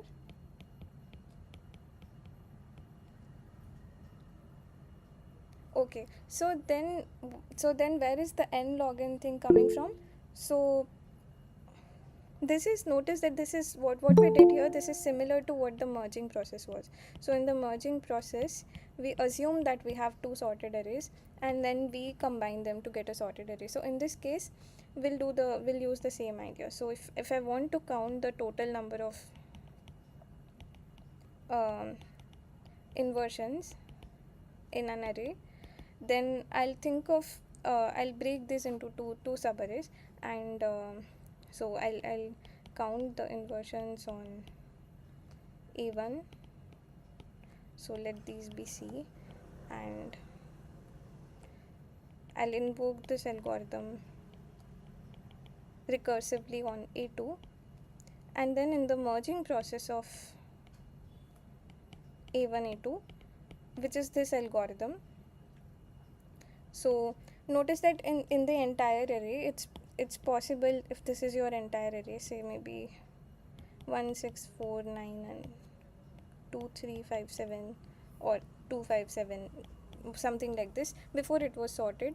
So there are going to be inversions amongst these and there are going to be inversions amongst these, and then there are going to be ones across. So what we counted here is just what was across, and we did not count in this merging process what was the number of inversions within the first subarray and within the second subarray. So where are we counting that? We are counting that recursively.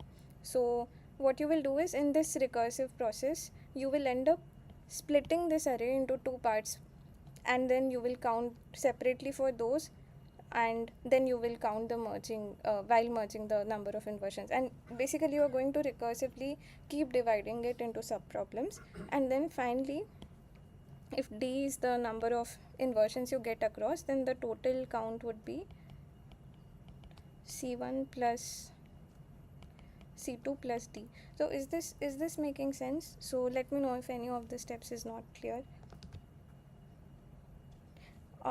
Is the algorithm fine? Okay. So then what is the running time of this?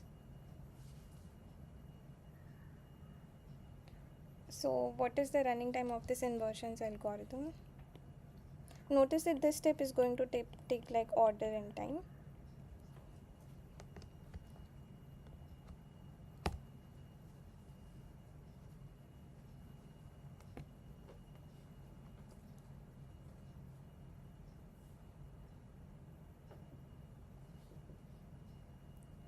Okay, so let's ask a simpler question. What is the recurrence relation of this for this algorithm? So if T of n is if T of n is the time taken by inversions algorithm to solve and for an array of size n, then how do we write the running time of this algorithm in terms of the smaller problem? So how much time will this take? Even if is of size half, it's of size n over 2. So how much time will this take? T of n by 2. T of n by 2. And the other one also, it takes T of n by 2. T of n by 2, yes. And this is order n. So what we'll do, we will add all of them. So what Yes, do you 2 T of n by 2 plus n. Yeah, good. So you get 2 times T of n over 2 plus order n. So let me write C times n. And then what you do is you can simply do a substitution here. So if you substitute, you get 2T of n by 4 plus 2 Cn by 2. Sorry, Cn by 2 plus Cn.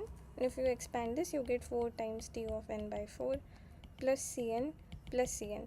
And if you keep on doing this, so can somebody tell what happens at the last step? So what happens when T becomes this becomes T of 1? How many terms will I have here?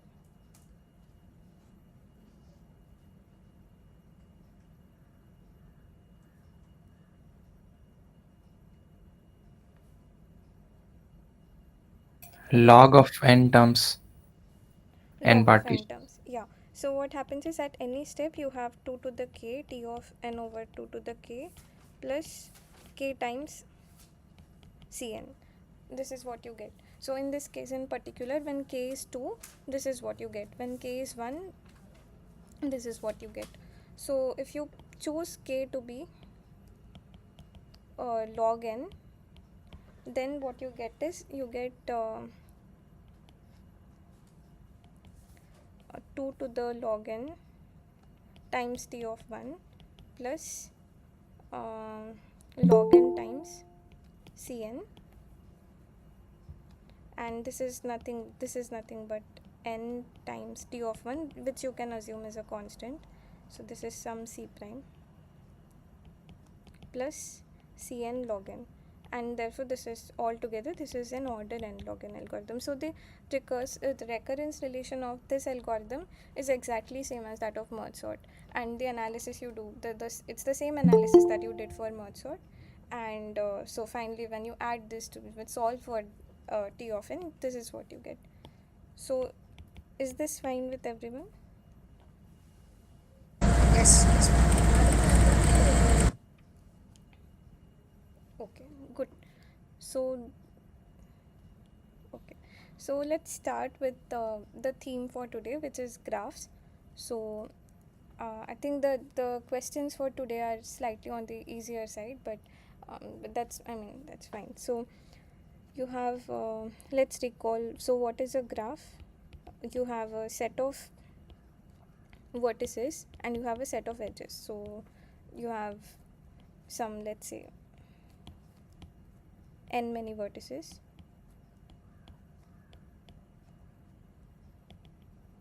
maybe I'll just draw 5 vertices for now, and then you have edges. So what is an edge? Edge is a subset of these vertices. So let's say 1 comma 2 forms an edge E1, say 1 3 forms an edge E1, E2, then you have E3. So this is just pick any two vertices and you can draw edges across them. And let's say E5. So this is an example of a graph. So okay, so let me just okay, so are you familiar with any other representation of graphs? So what we do is like a graphical representation of the structure. So do you know any other way in which you can represent it? Yes, Matrix. matrix and adjacencies. So what you can do is you have something called, this is a graphical representation.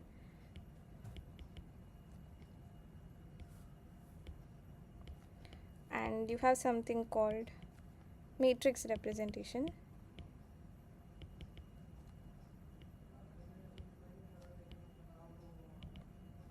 So what are the rows and what are the columns? So if let's say I want to have adjacency matrix, so what do we write on the rows and what do we write in the columns? Vertices. Vertices. So in this case you have 1 2 3 4 5, these are the 5 vertices, and the columns are also vertices. And then what is the value for each of them? So you look at first column and first row. So that means, is there an edge from 1 to 1? So in this case there is no edge, so what do we write? We'll write the 0 here. Then let's look at 1 2. So is there an edge from 1 to 2? Yes. Yes, so we write a 1. So what's going to be the value? I mean, what do we write in this row? Just as practice, what can someone tell?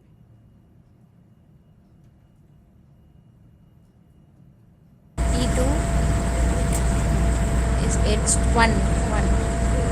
1 to 2 is 1, 1 to 3 is 1, 1 to 4 is 1, 1 to 5 0. Yes, for 2 to 1 1, 2 to 2 0, 2 to 3 0, 2 to 4 0, 2 to 5 1.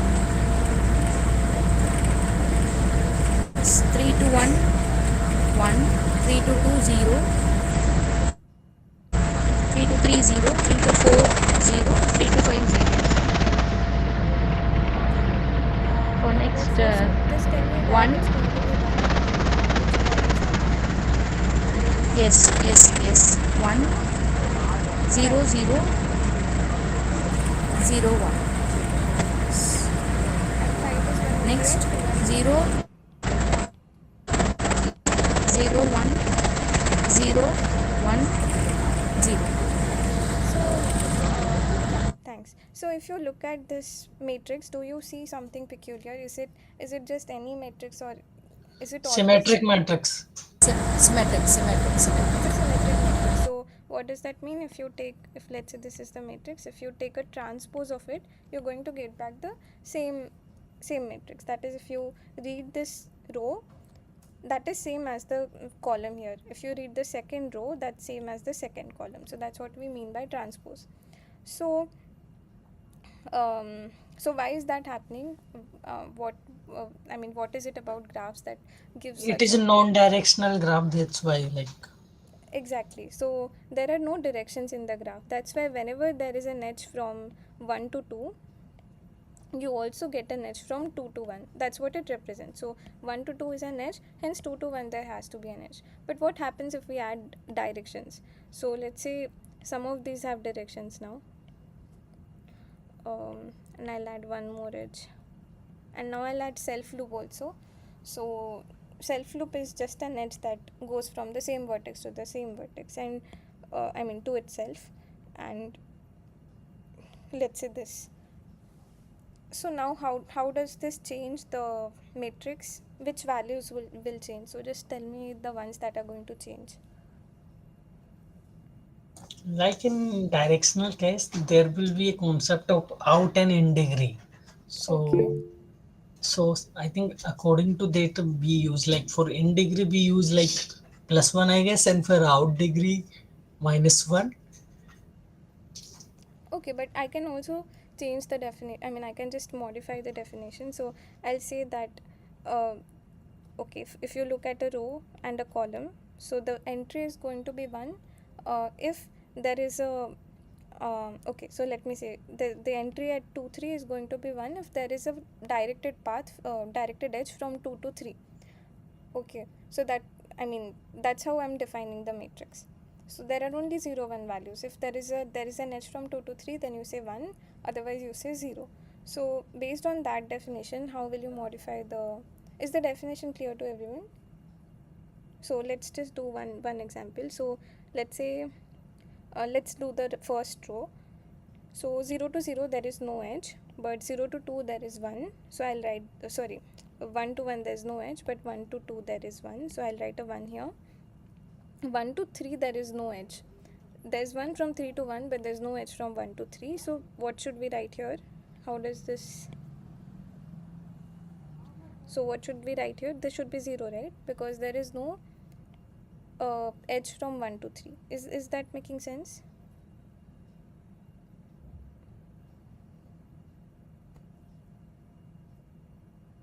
Okay, if it is, then okay, good. Then what should we write for the for 1 4? Mm, 1. 1, right? And 1 5? 0. 0, right? So so can you just quickly point out which of these entries are going to change? Only the ones that are going to change. I mean, only those values that are going to change.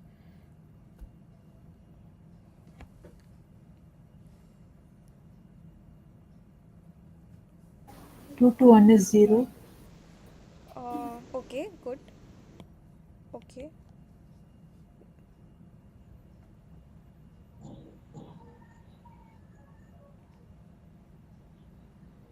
Ma, Yes.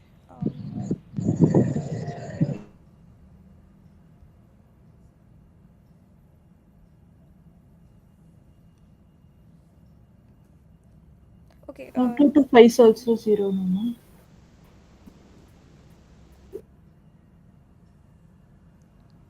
Yeah, 3 to 5 is already 0, right? So Ma'am, 2 to 2 5. to 5. Yeah, 2 to 5 is also going to be 0. And then 5 to 2 would 5 to 2 doesn't change. 4 to 1, right? So 4 to 1 there's no edge. Oh, sorry, there is 1. And 5 to 5 becomes 1 because now you have a self loop. Okay. 5 to 4 becomes 0. 5 to 4 becomes 0. Yeah, good. That's it. So yeah, so that's how you would, if instead of an undirected graph, if you have a directed graph, you'll modify the adjacency matrix like this. And there's one more matrix representation of this, which is called an incidence matrix. Okay, so what we do is, instead of right, so on the rows we are going to index them by vertices. So you have vertex 1 2 3 4 5, but on the columns, instead of having vertices, you are going to write edges. So in this case we have 5 edges, so e1 e2 e3 e4 e5. And then what's going to be the value at any cell? So you look at vertex 1, look at edge 1, and ask if the vertex 1 is a part of, or is it incident on the edge e1. So okay, for now assume that this is undirected, so let me remove all the directions. So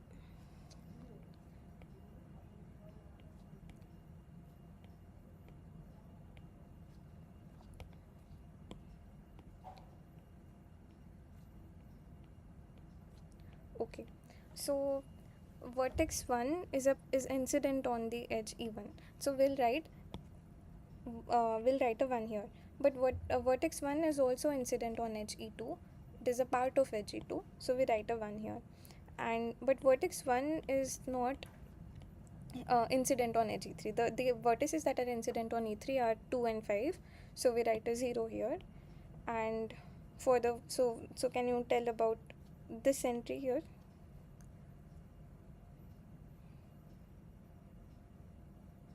0. 0, right. And what about the next one?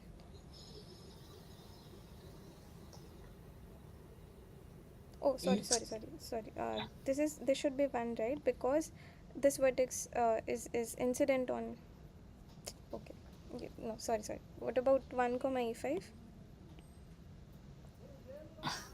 1. 1. 1. And so can you quickly tell me which entries are 1? So I'll only write the ones. Tell me the row and column. E2 and E3, ma'am. 2 and e3. Okay, this is 1.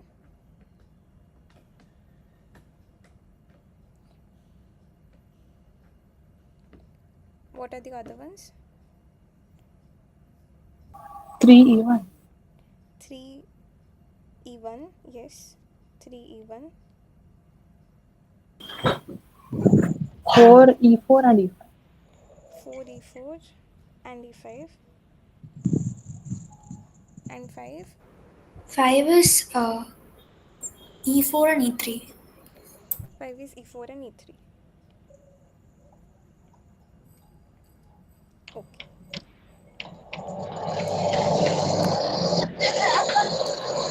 So all. Okay, I need to charge the pencil. Just give me a moment. Okay. So these are the ones, and then all the other entries are going to be 0. So I'll just fill them with 0. So yeah. Ma'am. Okay. Yes. Ma'am, for second one, will E2 be 0 or 1, ma'am? For second one as in? For node 2, ma'am. Okay, yeah. So this should be a 1. This is what you were saying, right? Yes, ma'am. Yeah. Good. Thanks. So now do you see anything peculiar about this matrix? So here you observe that it's a symmetric matrix. There is also something special about this matrix. So can you observe? The edges have been named. Edges have been named. Okay. I mean, other than the fact that we have labeled it like this, if you look at the entries of the matrix, do you see some property about it?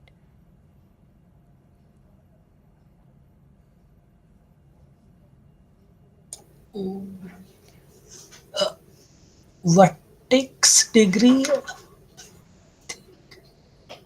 Okay, yeah, that is correct. So if the degree of, I've not defined what the degree of a vertex is, but okay, so degree of vertex is basically the number of edges it's a part of. So for example, 1 here is incident on e1, e2, e5. These are three edges. So degree of 1 is 3, and that's why if you look at the row of 1, you will see exactly 3 ones.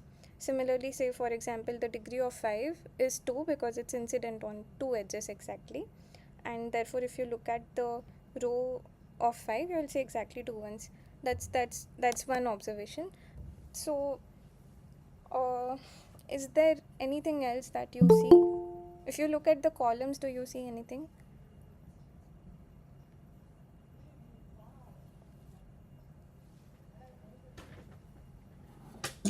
Like from column we can say like E1 is adjacent with the B1 and B3. Yeah, but yeah, that is from the definition. But let's say you take the sum of the columns. Exactly 2 edges. Exactly. So if you take sum of the first column, you get 2. If you take the sum of second column, there are exactly 2 ones, and same happens for all of them. So this is not a coincidence, why is that happening? Because every edge, the way we define the edge, only takes two vertices. So it's yeah, every edge is incident on a pair of vertices. That's why if you look at this, you will see one end, so you'll only see two ones, and all of the rest of them are going to be zeros. So is this clear? So if you look at this, the column sum is always going to be 2. Okay, so is this clear? Okay, so now can you think of when do you want to use an adjacency matrix and when would you want to use incidence matrix? Anything that comes to your mind?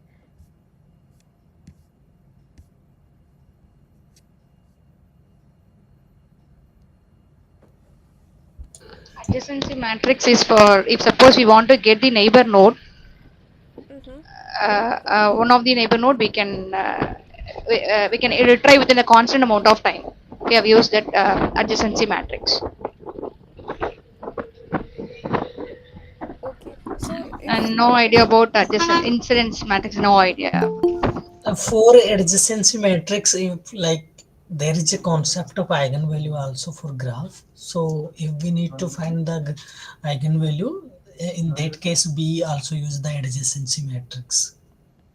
Okay, so yeah, there are some nice properties about that, but if okay, there is one simple reason why you could use. So I mean, there are many reasons why you should. Sometimes it's better to use adjacency matrix, sometimes it's better to use the other one. But one reason is that if you observe, let's say you have 5 vertices here, what is the maximum number of edges you can have? What, like, how large can the number of edges be? N into n minus 1 divided by 2. Yeah, so that is n into n minus 1 divided by 2. So how do we come up with that? For every vertex, you can have edge to n minus all the n minus 1 of them. So there are n vertices, and all of them can have n minus 1 vertices. But why do we do divide by 2? So anybody Because one edge is defined between like two vertices and that will be counted by 2 times, something like that. yeah, exactly. So if you look at this edge, for example, you're counting it once for 3 when you're counting the edges incident on 3, and you're counting it one more time when you're looking at the edges that are incident on 1. So for every edge you are actually over counting it by a factor of 2. That's why you're going to divide it by 2. So and that's why you're going to have maximum um, these many edges. So this is like something like n square, right? So um, yeah, so the problem is that if you use incidence matrix, then the size of your matrix is going to blow up. So in here you can have like n square many columns and n many rows. So the size of the matrix will become n cube. In that case, still if you use the adjacency matrix, what will be the size of that?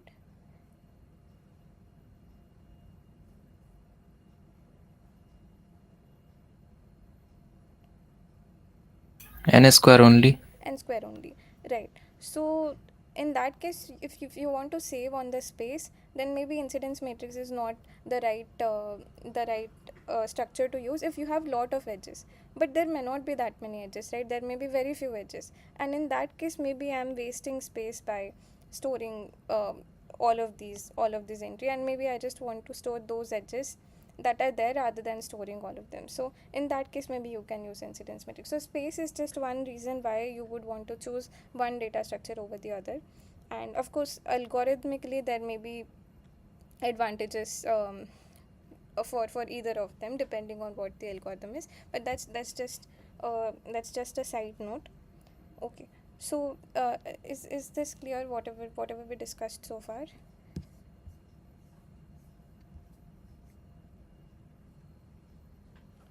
Okay, good. So okay, so this is just let's start with a simple exercise. So what do I mean by complete graph? Complete graph is the one which has all possible, so this is something that we said just now, this has all possible edges. So that is between every pair of vertices you have an edge. So there are like 27 vertices.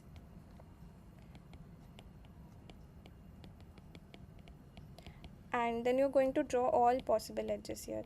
So how many edges do you get? 351.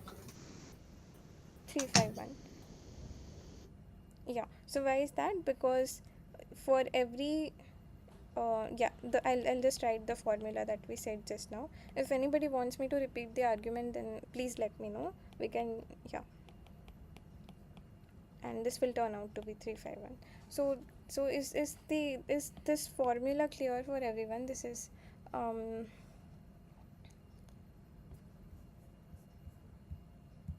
okay. Okay, good. So yeah, then let's look at maybe let's take this one first. So you have we defined the degree of a graph of a vertex. So let's say you have 1 2 3 4. Okay, so we said the degree of a vertex is the number of edges incident on V. So in this case, for 2 you have 3 edges. So degree of 2 is 3. Okay, so the question is, you have 5 vertices that are given to you and their degrees are 1 1 2 3 3. So the question is, how many edges are there in the graph? 5. 5. Okay, so let's wait for others also. Let's see what they come up with.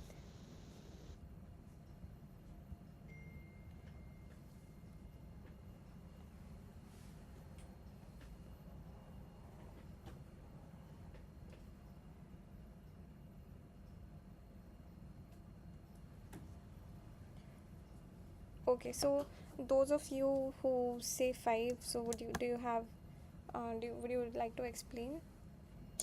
Like there is a formula, like degree sum is equal to the 2 times of the number of edges. Okay, okay. So yeah, what about okay, sorry, I don't know how to pronounce your name. Somebody was messaged in the chat. Would you like to explain?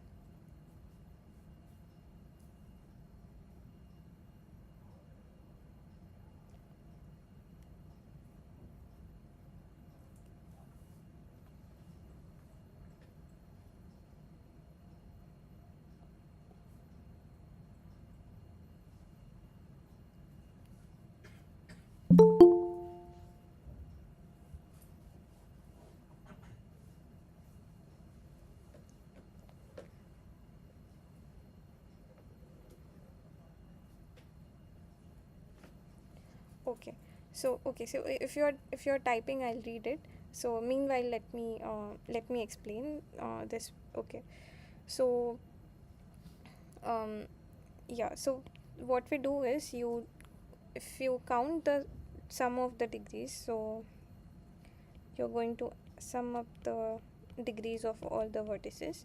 So what does that mean? If the degree of vertex 1 is 2, then there are 2 edges that it is a part of.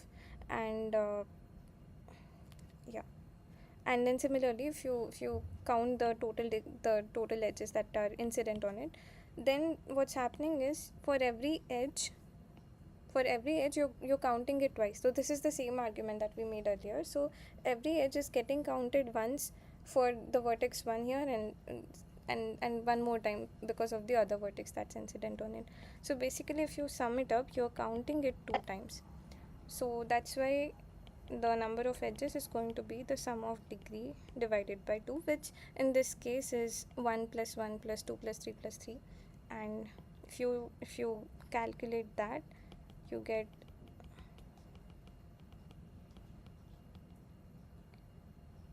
yeah, you get 5. So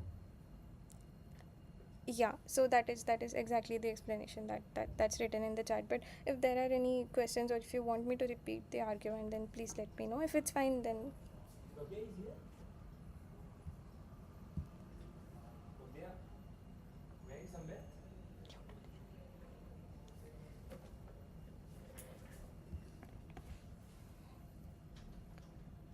Okay, so I'm assuming this is fine with everyone, right? So how did we arrive at 5? If that's not fine, then let me know.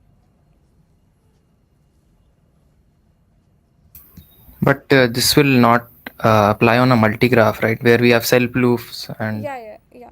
So this is a simple graph that's given to us. I mean, in the question, it was not clear. Yeah, I mean, because we never defined, I mean, in the whole, Okay. okay. Yeah. Okay, yeah, but a better way of writing it would be by mentioning it's a simple graph. Okay, so for those of you who are not aware about this, it's totally fine. So we're just saying that there are no multiple edges. There are just single edges between two vertices. Okay, so maybe I'll start with what is a tree. So okay, so if you have heard of trees before, how do we define trees? A simple connected graph without cycle. Okay, it's a simple connected acyclic graph. So how do we so let's define all the three terms. There are three terms here. Let's define one by one. So simple is something, I think sorry, I forgot your name. So I think Abhinav.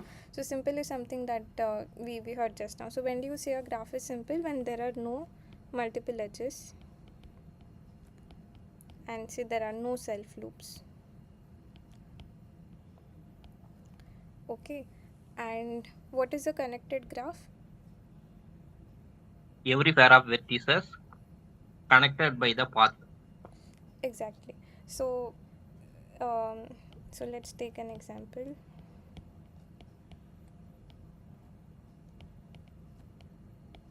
Okay, so this is a graph that you have, and if I ask you whether 2 and 3 are connected. Yes, Yes, by 2 and path. 3. Yeah, the path is you go from 2 to 1, 1 to 4, and 4 to 3. So that's why 2 and 3 are connected. But if I ask you, say 1 and 6, are they connected? No one. No, because there is no path that you can take and reach to 6. It's a disconnected component. So if you look at any graph, you can divide it into different connected components. So in this case, there are two components. This is a connected component, this is a connected component. There may be many. So um, yeah, so basically you see a graph is connected if between every there is a path between any two vertices. And when do you say a graph is acyclic?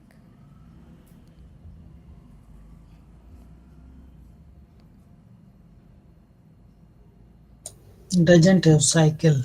Doesn't have cycle. So what is a cycle? Every vertices has degree 2. Every vertex has a degree 2.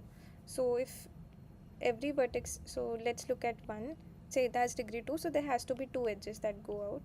Then let's say 3 has a degree of 2, so I have 4 vertices, let's say. So there must be one more edge that goes out.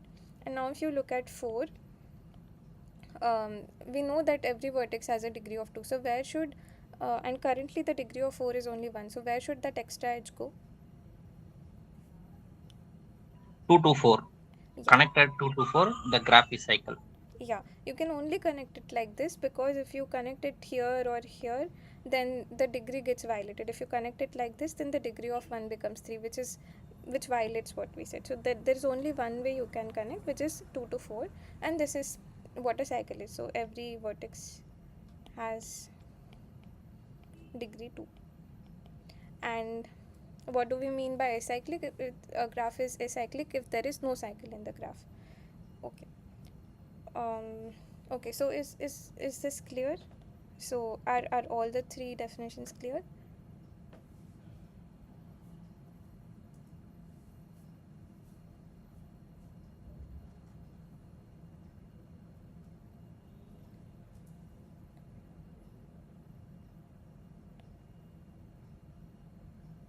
Okay, so there is some comment in the chat. I did not understand what do we mean by if we start from one vertices, we can never reach that V.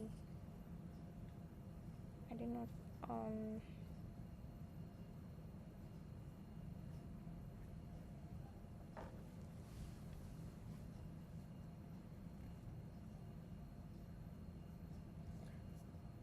Okay, so if you're writing something, I'll check it out. Okay, so meanwhile, let me just give an equivalent way of defining a tree. So what is a tree? You start with the vertex, let's say 1, and then let's say there are some edges that go out. Okay, and notice that you cannot so the only way you can keep moving forward is by adding edges forward. You cannot add like edge here and an edge here. So do you see a problem why that cannot happen? What does it violate?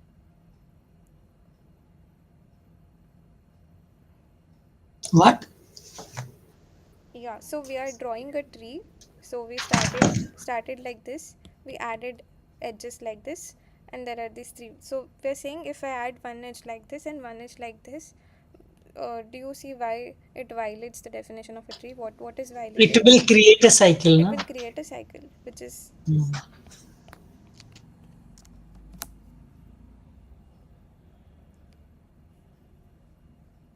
yeah. So it will create a cycle like this. So you cannot add two edges from different vertices to the same point. So you will always have to add like this.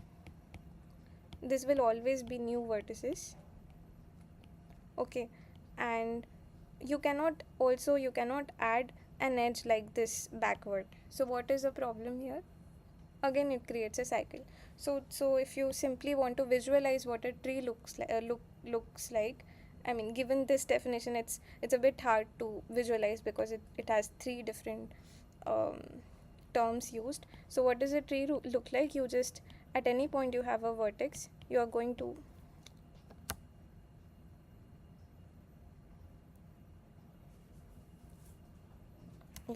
you're going to add edges like this and create new vertices. You're going to add edges further and create new vertices at every point. And you cannot have, say, vertices dangling here which don't have an edge. Otherwise, what is violated?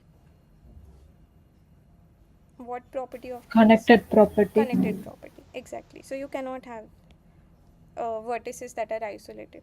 So that's simply what a tree is. And now, given that, let's try this question. So you have a tree given to you. It has 2048 vertices. The question is, how many edges does it have? B. B. Okay. So let's wait for others to try. If you have answers, then please write it in the chat.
Okay, so there are some comments in the chat, so let's address one by one. So okay, so what you are saying is with respect to this discussion, right? So where did we define? Okay, so what we were saying here is that I want a cycle that is incident on these vertices, on these 4 vertices. That's why we said that 2 to 4 should be an edge. Instead, if you say 1 to 4, then you get this cycle, which is true, which I agree. Then you have a cycle on vertices 1, 3, 4, and this edge is just dangling like that. But if I want a cycle to be incident on these 4 vertices specifically, that was the question. So let me say it this way.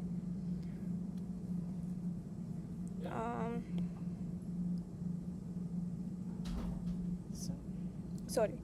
Okay. So this is what you are saying, right? If I add an edge, this blue edge like this here, then I get a cycle which is 1, 3, 4. But this whole structure as a whole is not a cycle. It contains a cycle, but it's not. It itself is not a cycle. So if I'm defining a cycle, I'm only defining it on those vertices. So does that answer your question?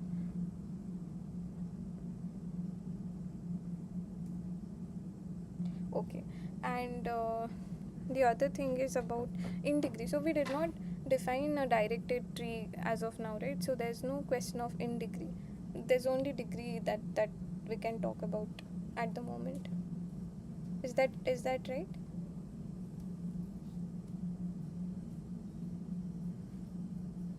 Okay, good.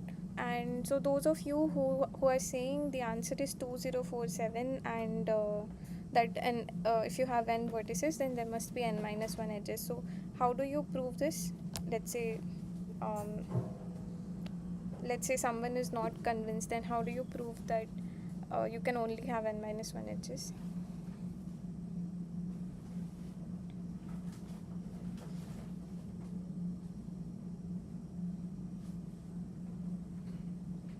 Every node can be associated with an edge, and the root does not have an incoming apparent edge, so to say. Okay. Okay. So intuitively, if you want to see, you can yeah, of course, like you can observe these properties and see for yourself with examples and so on. But mathematically, if we want to do it, so are you familiar with induction, or is there somebody who is not familiar? Then we will not discuss this. We'll just talk a high level idea. So have you heard about principle of mathematical induction? Yes. So yes. So uh, do you see how you can use induction to prove this? So the statement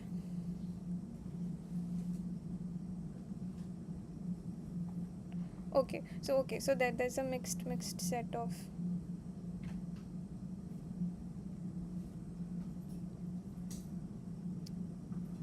okay, so I think I think not everybody is familiar with it, so we'll probably not discuss this. But for those of you, let me just give you a very high level idea. So induction is something that you might have seen how to apply on numbers. So you assume something is true, you want to prove some statement, uh, and you assume it is true for n minus 1, and then you using that you show that it is true for p of n, and then there are some base cases. Okay, so for those of you who are not familiar, please ignore this. I'll just quickly talk about it and move from it. This is not related to the other questions that we're going to do. And the base case is, let's say, p of 1 or p of 2 or whatever you want, some small number. So this is how you conclude, and therefore you say that it is true for all n. Okay, but now let's say I have a tree that is that's given to me, and I'll just okay. So these are some n vertices. I'll not draw the whole thing, but these are some n vertices. So um, so what I can do is I can use an induction. So in this case, the object that you are inducting on is not a number, it's a structure, it's a graph. So what you do is you induct on the number of vertices. Okay, so let's say you have n minus 1 vertices. Maybe I'll write it like this. So the claim is that a tree with n vertices has n minus 1 edges. Okay, so maybe let's start with the base case. So what would be a base case for this? n equals 1. What does that mean?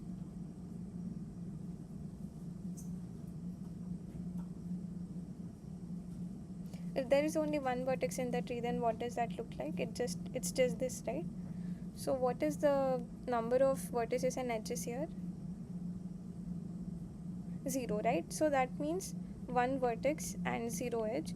So our base case is true. So what we will do is we will assume that if there are T has n minus 1 vertices, then it has n minus 2 edges.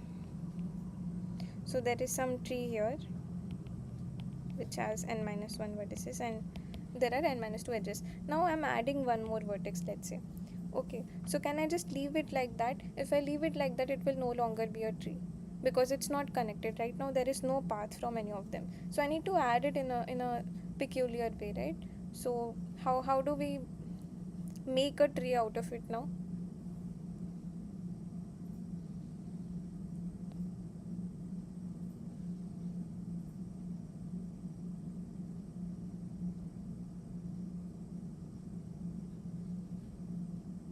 If um, if let's say I have a small tree like this, say there are 5 vertices right now. Now I'm going to add one more vertex to it. So how can I draw an edge so that the structure still remains a tree? What are possibilities? What are the possibilities? So do I need to add an edge? Does everybody agree that Yes. yeah. So how many edges can I add? One edge I can add. One edge I can add anywhere. Doesn't affect anything. Can I add more edges? No, No. Why is that? because then it would become cyclic and like it would violate the tree. Exactly. So if you add more edges now, it will create a cycle because because you can use the same argument that if you add an edge, if you add one more edge, then the degree of there are at least two vertices whose degree becomes at least 2. So hence you will get a cycle like this. So you can make arguments like that, but it's also intuitive. So you can only add one edge. So it's at most one edge and it's also at least one edge. So at exactly one edge. So how many edges will we have now? There are n minus 1 plus 1 vertices, and that is n vertices. And how many edges are there? Which is n minus 1. So this is how you inductively do this. So if so I just want to say that induction is not something that you just use on numbers. It's also something you can use on very complex structures. Oh, I mean, you can also use it on graphs in particular. Then you just need to decide what your n is. In this case, n is the number of vertices. You can also assume n is the number of edges or height or depth or whatever you want depending on what you want to prove. But okay, I mean, this was just a quick overview of what the proof is. But if that makes sense, it's okay. If it doesn't, forget about forget about this discussion. Okay, so okay, so let's move to the next question.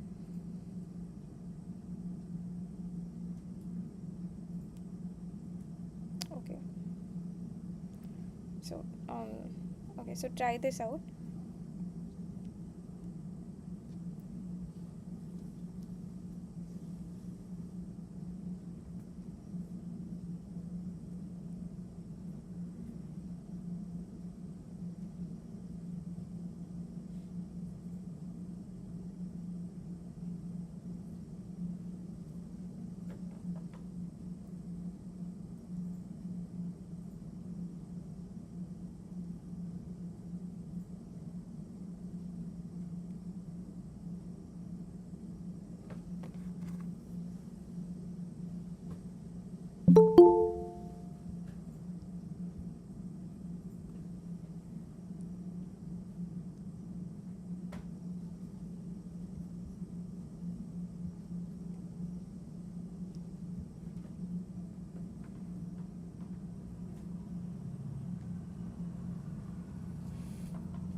So yeah, both of the answers in the chat are correct. So in fact, Alice is lying. So let's see why is that. So um, yeah. So again, the claim is that if you have n vertices, then for the graph to be connected, if you have a connected graph with n vertices, then it must have at least n minus 1 edges. So this is something um, similar to what we saw just now for the tree. We saw that if a tree has n vertices, then it should have n minus edges. So it's not a coincidence. We'll see why this sounds similar. But before that, let's see why this is even true.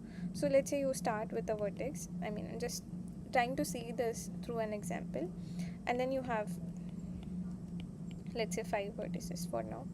Okay, so right now this graph is entirely disconnected. There are no paths, or there are no paths between any of them, right? So if I want to connect the vertex 2, I'll have to add an edge somewhere. Okay, so 2 is already a part of the connected component.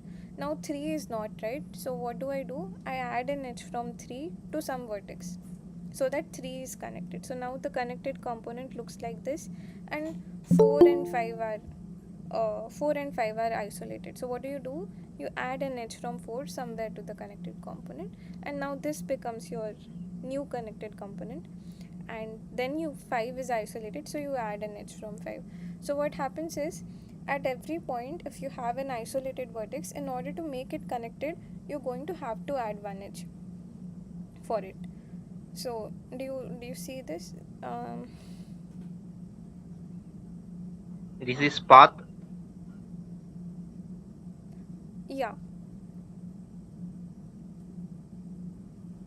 Yeah, if you add an edge to any of the vertices in the connected component, you'll get a path from any of them, I mean from one to the other. And in particular, what we formed just now is a path, which it may not always be, but yeah, that's a good observation. So yeah, so I hope this convinces you that if you have n vertices, and then for the graph to be connected, you should have at least n minus 1 edges. So in particular, if there are 32 vertices, then for the graph to be connected, there should be at least 31 edges. And she claims that she has 25 edges, so she's lying. So Alice is lying. And is this fine with all?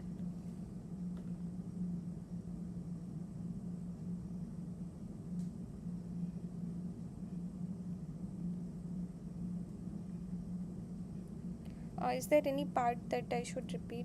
Please let me know. Okay, good. So do you see some connection between this fact and the fact that in a tree with n vertices, there should be exactly n minus 1 edges? So what this says is that tree is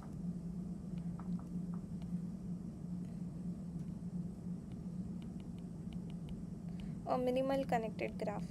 That means if you have a graph that is connected, then there must be a tree that is formed. Additionally, there could be more edges, so you could have like more edges like this and so on. But notice that before I added all these red edges, the graph that was there already formed a tree. So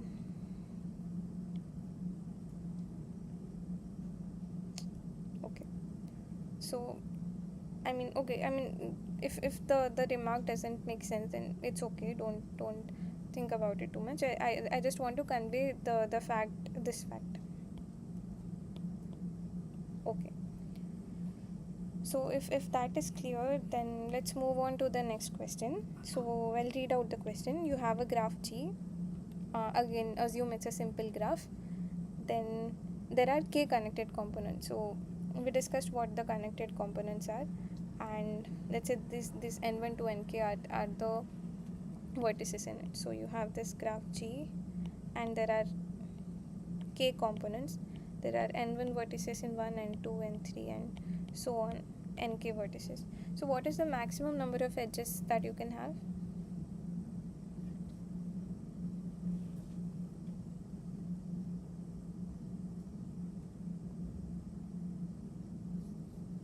n into n minus 1. N into n minus 1. So that is one bound. Can we say something better? Can we say a smaller, possibly smaller number than that? One of these options maybe. Now that we know this additional fact that there are these components.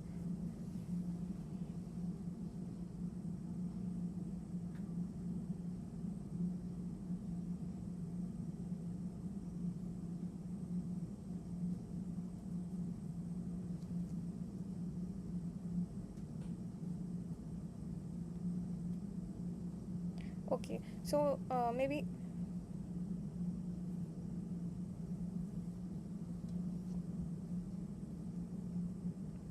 maybe I'll repeat the question once. So what you know is that there are k connected components. So what do we mean by connected components? Within this component there is a path from every vertex you can reach to every other vertex within this, and you can do the same, I mean within each of the components. These are the connected components that you have. So can you have edges from n1 to n2, for example? Can you have edges of that kind?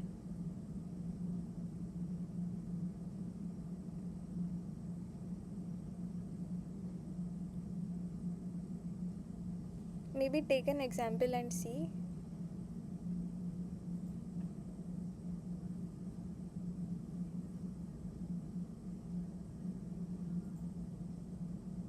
So can you have an edge from n1 to n2?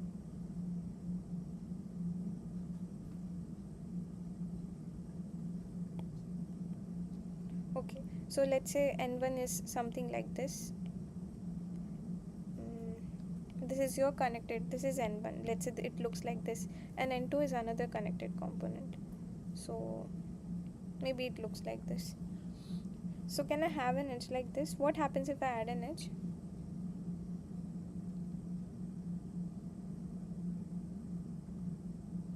Minimum number of edges on n minus 1. Yeah, we are asking what is the maximum number of edges that you can have. So the problem with adding an edge between the components is that now this becomes one entire component, right? But we said that n1 and n2 are two different connected components, so there cannot be an edge between them. Is that making sense?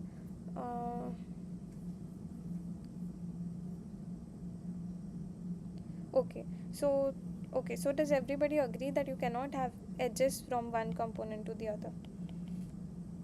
That cannot happen.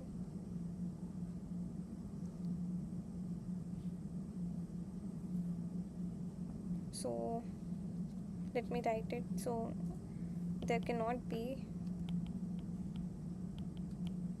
an edge from n1 to n2, and for that matter from any ni to any nj, because otherwise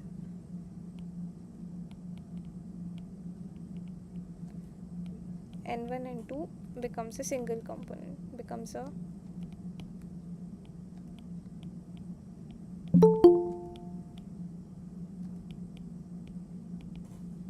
component. But we had said that n1 and n2 are separate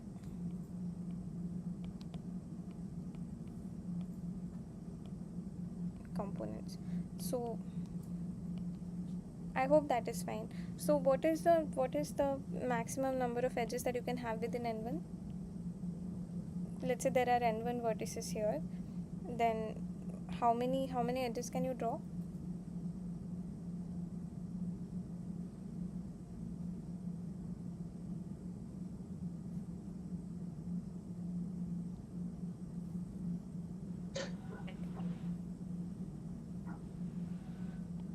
Okay, so you can draw n1 into n1 minus 2, n1 minus 1 by 2, which is what we discussed earlier, that if you have n vertices you can have at most n1 into n1 minus 1 by 2 edges. Similarly, for n2 you can have n2 into n2 minus 1 by 2 edges, and similarly same for all of them.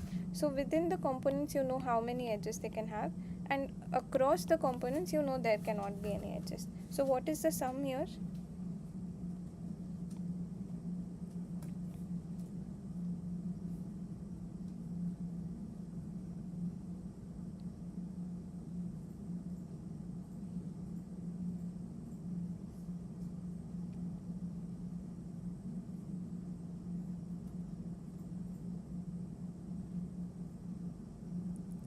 Okay, so the sum would be n1 into n1 minus 1 over 2 plus n2 into n2 minus 2 and over 2 plus and so on, nk into nk minus 1 over 2. And that's your, I think some of you have already answered, had already answered in the chat, I think Astha and Abhinav. So this is what you're going to get in the end. So this is same as summation I is 1 to k ni minus 1 over 2. So is this clear, or is there any part that I should repeat?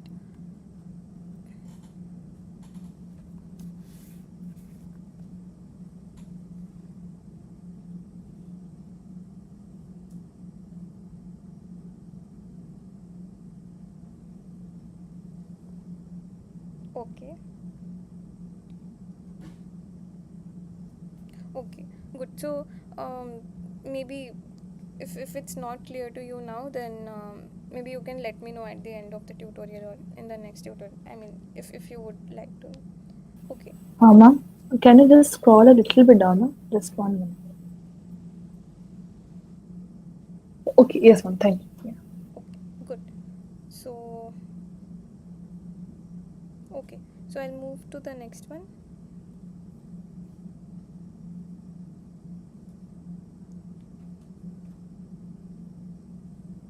Okay.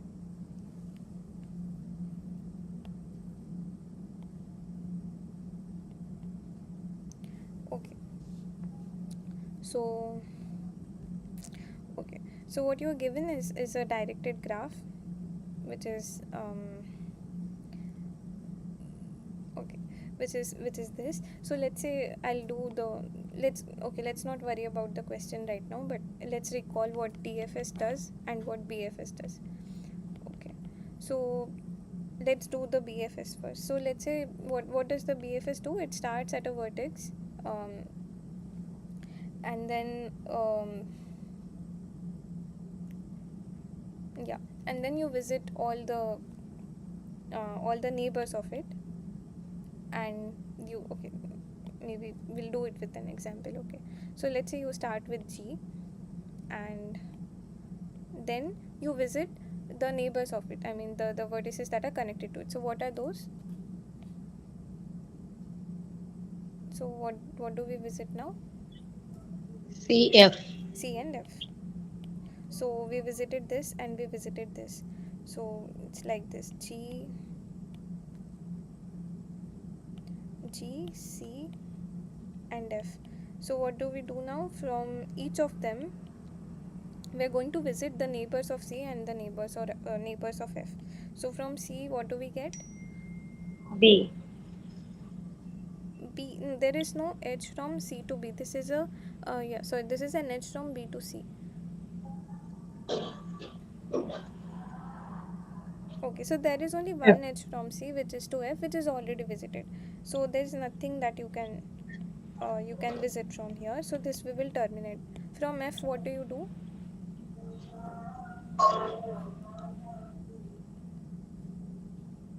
F to E.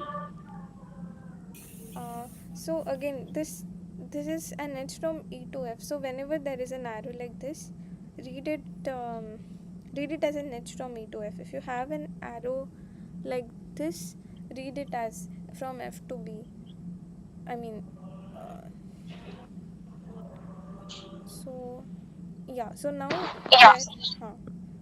So where can we go from F now? F to B. F to B. Yeah, F to B. And then where do we go from B?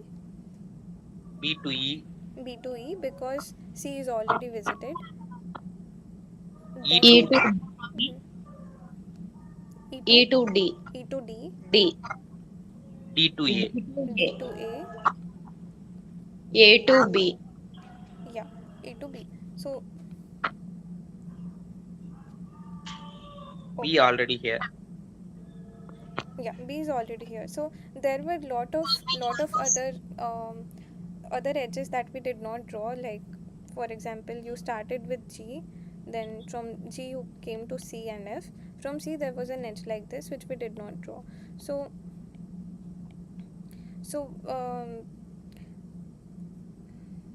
yeah. Anyway, so maybe I'll not talk about the cycle part right now. Let's just simply see what is a DFS. What does a DFS do in this case? So if I'll just erase this part. Let's say you start your DFS algorithm at starting at G, then what does it do? It goes as deep as possible. So let's say it visits one vertex. Let's say it visits C for now. Then from C it's going to take one more neighbor of C, which is F. So F. F. Then from F where do we go? B. You go to B. From B, E. E. E to D. E to D, D to A. D to A. A to B is already there, ma'am. A to, yeah. So what happens when you go from A to B? You look at the other neighbors of B. So now from B you had taken this E edge, and we did not. Um,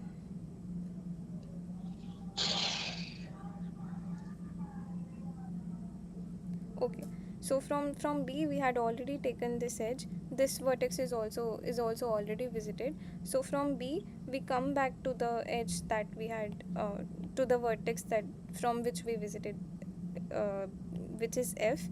And from F we have already visited E. we have already visited no there's no edge to, again it's in the other direction. Okay, so you've already visited B, and there's no other edge that you can visit, so we will terminate our DFS here. But anyway, the idea is that in the BFS you keep on expanding every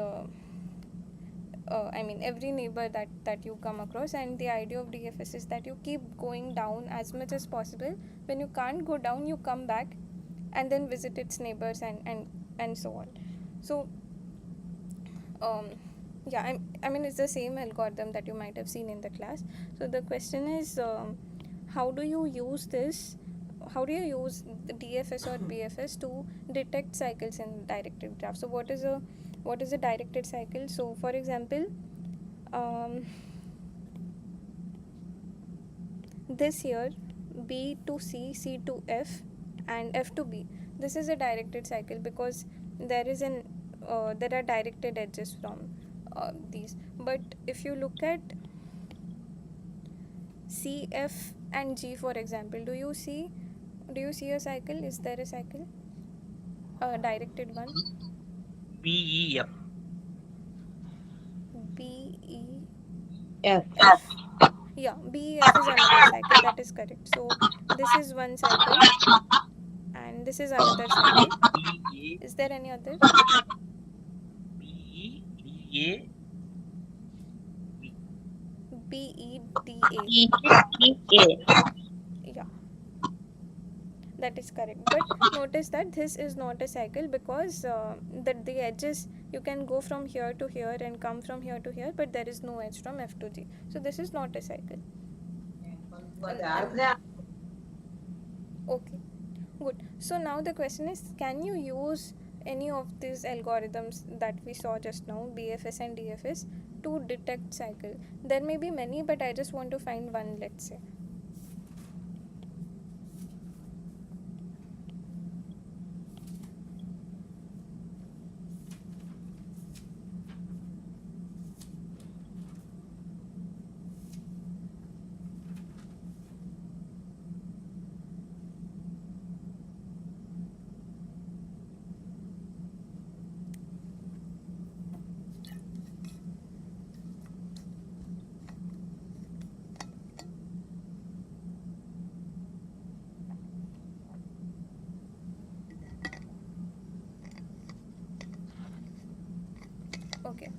So maybe let's try with BFS first.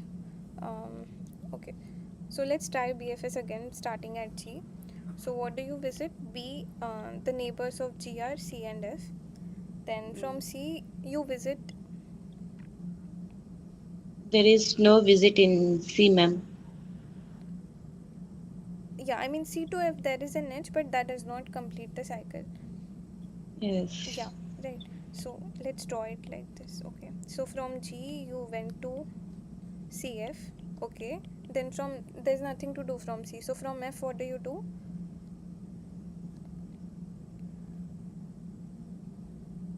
So from F which edges you will visit? B, only B, B, right? Yeah, only B. Then E, B to E. B to E. There is again only no. There are two edges, right? B, uh, B to E, and then there is B to C. And E to D, ma'am. E to D. Yeah, ma'am. Yeah, E to D is also an edge. Yeah. D to A. Yeah, so what, okay, so now what we are trying to, okay, so earlier what we were trying to do is we were trying to visit, I mean visit the vertices in the graph. So why do you do this? To check whether the graph is connected.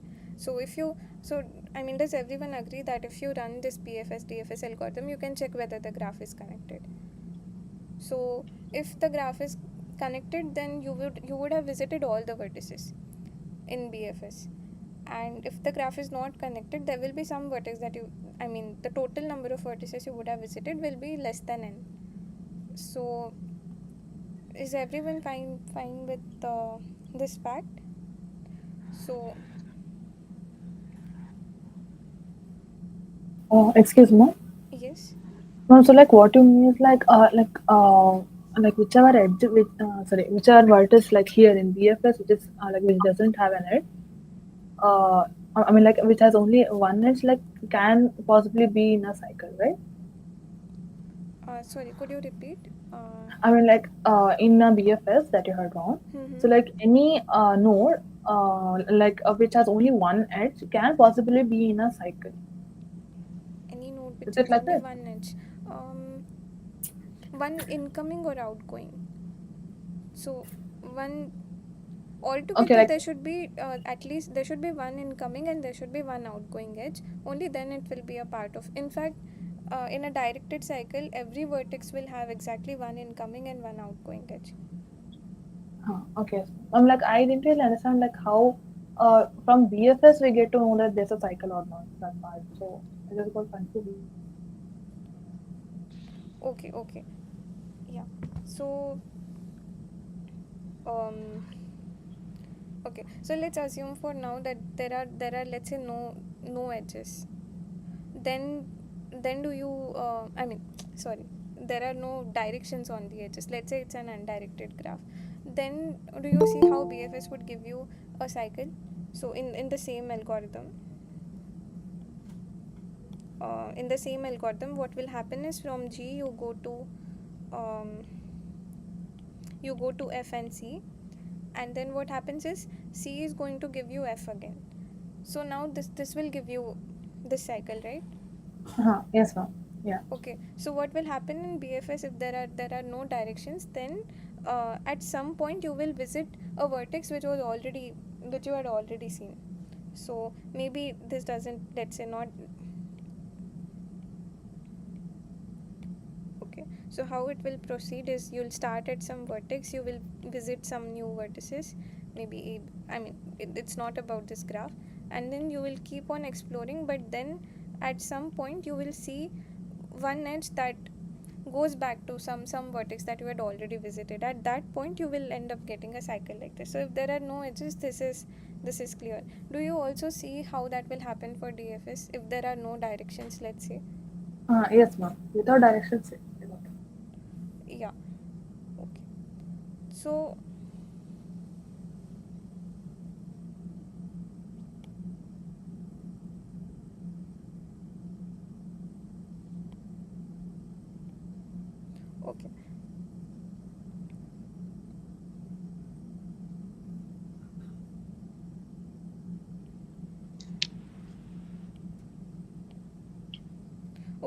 So what happens in this case is that you want to also remember, you also want to remember whether you, um, I mean, whether it was an in degree, or um, whether it was an incoming edge that you visited or it was an outgoing edge that you visited. So, um, okay. So let's maybe start again. So from G you went to. Ma'am, actually, ma'am, like what I wanted to ask is that, like here, like they have already given the graph, like without any like BFS and DFS. So like now when we draw it, we'll get to know that like it's a cycle or not. Like suppose if they have given only the BFS, like we don't have the main graph, we just have the BFS part of it. So like from there, how can we prove that there are cycles in the main graph or not? Because like whenever we draw only the BFS, like here, like we don't show the connection between C and F, right? While we are Yeah, like yeah, writing only BFS. yeah. Like how can we get to know from there that there are cycles or not, or like can we get to know or not? Okay, so. That was like my question Oh, actually. okay. So, okay, I understand your question, but okay, I don't know directly if you only have the tree of your BFS traversal, then can you, do you miss some information or not? I don't know at the moment. Okay, Mm, okay, sure, ma'am. Like yeah, I will ask the same then. yeah, sure. If I'll think about it, if I come up with something, I'll share with you. Okay, sure. Okay. Yeah. So okay. So um is everybody clear about what is happening here, or are there any questions at this point?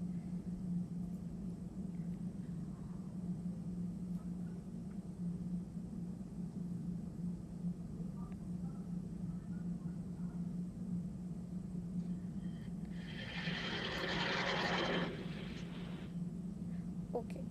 So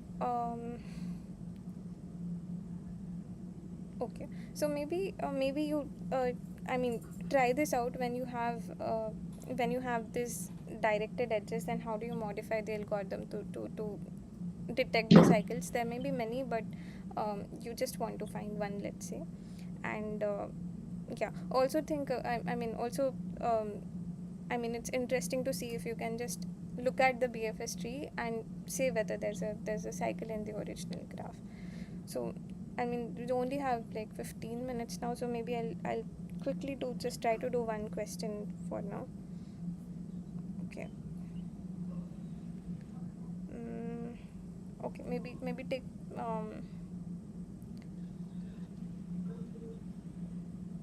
okay, maybe we'll start with this question. So we'll just define quickly what is a bipartite graph. A bipartite graph is one where you can divide the vertices into two parts. So there are some vertices here, let's say 1 2 up to k, and then there are some other vertices here, a b, maybe I'll just call it vk plus k plus 1 to n. These are the vertices. And how do you draw edges? Edges are always going to be from one side of the partition to the other. So you cannot have like 1 to 2 edge, you cannot have 1 to k edge, and so on. So the edges are only going to be say 1 to k plus 1, 1 to n, or k to k plus 3, for example, and so on. So the edges are only across the partitions. This is what you call a bipartite graph. And so okay. And when do you say a graph can be colored using two colors? So let's say I have this graph,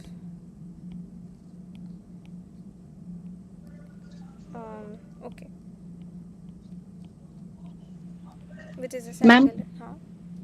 bipartite graph means crossing like 1 to n and 1 to k1, like that, ma'am.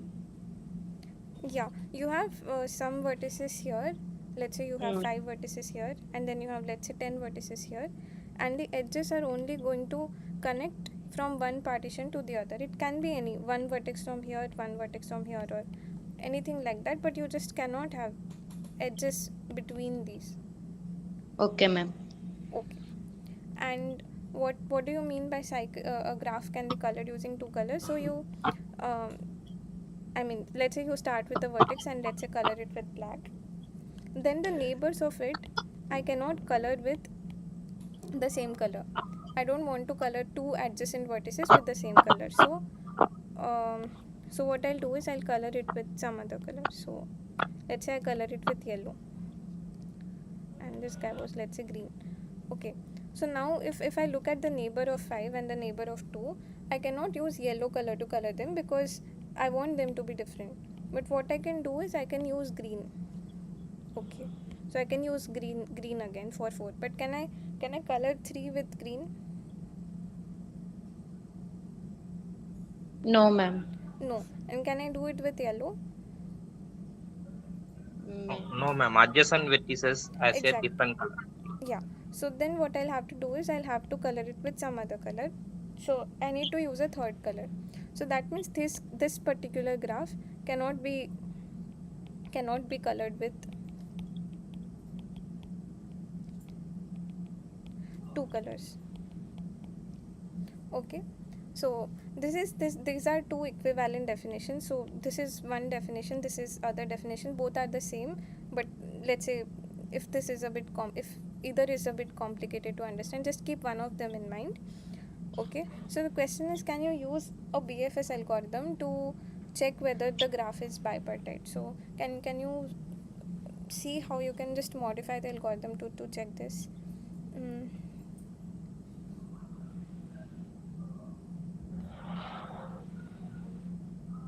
Ma'am, in second one we take only 5 elements, ma'am.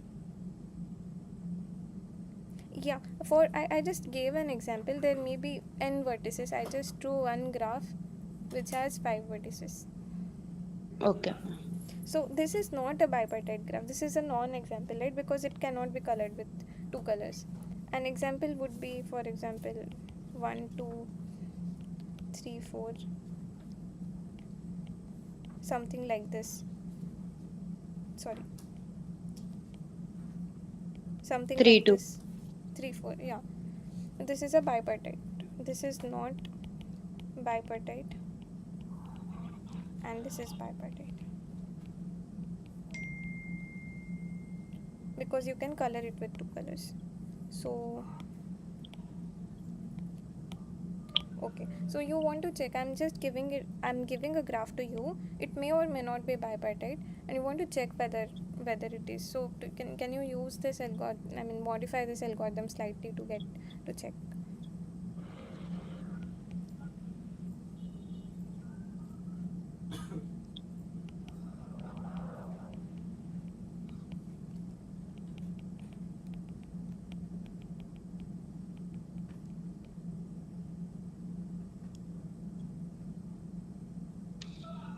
Okay, so let's do one thing. So let's run the BFS algorithm on this particular graph, and then we will run it on this particular graph and see what happens. So what will happen if you run it on this graph, let's say? Can you just quickly tell me how will the traversal go? You start at 1, let's say.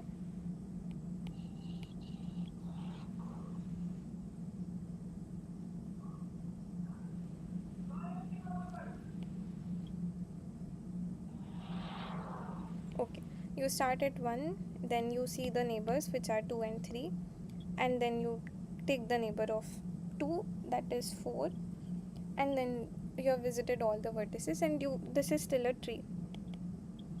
Okay, but let's see what happens here. If you run the algorithm, can someone quickly tell how this will proceed? So let's say I start at 1.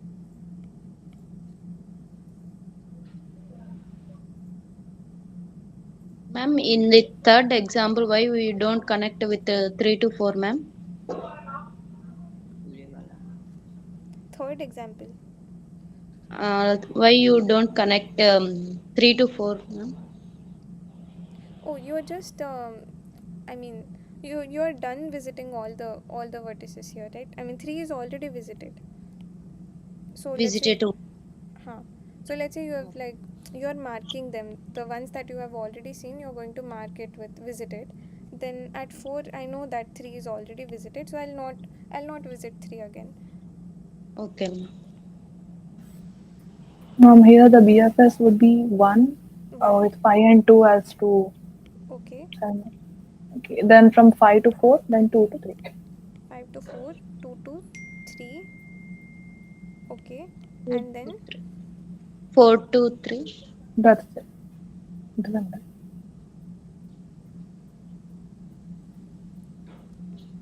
okay. So what happens here is that if you think of these as your um yeah. Okay. So what happens? So, do you see? I mean, if I'll just let you observe. So do you see the difference um, between the two? Um,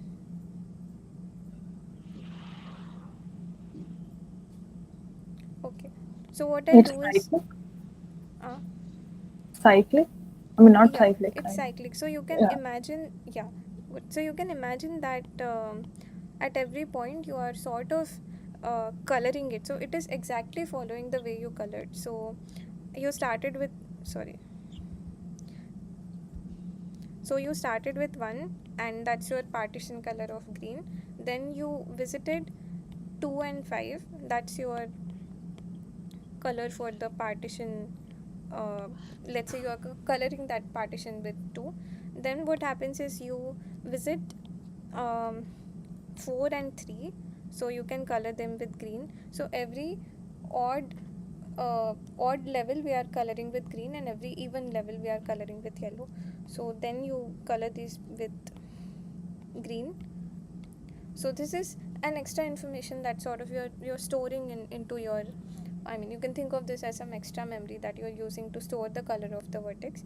And then what happens is uh, in the BFS, when you uh, get this extra edge from 4 to 3, you see that it's between the same colors, or it's in the same level, or so that would mean that it's a cycle. I mean, I mean that would mean that you uh, I mean, it's not too colorable. So is that making sense? So what we are doing here is that basically we are just proceeding. The BFS is exactly following the steps of the in which you are coloring the vertices step by step. Something similar to what we did here when.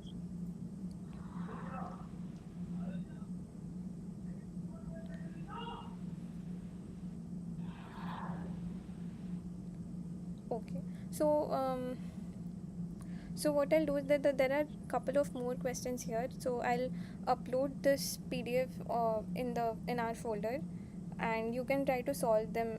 If you have any questions, then we can discuss it. You can let me know. We can discuss it next time. So there are a few questions on topological sorting and all, which we could not take up for now, but yeah. I'll also, this recording will be uploaded on YouTube. The link I had shared earlier. So yeah, I think I'll stop the session for now. Okay. Excuse me. Yes. And just a small request, ma'am. Like, can you just, ma'am, like quickly tell what is exactly the topological order? Ma'am, like just a Okay. small, Yeah, ma'am, yeah. maybe 2 or 3 minutes. Okay. So I'll just quickly recall what is a topological order. So um okay. So it um it's like saying that okay, let's take this example.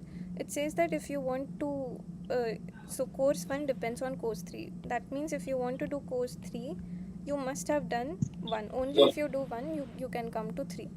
What does this say? It says that if you want to do course 2, then you must have done okay, sorry, how am I drawing the edges? So if you do 1, sorry, I should draw it the other way. If you do course 3, then you can do course 1.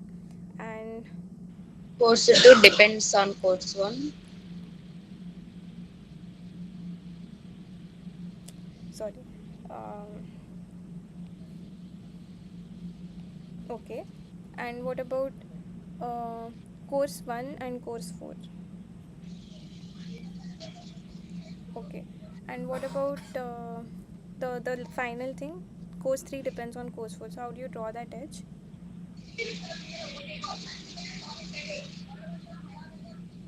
Is it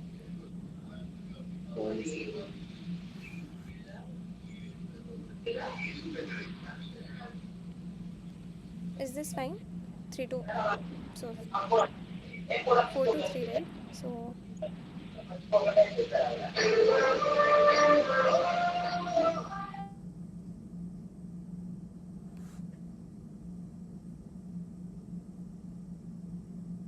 sorry.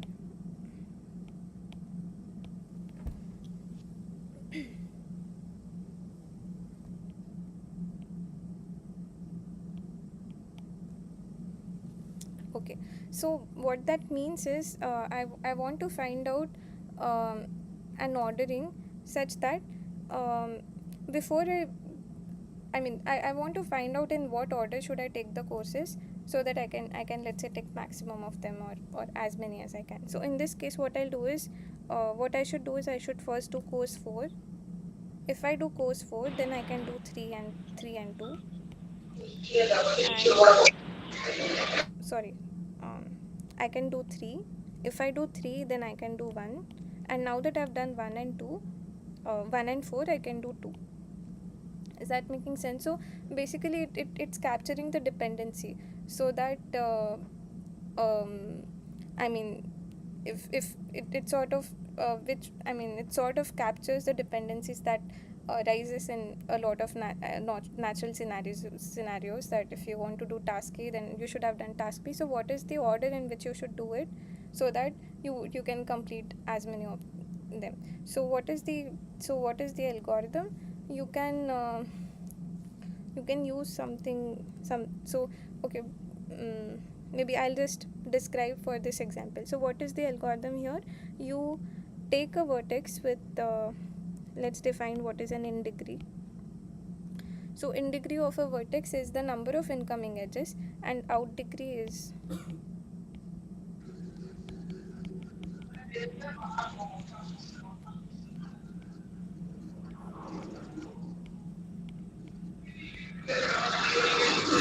of outgoing edges.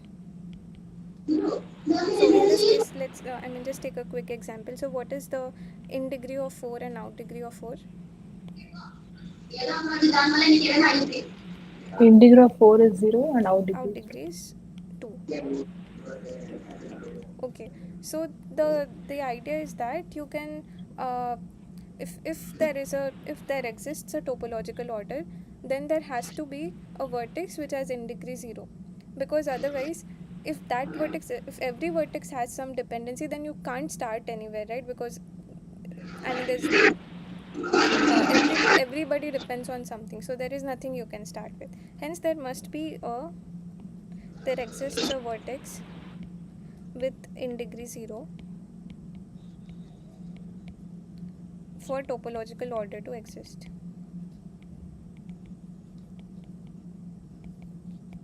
So this is a fact that you can check later also. Okay, so in this case what happens? So you always start with such a vertex, which in this case is 4, and this is also what appeals to you naturally, right? You will always start with a task that does not depend on any other task, which is how we started this. So then what you do is you are going to update the in degrees of all of them. So initially what were the in degrees? Can you tell me the in degree of 3 1 and 2? Uh, for 3 it's 1 3 is and for 1, 1 for 1 yeah, is for 1. everything it is 1 1. No, for 2 what is the Oh yeah, 2 is 2. Yeah, 2 sorry. is 2. 2 Okay, uh, so now that we have visited 4, that means you have completed the requirements for these these edges, right? So what you do is you update the in degree now. So you'll update the in degree of this to 0, because assume that this is not there, sort of delete this. So how do I draw? So assume that this is deleted now and this is your graph. So in degree is now 0 And what is the in degree of 2? It's 1. It's That's 1. decremented. Yeah. Okay, so now you repeat the same thing. Now you have one more vertex which has an in degree of 0. You visit that. So that is 3. So you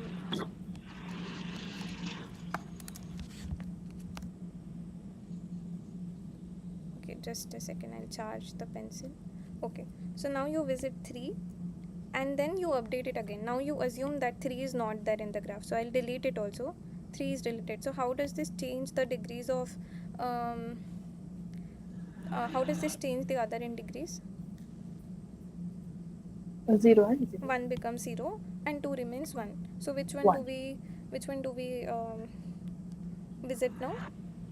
1 as 1. its in degree. So then you visit 1 and then assume that 1 is also deleted. Then the in degree of 2 becomes 0.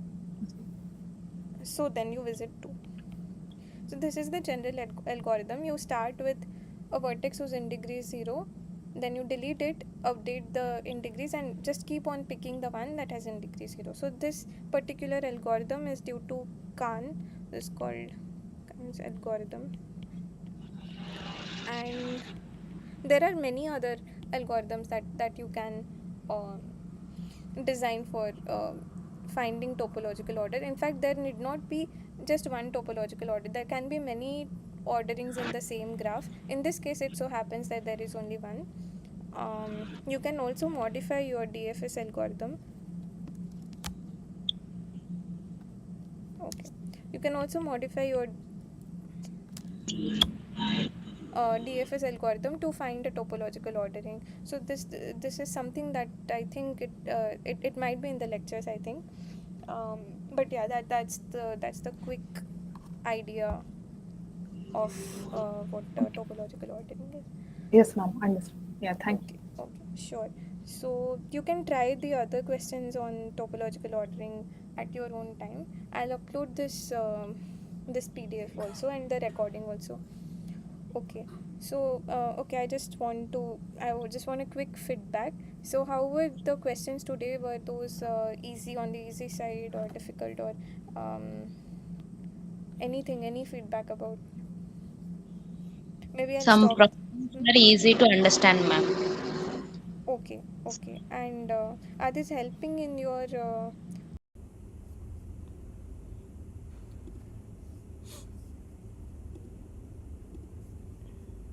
okay. So yeah. So last time what we did was we saw some okay, sorry, before even getting into the technical details. So uh, I mean, so this week, last week there were some constraints on my end, because of which we had to reschedule it today. But from I mean, the next tutorials will be on Fridays only. So next tutorial is on upcoming Friday, 6 p.m. to 8 p.m. and we'll stick to it unless there are some constraints. Okay. So what we did last time was we defined what are graphs, and we saw some algorithms on it, some basic DFS, BFS algorithms, and yeah, and then we saw the running time of these algorithms. We also saw what is called topological sorting. Okay, and what we'll do now is we'll we'll sort of take it to the next level. By that I mean all the graphs that you saw so far, uh, uh, and what was common in them, you had some vertices and you had some edges connecting it. So for example, you might have seen this example in the class that, let's say, A is a city and B is a city. Let's say there are some few cities, and you draw an edge whenever there's a path that connects the. By path I mean there is some road connectivity from, say, B to C. There's no direct road from, let's say, C to D, but there's a road from E to D, and then say C to E, something like that. So this is something you have seen so far, where you have vertices and then you draw edges whenever a certain condition is met. But what we're going to do, so these kinds of graphs are called unweighted graph. where okay, let me just admit people. Okay, so these are unweighted graphs where all I care about is that there is an edge between two vertices or not. I don't have any value associated with it. But let's say I start writing the distance of this path from A to B. Let's say that costs yeah, sorry, if somebody was speaking, I could not hear. Okay, so yeah, so now let's say I want to add more information into it. So let's say if I want to go from city A to city B, then it say takes me 5 hours, and by say scooty, or I mean some vehicle that is common across all. Let's say from B to C it takes you 2 hours, and from C to E it takes you 1 hour. So okay, so now what, sorry, yeah, so now what we're doing is we are adding some weight to the edges. So the general instance of graph that you have seen so far was of the following kind. Whenever I tell you a graph, I tell you the vertices and the edges. Okay, and now these are the unweighted graphs that you have seen. How do I represent a weighted graph? So G has vertices, it has edges. Additionally, it has a function W which tells you the weight. So what does W look like? It takes edges and tells you what is the edge, what is the weight of that edge associated with it, associated with the edge. So okay, uh, yeah, and then you can also have the other variant where you have some direction. So let's say these are all one ways. So there's a one way from A to B, say there's a one way from B to C, and so on. So you can have directed and undirected variants of the weighted case. So both are valid. Okay, so the point I want to make here is that there are lots of examples that you come across in real life which can be formulated in terms of graphs, and most of the time what will happen is you'll end up associating weights. So this is very natural to happen. So any example you think of and try to convert it to a graph, most frequently it will happen that you'll have some sort of weight that is associated with it naturally. So now that we have these weights, there are some natural questions that arise. So for example, if I had let's say few more, let me just add few more edges.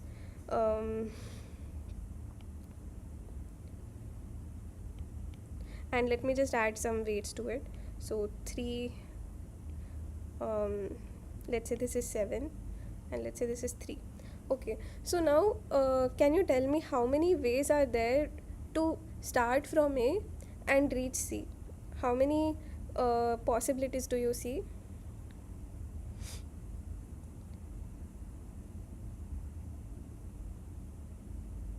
3 ways. Okay, what are they? Can you so one way is that you directly take this AC edge. What are the other ways? A to E and E to C. A to B, and so I'll just write it A to C, A to B, and B to C, and A to E and E to C. A to E. Okay, E to C, the edge is like this. Oh.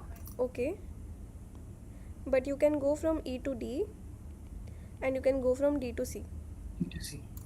Okay, so now the natural question is, if I go from A to C, how much time will it take for me to go from A to C with this path?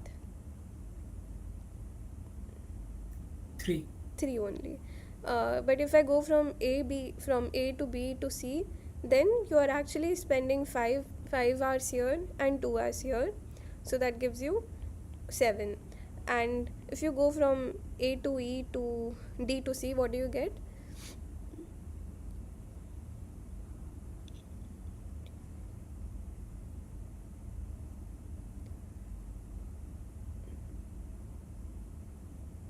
14 hours. 14 hours, exactly. So so notice that when we did BFS and DFS, we only cared about whether it is possible to reach from A to C or A to D, or whether there is connectivity between two vertices. That is all we cared about. But now that we have these weights, there are a whole lot of questions that arise, which are natural and which have applications which are used day to day in real life. So I'll tell you shortly where. But before that, so now we saw that there are, in this case, there are multiple paths that are possible from A to C. So my job is to find what is the fastest way to reach there. Okay, so then what I'll have to do is I'll have to go across, maybe one obvious solution would be go across all the paths and find their weights like we did just now, and then find the minimum one, uh, and then take that path. Okay, so this is what is called the shortest path algorithm. I mean, this is uh, the shortest path problem, which says that, okay, which says that I give you a graph which is weighted, and you have to tell, and I'll tell you two vertices S and T, and you have to find shortest path from S to T. Okay, so you can think of the trivial algorithm, and what will happen is, in the worst case, when the graph is like really large, and you'll have to go across all possible paths, which is just a brute force, right? You want to do better. We like we have been saying since the beginning, we just want faster and faster algorithms for solving the problems. And okay, and one algorithm that we know is what is called is an algorithm due to Edgar Dijkstra. This is Dijkstra's shortest path algorithm, and this was given in 1962. It is an old algorithm, but it's very if you try to code it, if you try to write it, it's a very short program, but and if you look at the intuition behind it, it's also very simple, but it's surprising how it gives you better time complexity, and in fact does give you the correct answers all the time. Okay, so I'll not exactly start writing the code, but we will see this through examples. Okay, so that is one thing we will see. Yeah, and okay, maybe yeah. Okay, so as a warm up, maybe try this question before we get into the Dijkstra's algorithm and all. So okay, so I'll just read out the question. So you have a city where you have um, different streets. So this is street A, street B, street C, and so on. These are the streets of the city, and you have edges whenever there is a uh, whenever there's an intersection between two streets. So it could be something like this. Okay, and in this case, notice that we are not talking about the time or the distance of the street, how long it is. It's just that we're just drawing the unweighted version, and what we're saying is we want to test Alice is, let's say Alice is somewhere here and Bob is somewhere here. So this is a very small graph I have drawn, but you can imagine the graph could be as big as possible. Alice is on some street and Bob is on some street, and they want to meet together.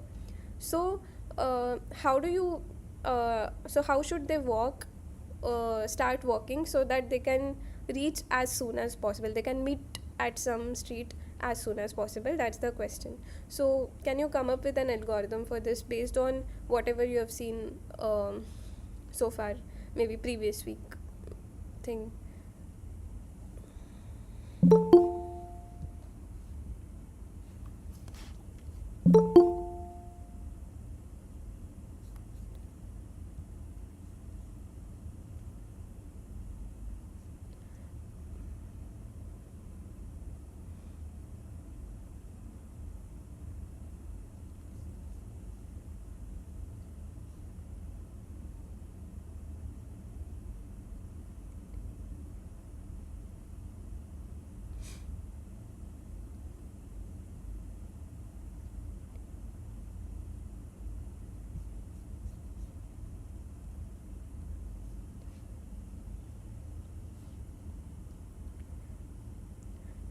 Anybody has any thoughts or ideas? I see some answer in the chat. Uh, so can you explain your algorithm, maybe like shortly, some any intuition or something? Uh,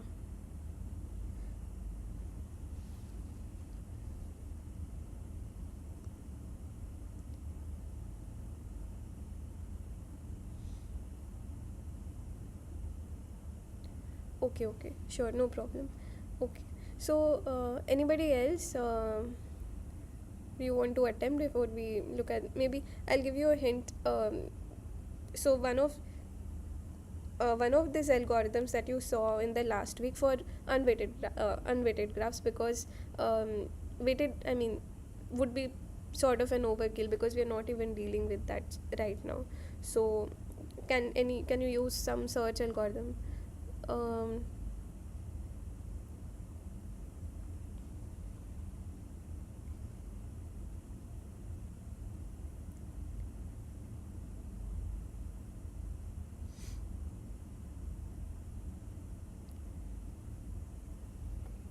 okay, so let's see.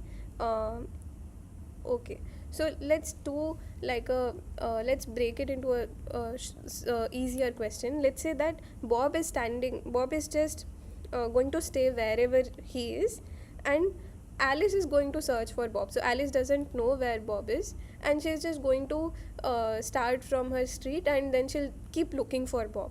So what do? You can use any of your BFS or DFS algorithm, right? Because that's what you do in the search algorithm. You are at a vertex and you want to see whether you can reach some other vertex or not. Okay, so then in this case, let's say you're doing BFS, then what will happen? We start with Alice, and then what are the vertices, next vertices that we will visit?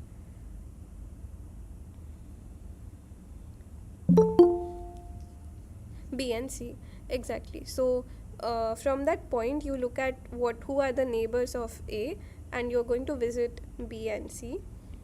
Okay, and we looked at B and C, but we did not find Bob there. So we continue our exploration. So from B, where do we go? D. You go to D. Okay, and you can keep exploring, but already you have found Bob at this point. So I mean, Alice has already met Bob, so there's no, I mean, you can stop your exploration at this point. So this is your simple BFS algorithm, and in this case the example is small, so we terminated. So I mean, we terminated very quickly. Okay, you can also do DFS for this. Okay, now let's uh, tackle the actual question. So now it takes Alice, in this case it takes her uh, 2 steps to get to Bob. Okay, but if Bob is also moving simultaneously, if Bob is also trying to find Alice, then uh, can we do better? Can I save on time, because they're parallelly moving now? So it's possible that Alice is moving towards Bob and Bob is moving towards Alice. So yeah, so how can we do some kind of parallelism in this algorithm so that?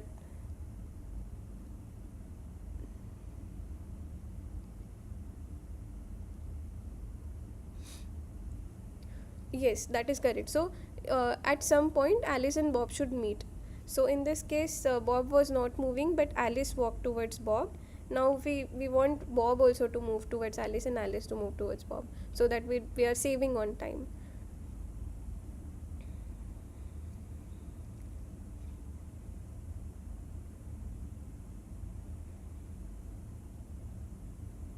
Okay, I think you probably have the intuition. Maybe you're shy or something, I don't know. So I mean, the answer is very very natural, the most natural thing that would occur to you, which is uh, which is that Alice starts exploring for Bob. So from A she goes to B, C, and then parallelly from here, Bob starts exploring his neighboring street, so which is B, E, and so on.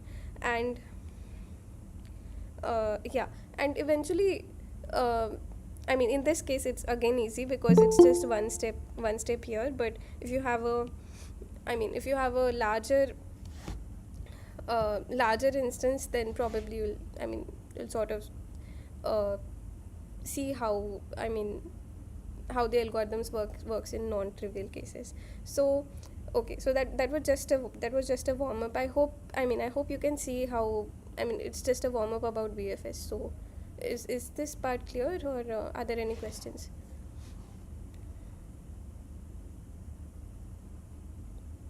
Okay, good. So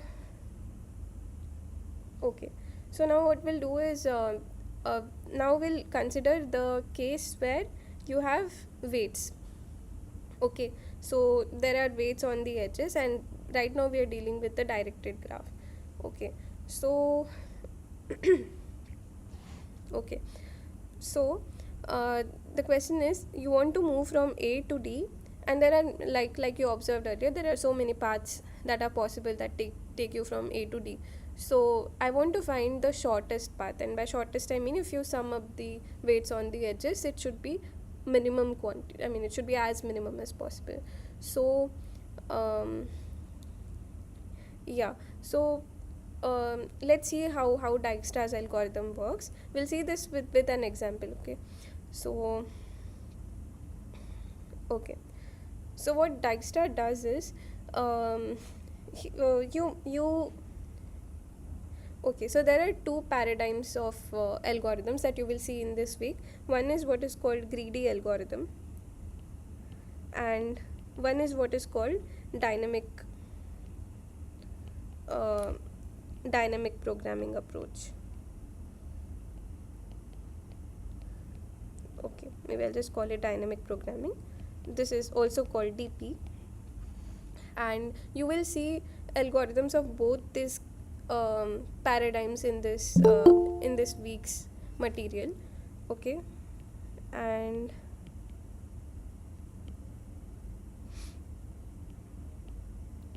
okay, so what are these strategies? So roughly, very speaking at a very high level, what greedy says is, you're going to make decisions which are optimizing. So these come into picture when you want to optimize something. So let's say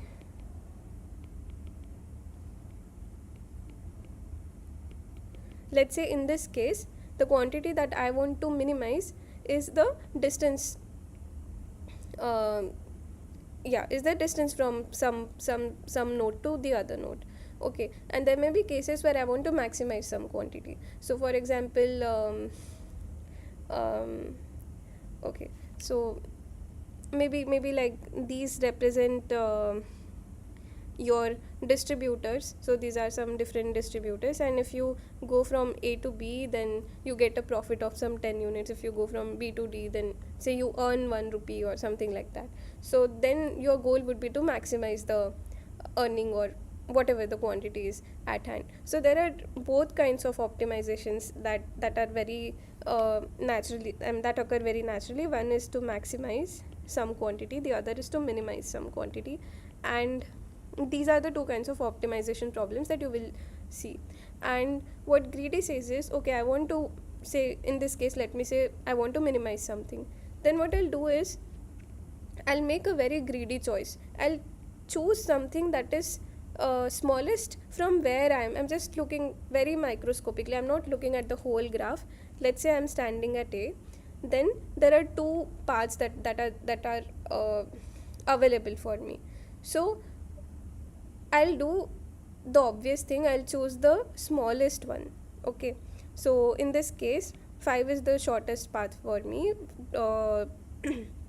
Okay, so I'll travel that. Now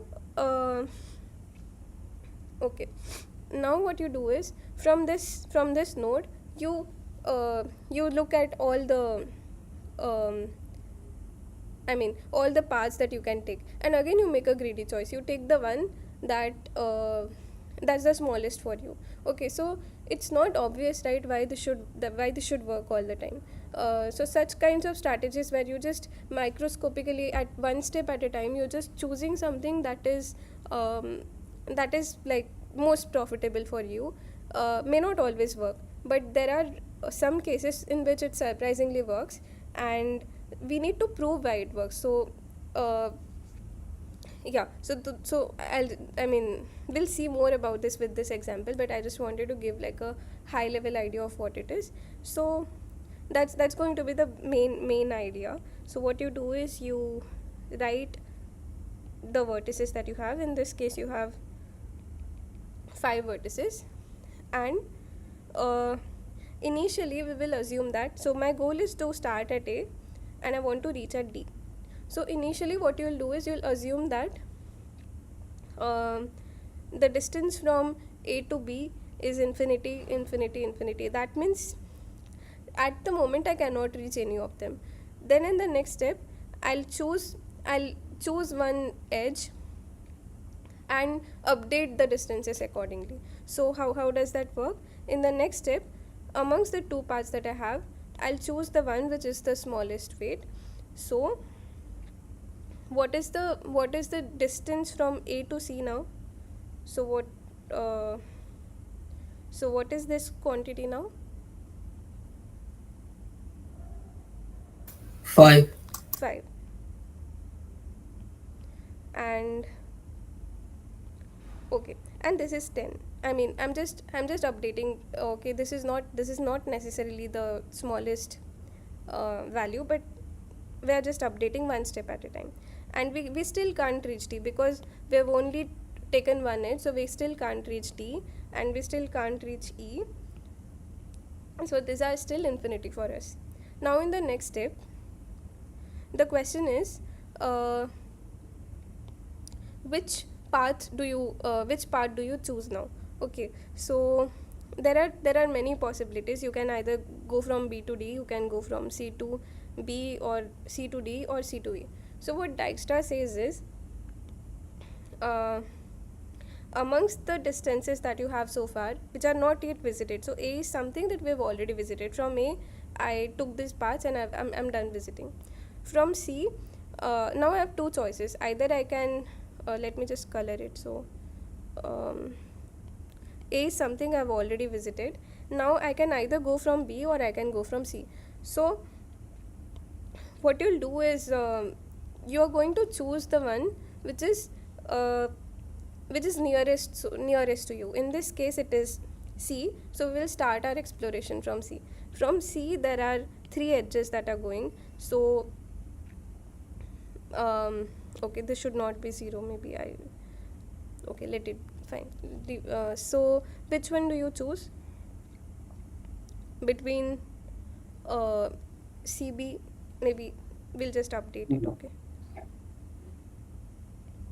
so okay, so now what are the new distances? From A you can go to C, from C you can go to B. So what is the new weight of this path from A to B? 8. 8, and it's smaller than 10, so we will write the smaller value. So this is 8, this is still 5, and what are the other values? How about C to D and C to E?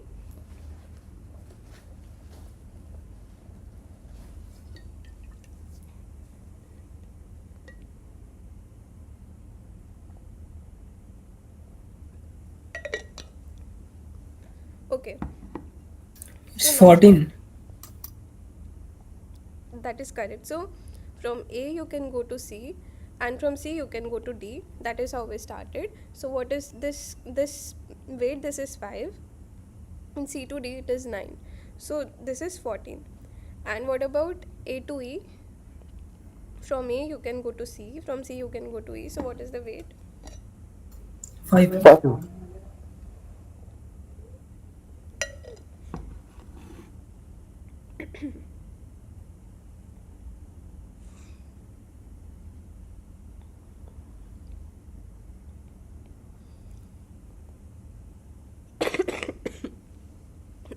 Sorry. Okay, so now we've visited C, right? So I'll mark this with yellow, and now the question is which path do we take next? So from B you have okay, so you have Okay, so you have B, you have B, you have D, and you have E. So amongst these, E is the one that has the minimum distance. So you will start your exploration from E. Okay, so what are the weights now? 0. Okay. 0. So from, if you visit E now, what are the, how do you update the distances? So from this is still 5, this is still 5. So now there is a new path from A to D, which is the new path is 5 to 8. 11. Exactly. So you have A to C, C to E, and E to D. So what is the total cost of this? This is 5 plus 0 plus 6, which is 11, which is smaller. 11. Oh, sorry. 11. No, why is it 7? You're going from A to D, right? 11, not 7. 11. Okay, sorry. Okay, you're correct. So this is 11. And from E, there is no direct path to B, so we will not update this. So this is still 8 for us. And now we've visited we've visited E as well. Okay. And yeah, and now, I mean, the next smallest vertex that you have is D, so is B, because you have 8 here and you have 11 here, so you will choose the one which has the smallest distance so far. So from B, if you start your exploration, how does the weight change for the rest of them? So this is still 0, 5, 5. So does anything change? There is a new path from A to D now, which is A to B and B to D.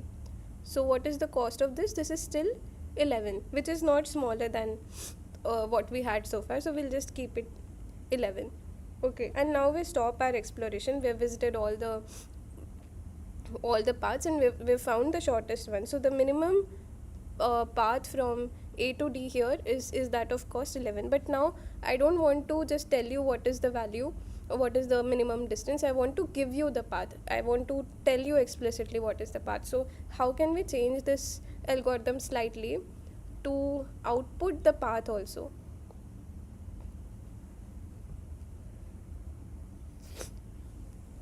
So does everybody agree that this algorithm gives you, I mean, minimum, the shortest path? Ma'am, the shortest path is 9 units, I think. From A to D. Yeah, A to C, then C to B, then B to D. Okay. I think then there's 5 plus 3 plus 1. something that we did not update, I guess. This was for A, this was for C. Okay. I think at this point we did not update. The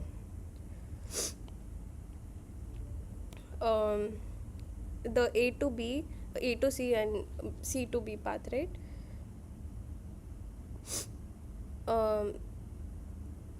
Is that clear to everyone? So what happened is, from C there were paths from C to B, C to D, and C to E, which is what we did not update at that time. So this would be 8. Is that fine?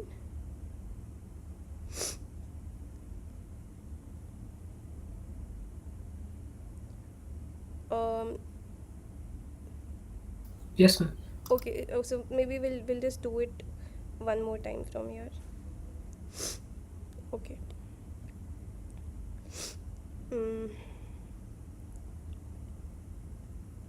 Okay. So initially you started with A and you updated this to 10 and 5.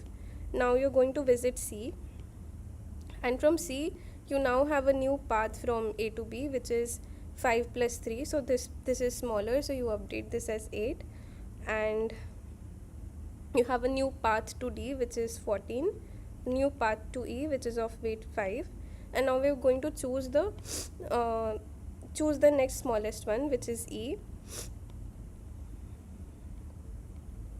Okay, and from E, how do the distances change? So this is 5. This becomes 11 because now you have a shorter path like this, and here you have 5 still, and there's nothing to B that we have discovered, so this is still 8. Okay, and now E is also visited and C is also visited. So now we have B and D which are not visited, and the which one do we choose? Between 8 and 11, 8 is the smaller one, so we will start our exploration at 8. So from B, there is a new path to D which is of weight 1. So you have so new path from A to D is of weight 10 plus 1, which is 11. Sorry 8 plus 8 plus 3, 8 plus 1, which is 9, and yeah, I think E is not reachable, so you will stop your exploration and stop at 9. So okay, sorry that we missed this edge at the time. Sorry about that if it caused any confusion, but is it clear now? Are there any questions? No, ma'am. Okay, thanks. So Clear. thanks. So how do we find the path now? This just told you that there is a some shortest path of distance 9.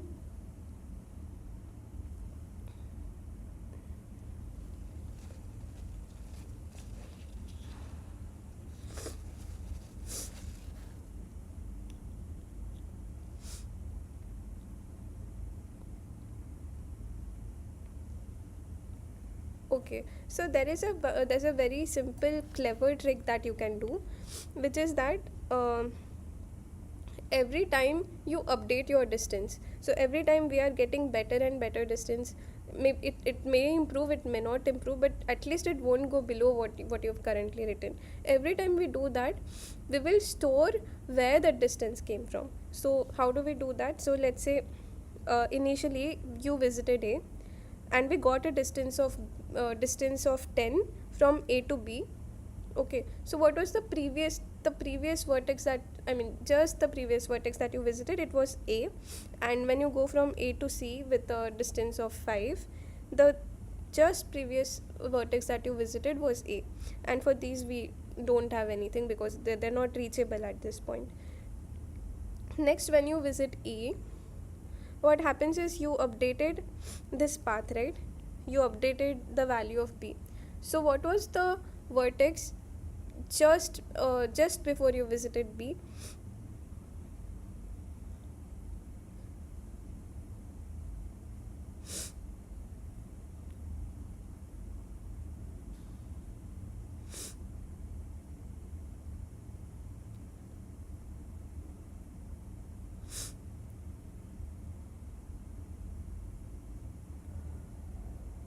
Ma'am, can you repeat the question? So what we're saying is that there is a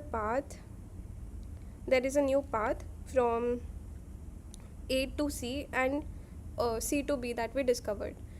Okay, which is of smaller weight than we previously had. Previously we had 10. So I want to store, whenever I'm changing the value here, I'm changing 10 to 8, I want to store what is the previous vertex that I visited.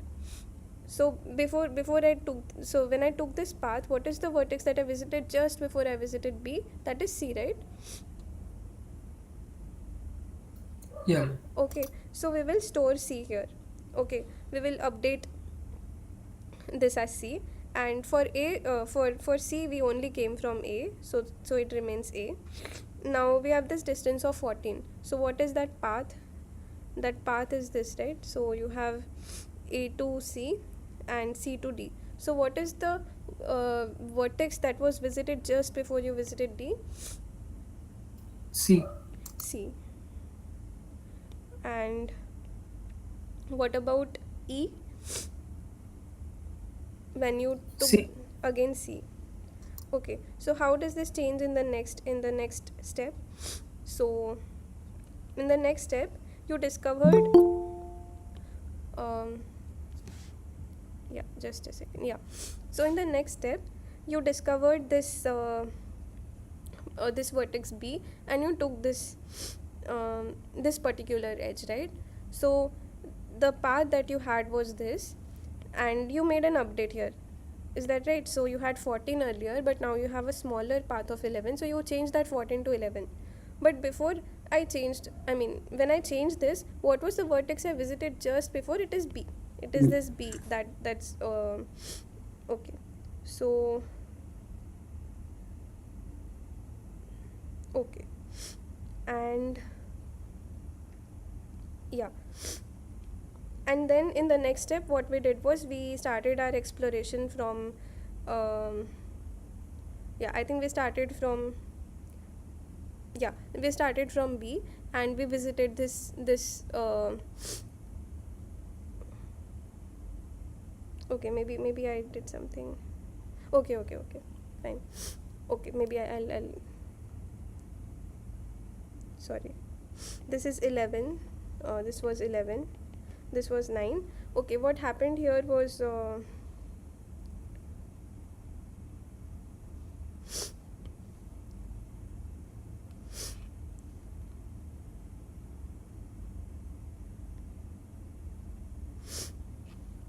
okay, just a second.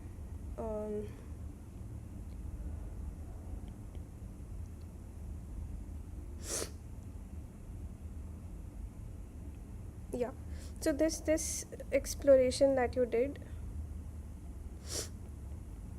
this is from E, right? So this comes from A to C, C to E, and E to D. This is the path that gave you 11. So before you reach D here, the vertex that you visited last was E, and yeah, I think it remains the same for the rest of the things remain the same. Okay, and now this is the step where you start exploring B, and yeah, and now you discover this edge B to D. So before you reach D, the last vertex that you visited, that was B, which is what you explored here. So you're going to change this to B, C, A, C. Okay, so now what you'll do is you'll read this backward. That means I got my minimum distance to D, that was of length 9. What was the vertex that I visited just before I visited B? Visited D, that was B. B. And you asked the same question for B. So for B, the minimum distance that I have was of the minimum distance from A to B is that of 8. What is the vertex I visited just before I visited B? That was C, which is what I've stored here. So you write a C here. Now you walk backward again. So what is the minimum distance from A to C? That is 5. Okay, and how do I get that? Before I visited C, just before that I visited A. So I'll write A here. So yeah, so and that was your source point, and this is your target point. So you can track back one step at a time and find out your path. So basically what we did here was, although this was a bit clumsy, but basically what we did was, whenever you are exploring, let's say you started exploring A, whenever you update it, you're just going to write A. For then you started exploration for E. If at all you updated, for C, and if at all you updated the distance, which we did here, here, and here, we are going to write C there. Okay, then we started exploration from E, and I updated the distance from 14 to 11 here, so I'll write E here. You're just going to write the same vertex, because so it's not something you have to explicitly find out. And then you started from B. From B you updated this distance, so you're going to update the vertex name to B here, and at the end of it you will just trace it backward. So from D you went to B, for B you went to C, and from C you went to A. So that's it. So that was a simple trick to find out the path explicitly. Okay, so and just to philosophically greedy algorithm for us. I'm not formally defining what greedy algorithms are and so on, but philosophically it's greedy for us because at every step we did like um, a very greedy choice of always choosing the shortest, next shortest possible uh, path or edge, and we kept on doing it, which works for us, which is I mean, you'll have to prove it. Okay, I mean, just writing an algorithm doesn't mean it is correct, so there's something called correctness proof, which I'm not sure, I think it was probably done in the lectures, I'm not sure, but you can even look up, there's a simple, okay, not simple, but there's a not so difficult proof of why this works, because someone will have to prove, right? Why should I trust Dijkstra's algorithm, and how do I know it's always going to give the shortest path? So there is a formal way of proving that it will always give you correct answer, okay, which we'll not do right now, but the point of this was just to demonstrate how the algorithm works. Are there any questions about this? No, Okay, thanks. So we'll move to the next question.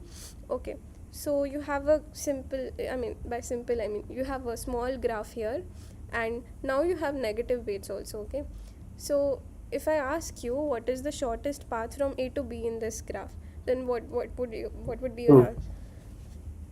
-2. Mm, how do you get -2? A to C, C to D. What, sorry, A to C?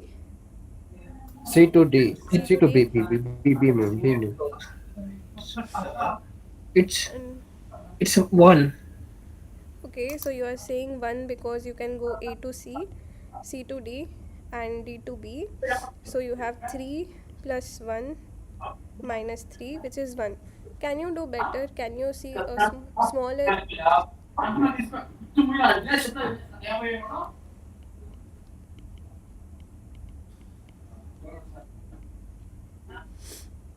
Can you see a smaller path?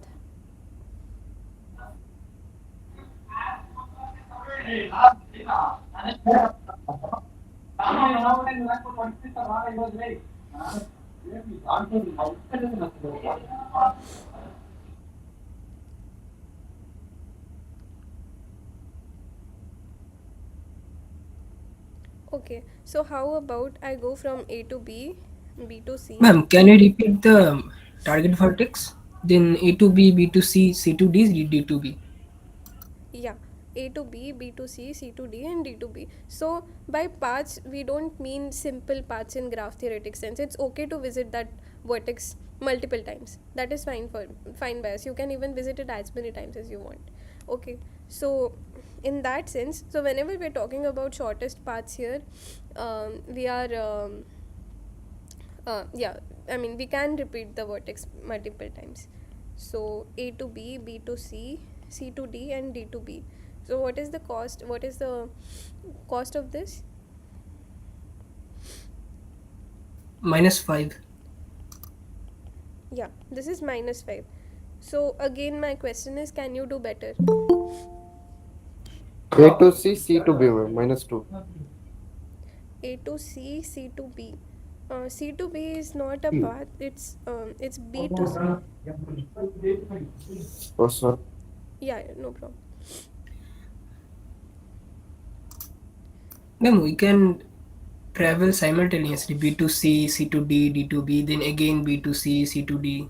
Exactly, you can repeat it again. No, there's nothing that stops us from doing that. So you can go A to B, B to C, C to D, D to B, and you repeat that cycle again. Go to C, go to D, go to B again.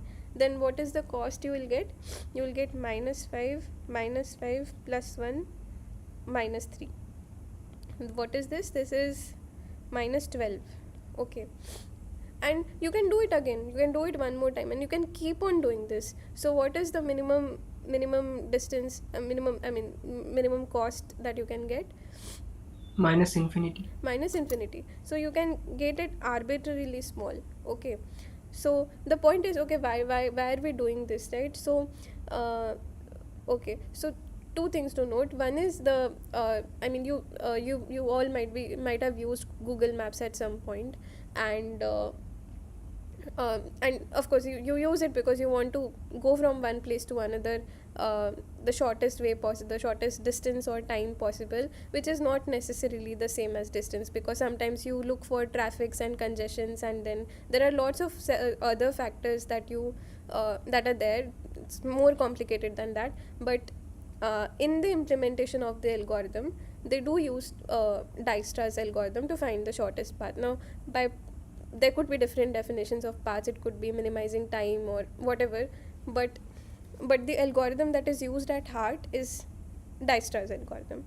And why negative weight? So in terms of distances and times, it's I mean, you don't have negative, you don't say, I mean, you don't have negative weights, but in lots of formulations of lots of other problems, when you formulate it as graph instance, it's this negative weights naturally come up. Okay, so yeah, okay, so I mean, so just to give like just to give an example, it could be the other example that we considered. So let's say you want to um, I mean I mean, you want to sell, maybe you're a salesman and you want to sell your stuff. So you're going from one place to another. So this is maybe like the cost that you spend in going from one place to the other place, but this could be like an incentive you get. So maybe if you visit this particular store, then maybe there are some incentives you get, and that's what this minus thing represents. It's something that's beneficial to you to do. So I mean, there are many other natural instances where you will come up with this negative weight. So these are unavoidable. And what happens if you use Dijkstra's algorithm here? So if you try, think of this as your source and think of B as your destination vertex. If you apply Dijkstra's algorithm, then what would it give you? So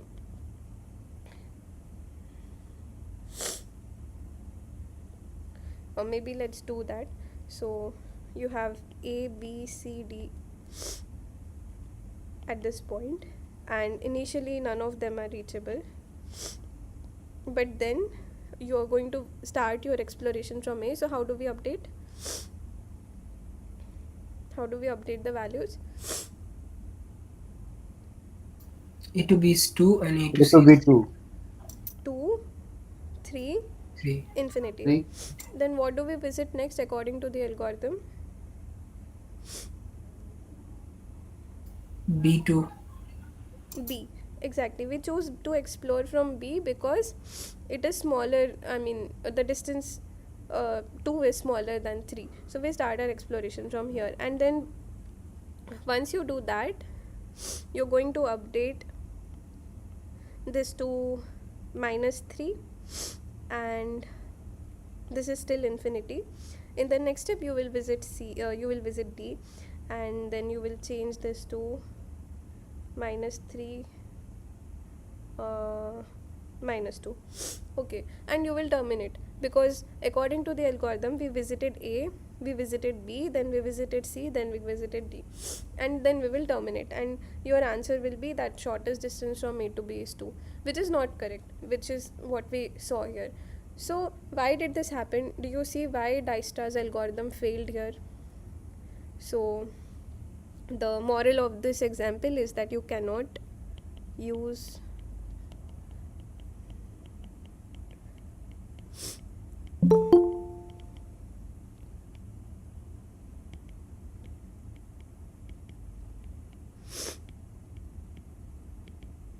when the graph has negative weights.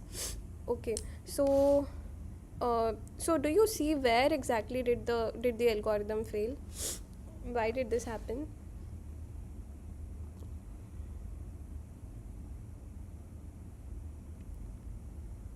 Cannot revisit the vectors.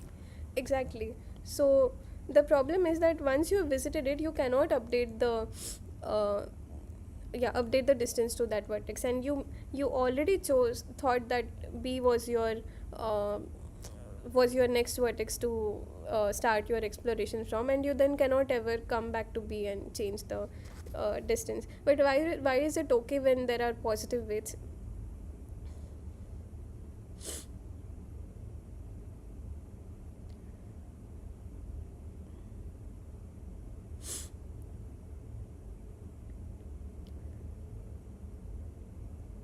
Okay, so the idea is that from B you have spent some amount of some cost to reach to B. Okay, now if you travel further from B and if you ever come back to B again, if at all there is such a cycle, then it will only increase the weight. It can only increase because all the weights are positive. If you sum up all these all these costs, they are either zero or positive. So that extra path that we are adding can only increase the cost of your path. It cannot ever decrease. In this case it's decreasing because you have negative weights that are allowed. So sorry, so that's the reason why you can yeah, it works very well if the graph has only non-negative weights, but you can't use it for negative.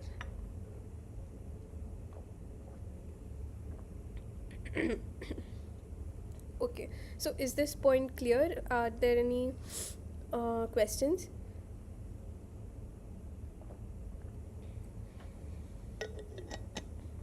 No. Okay, so there is one comment in the chat which says there was this comment regarding the correctness of the greedy algorithm, right? So okay, so I'll just give you a very high level idea of what happens. So you do this proof inductively, that is, you show that at every step, if you are only allowed to, so let's say at this step, if I'm only allowed to visit these two vertices, then this is the optimal distance that I can get.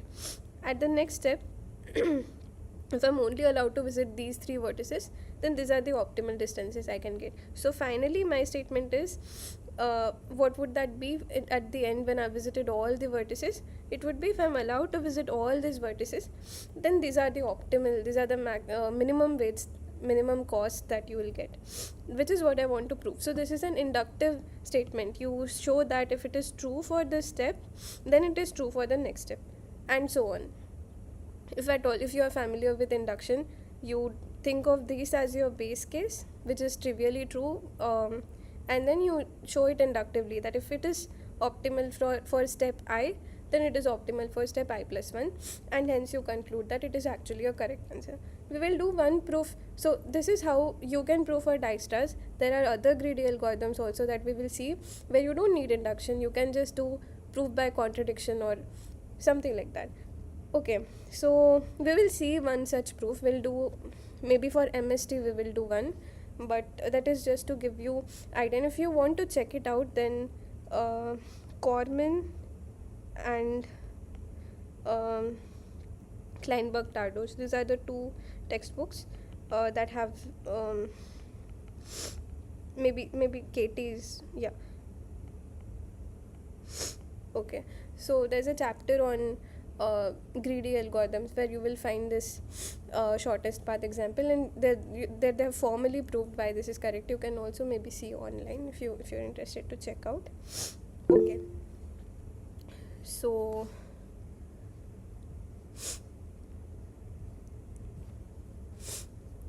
okay, so I'll just maybe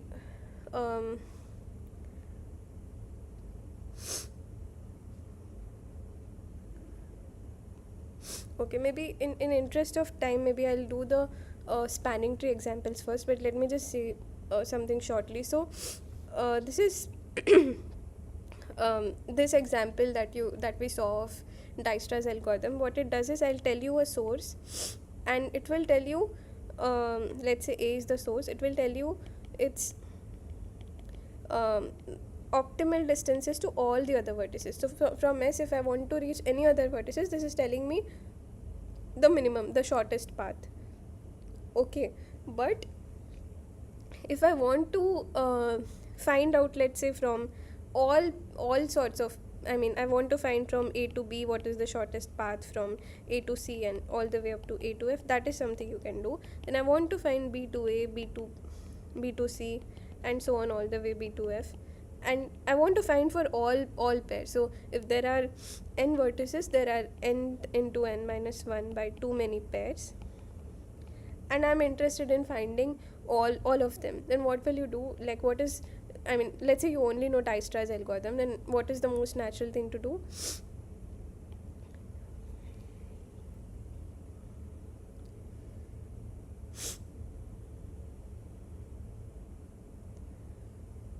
Is the question clear? So,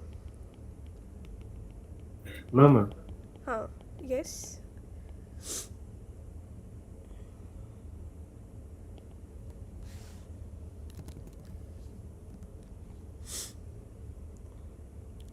Yeah, there's some Yes, ma'am. yeah. Do you have any? I mean, do you have a suggestion? How do we proceed?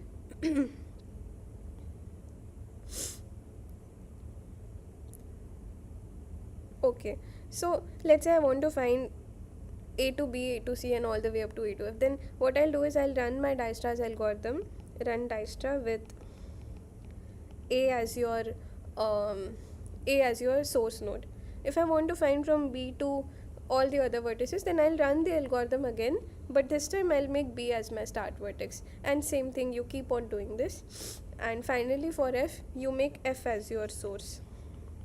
Okay, so how many times did I have to run the algorithm? If there are n vertices, how many Until times all the vertices are completed. sorry, I couldn't hear you. Until all the vertices are covered with the count. Yeah, so there are n vertices, so we do it n many times. Okay, so that means you've done n times, you've run Dijkstra's algorithm n times. Okay, and let's say yeah, so so this algorithm, you can show that this runs in time order n square, although we did not do it, but with yeah, it's not, I mean, it's not very difficult to see. Once you write the code and if you analyze it properly, you will see that this turns out to be order n square. This is something we've done in the lectures. So then what is the total running time if I have to find all pairs of shortest paths? What is the total running time for this?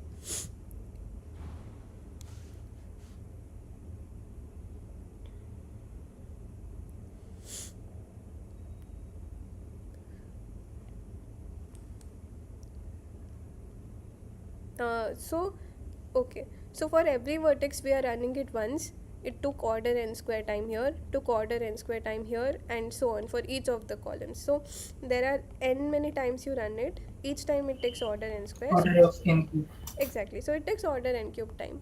Okay, but the problem is that I can't run this if there are negative weights. Like we discussed, it can happen. It can so happen that there are negative weights. Then my Dijkstra's algorithm doesn't give me the correct answer all the time. So then what you do is you use what is called Floyd-Warshall algorithm. This is also called all pair shortest path algorithm, which is also called APSP as an abbreviation. Okay, and if we have time, we'll discuss this. It's a very intuitive algorithm, so it uses what is called dynamic programming approach. Okay, so it's like thinking of the big problem as sub problem, and finding your final solution using these sub problems, like finding optimal solutions for sub problems, using them to find optimal solution for the bigger problem. Okay, so it's a very very nice idea. Okay, so if we have time, we'll discuss this. And the running time of this is also order n cube, but it's a one shot algorithm. You don't have to run it multiple times like we did for Dijkstra with A as source, B as source, and so on. It's just a one shot algorithm, and it will give you shortest path for all pairs of vertices. And the advantage is that it also works when there are negative weights. So this works when there are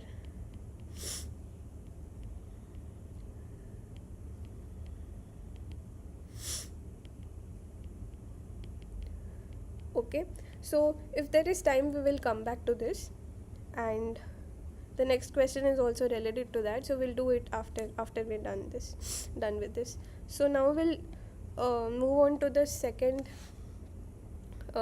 problem that is very natural. Okay, so it's called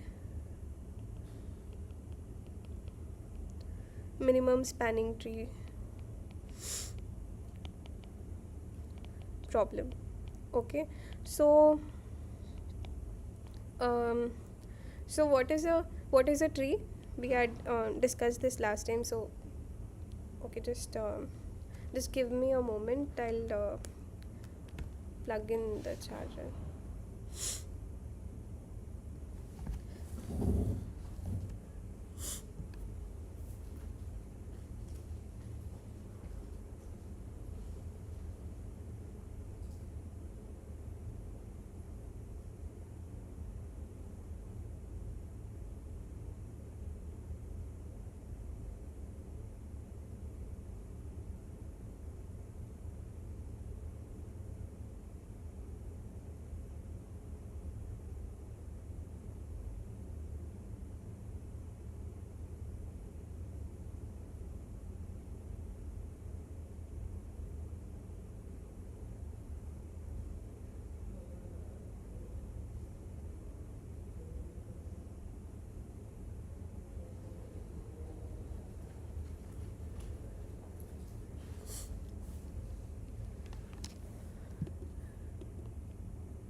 Okay, sorry, just give me a moment.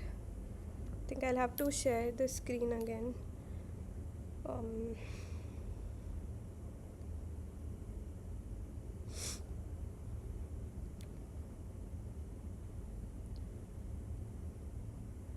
Okay, yeah, sorry about the disturbance. Okay, so anybody quickly, how did we define tree?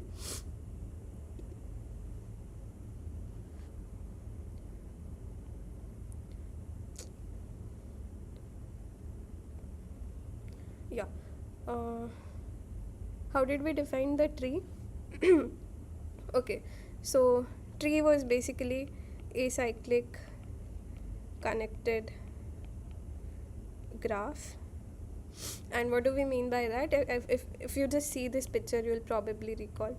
So you have a vertex, then there are edges that give you a new set of vertices, then there may be some edges that give you new set of vertices, and it keeps on expanding like that. So you can't have edge from here to here, because that will create a cycle and so on. So this is how we define tree.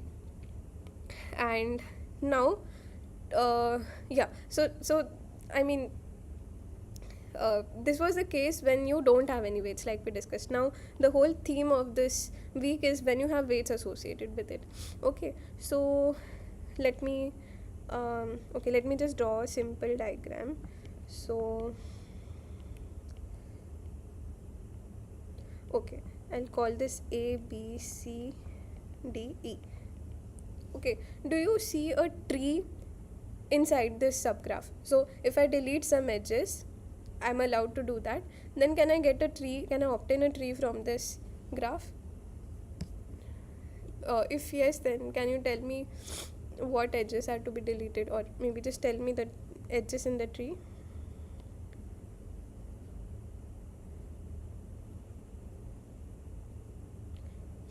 Okay, so is this a tree? I take this edge, this edge, this edge, and this edge. So these 4 edges, do they form a tree? From A you go to B, you go to C, E, and in the next step you have D.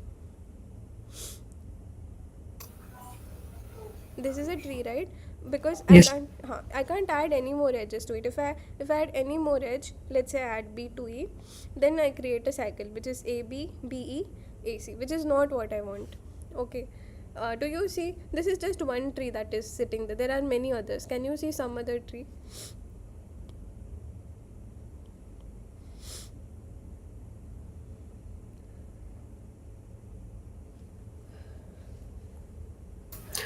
A to B, B to C, and A to E, E to D. A to B. Sorry. Can you repeat again? Sorry. A to B, B A to to C, B, B to C, A to E, A to and E, E to D. and E to D. Yeah, that is another tree.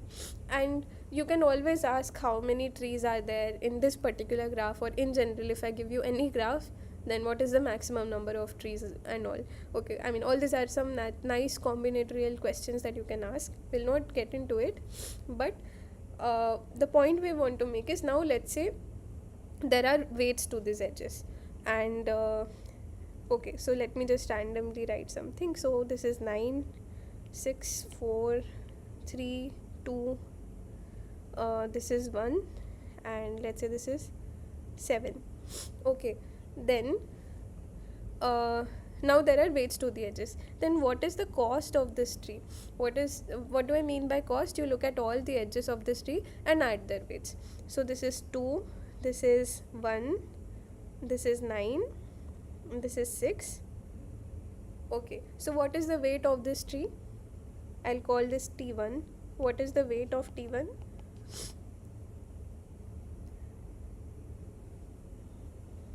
18.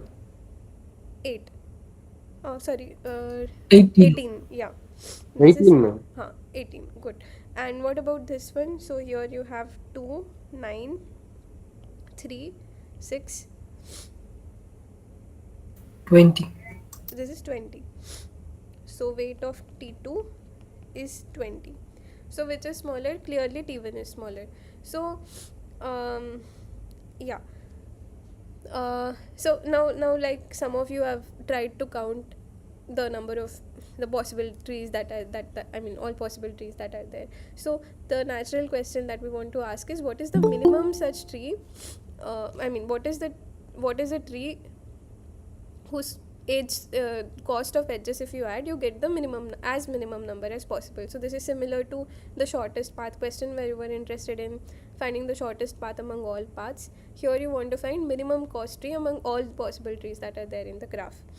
Okay, so yeah, again, very natural brute force trivial algorithm would be that you find out all possible trees and you add their costs, and then you find the minimum one and output that, which will take really bad time. It's a very in terms of running time, it's a really bad algorithm. Okay, so I want to do something better. Okay, so there are two algorithms that are really simple to state. Again, if you try to write their code, it will be very small, and both of them have a are from the same paradigm. Both of them are greedy algorithms. So you'll see two more greedy algorithms. One is due to prims. So prims MST. So we call this minimum spanning tree. Sorry.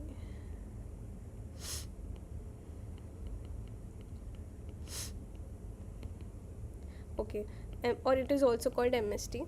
And second is Kruskal's MST algorithm. Okay, I mean. And why is it called minimum spanning tree?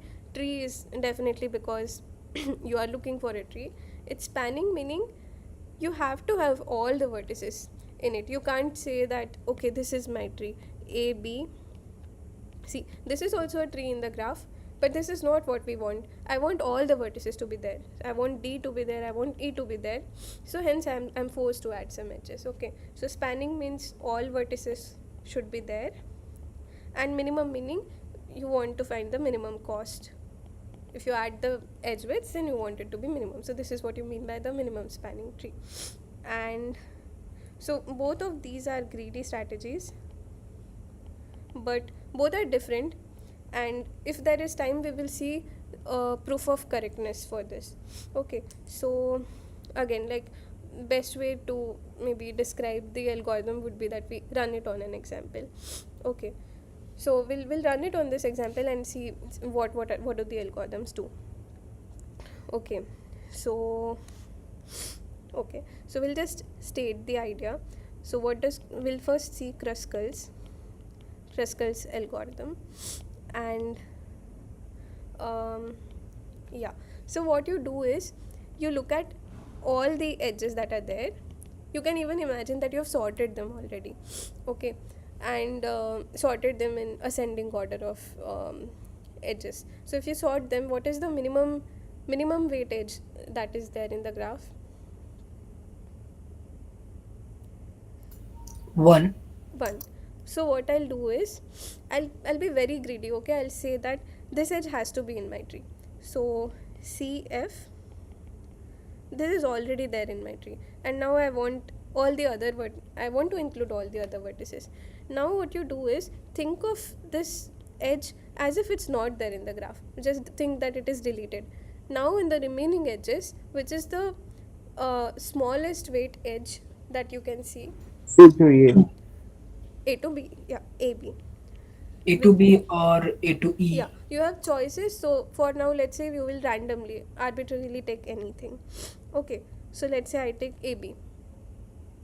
Okay, now imagine that this edge is also deleted. Then what do you choose? A to E. A to E. So you do A to A, and imagine that this is also not there. Then what do you choose next?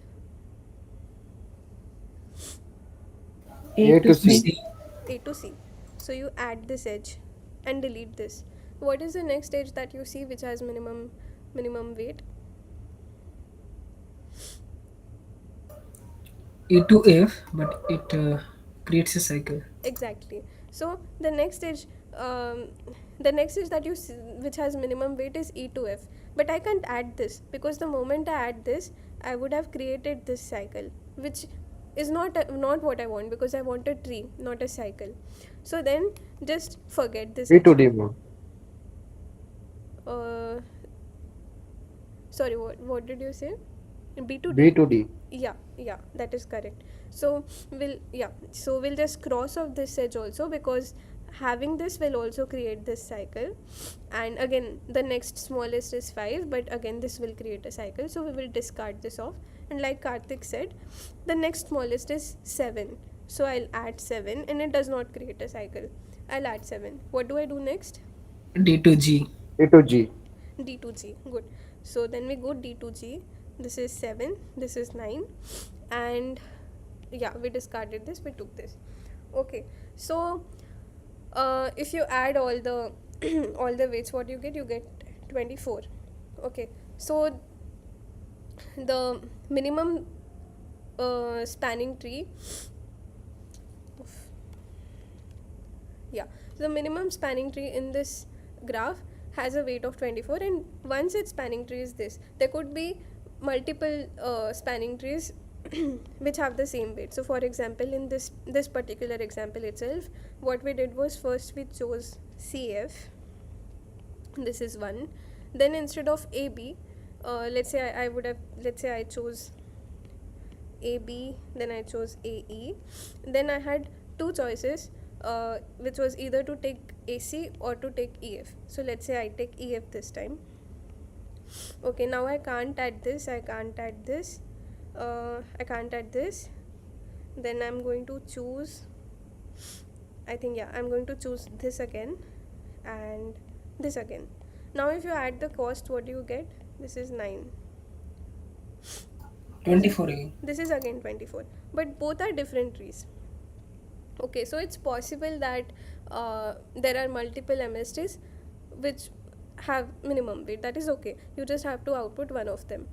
Okay, so this is Kruskal's algorithm, and of course I think you can see why this is greedy. It's greedy because you're just getting the minimum edge each time, as long as you don't violate the tree property.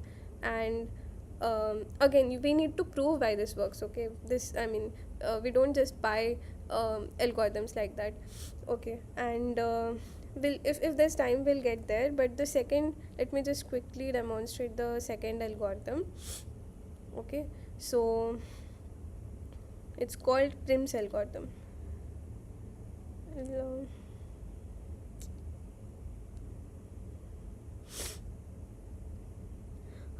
And other thing is, we want to understand what is the running time of this. So for that, you need to, one thing that is there is, you have to sort the edges.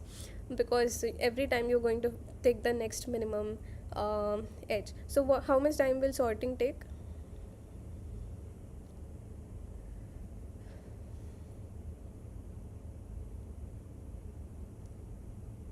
You've seen in the first week, I guess you've seen different sorting algorithms, right? Bubble sort and selection sort, merge sort, and so on. So how much time does it take?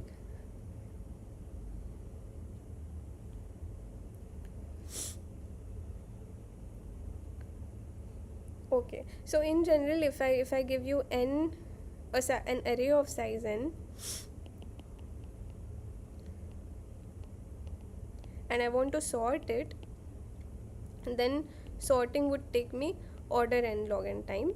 This is if you use merge sort or if you use quick sort, either of these. But if you use, say, selection or insertion or something, you will end up taking quadratic n square time.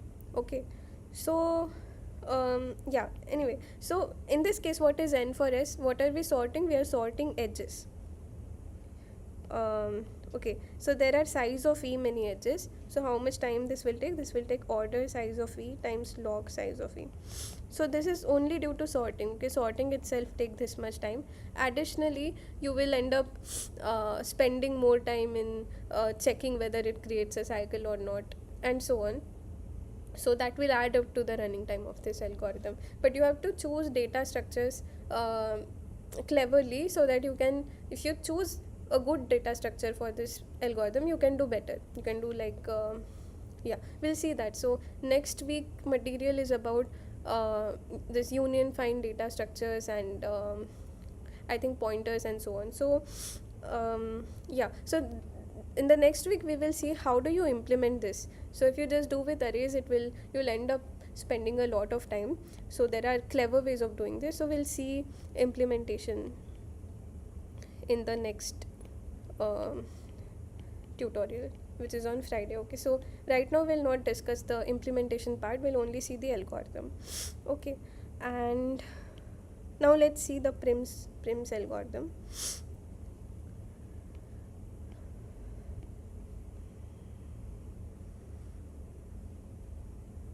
Okay, so what does Prim's algorithm say?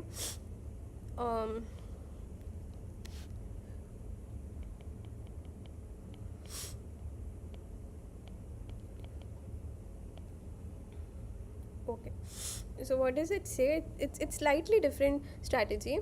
What it says is you start with first step is let's say the same. You start with a random vertex. So let me choose a for now. You can choose anything. It is okay to choose any vertex, because eventually that vertex has to be in your tree. You can't not have one vertex in your tree, right? Because you want a spanning tree. So I'll just randomly choose a, let's say, and now how many edges I'm going to choose one edge that goes out of it. So just a second, let me admit someone. Okay, so now there are 3 edges that are going out of a. Okay, and I'm gonna have to choose at least one, because otherwise if there is no edge that goes out of it, then it will be disconnected from the rest of the tree. So that's not the definition of tree, right? It is a connected graph, so there has to be at least one edge that goes out of it. So I'm going to choose at least one. So again, we are being greedy, so we'll choose the one which has minimum weight. Okay, so in this case there are 2 3 and 2. These are the weights. So what will you choose? A to B or A to E? A to B or A to E. So let's say I choose A to B. Okay, next what I'm going to do is I'm going to think of this as my subgraph. As my subgraph, and look at all the edges that are going out of A as well as B, and then choose the minimum out of those. So right now we chose this. Now you will look at all these edges, 4 edges, and choose the minimum out of those. So what is the minimum? Next A to minimum, E. A to E. So you go A to E, which is again 2, and you remove this. Now you're going to look at all the edges that go out of B, A and E. So E, A and B. Which is the minimum? E to C or E to F. A to C or A to F. So let me, let's say I choose this. Okay, and now you're going to choose, look at all the edges that go out of B, C, E, A, and choose the minimum of that. So what is that? C to F. C to F. Next, what do you choose? B to D. You choose B to D. Why is that? Because I cannot take this, it will create a cycle. I cannot take this will create a cycle, and similarly this will create a cycle. So I'm going to choose this, and that will give me, sorry, yeah, that will give me D. And then next, what do we do? D to G. D to G, which is 9. So what is the total cost of this tree? 24. 24. Again, the cost of, I'll call this tree T3, and the weight of T3 is 24, which is same as what you got earlier. Okay, so again, same thing happens. Okay, there were some points where you had multiple choices. You could have, say, chosen this, or then you had a choice for this or this. So depending on what choice you made, you might end up getting a different tree. So that is fine, because there could be multiple ones. So yeah, so the other thing is that, again, you might have by now noticed the flavor of this algorithm, which is again that you are making greedy choice. Earlier you were making greedy choice based on the edges in the whole graph, which are not still used. But here the strategy is different, but it's still of greedy kind. You start at a vertex, you look at all possible edges that go out of it, choose the minimum one, then you keep growing your tree. From the partial tree that you have created, you always look outside and choose the one which is minimum weightage, as long as it doesn't create cycles and so on. Okay, so one difference in terms of implementation that this has is that you don't have to necessarily sort this, because I'm not looking at all the edges in the entire graph. At any point, I'm only looking at what goes outside my partial tree. Among those, I'm choosing. So I don't have to sort that. That would be like overkill. But as the tree keeps growing, there are lots of edges that we are looking at, and we have to choose each time what is the minimum one among them. So again, you need like a good implementation, a good data structure, so that you can do this quickly. Again, we'll not see the implementation of this, but that we'll do in the next tutorial.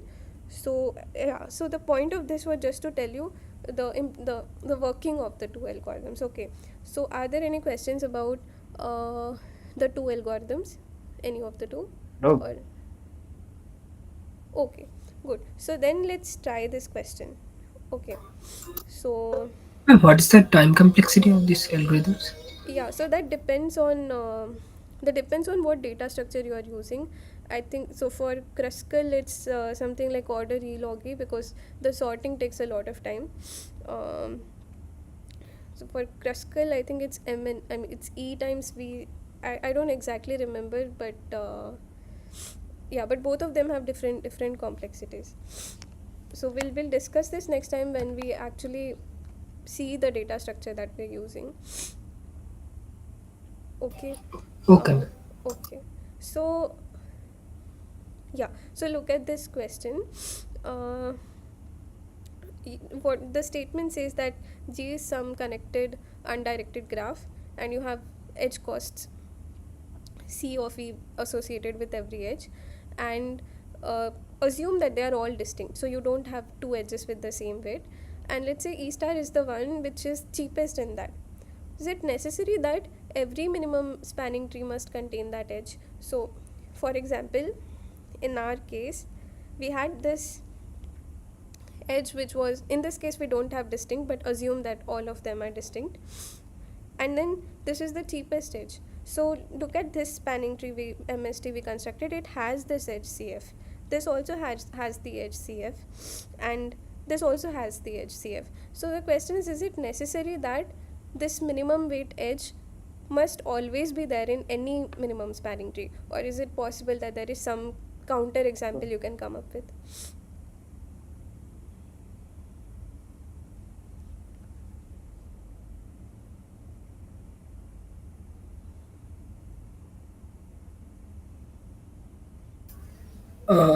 Ma'am, if A to B and B to E, there is A to B and B to E, B to C.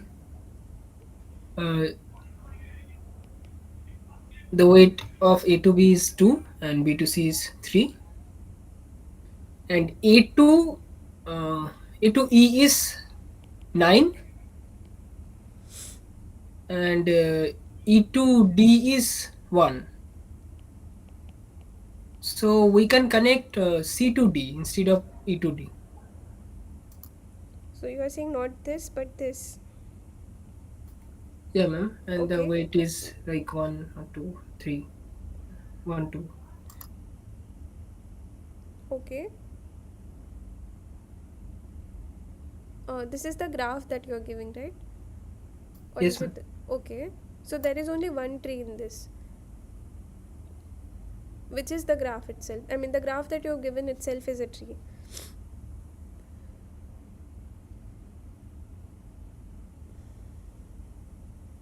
Um, is that fine?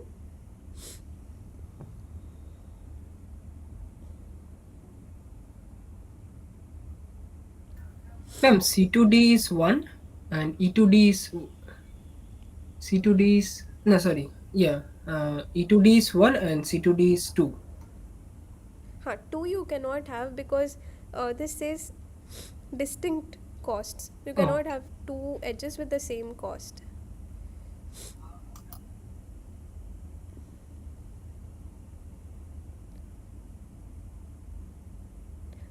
Is this fine? 2, 3, 4, 4. We can take 4. 4, okay.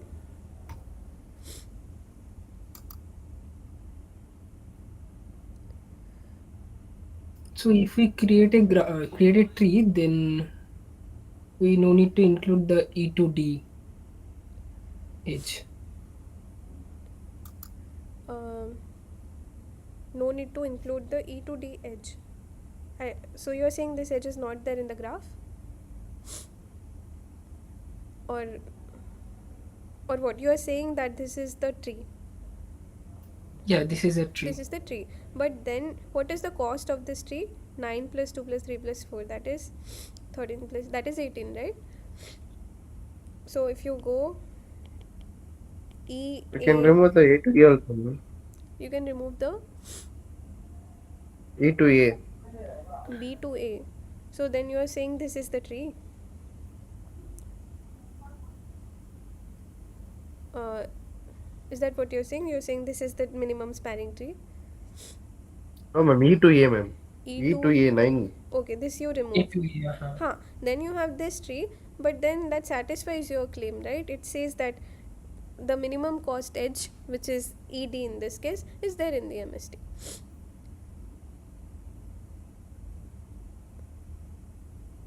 So, you're getting this, right? So what we're saying is it always the case that no matter what graph you take and no matter what minimum spanning tree you take in that, it will always have to have this minimum weightage? This is the claim. The question is it true or not? Okay, so if you want to disprove it, then it is enough. You can give me an example like this and show that okay, there is this MST where minimum cost edge is not there, and I'll be convinced that okay, my claim is false because you gave me a counter example. But if I want to prove it, then I cannot give you an example like this and say that in this case there is this MST and it has this minimum cost edge into it. Hence, it should be true for all graphs and for all MSTs, right? Because it is true for this case. That is all you are showing. So if you want to prove it, you have to prove it in general. You have to argue in general why this is true. Is that making sense? Like why this example is not enough?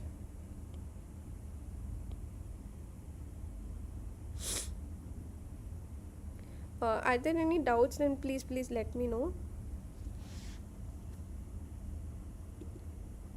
Okay. Okay, sorry, just give me a minute. I need to charge my laptop. So in the meantime, please think about what I said, okay? And let me know if you have doubts. Just think about what I said just now.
Yeah.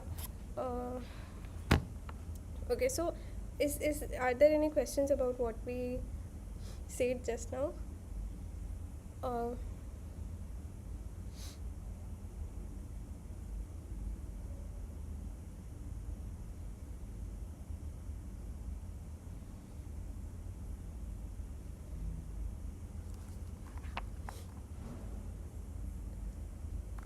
um, can you? I mean, does this make sense? Please, I mean, let me know if it does not. I can repeat it.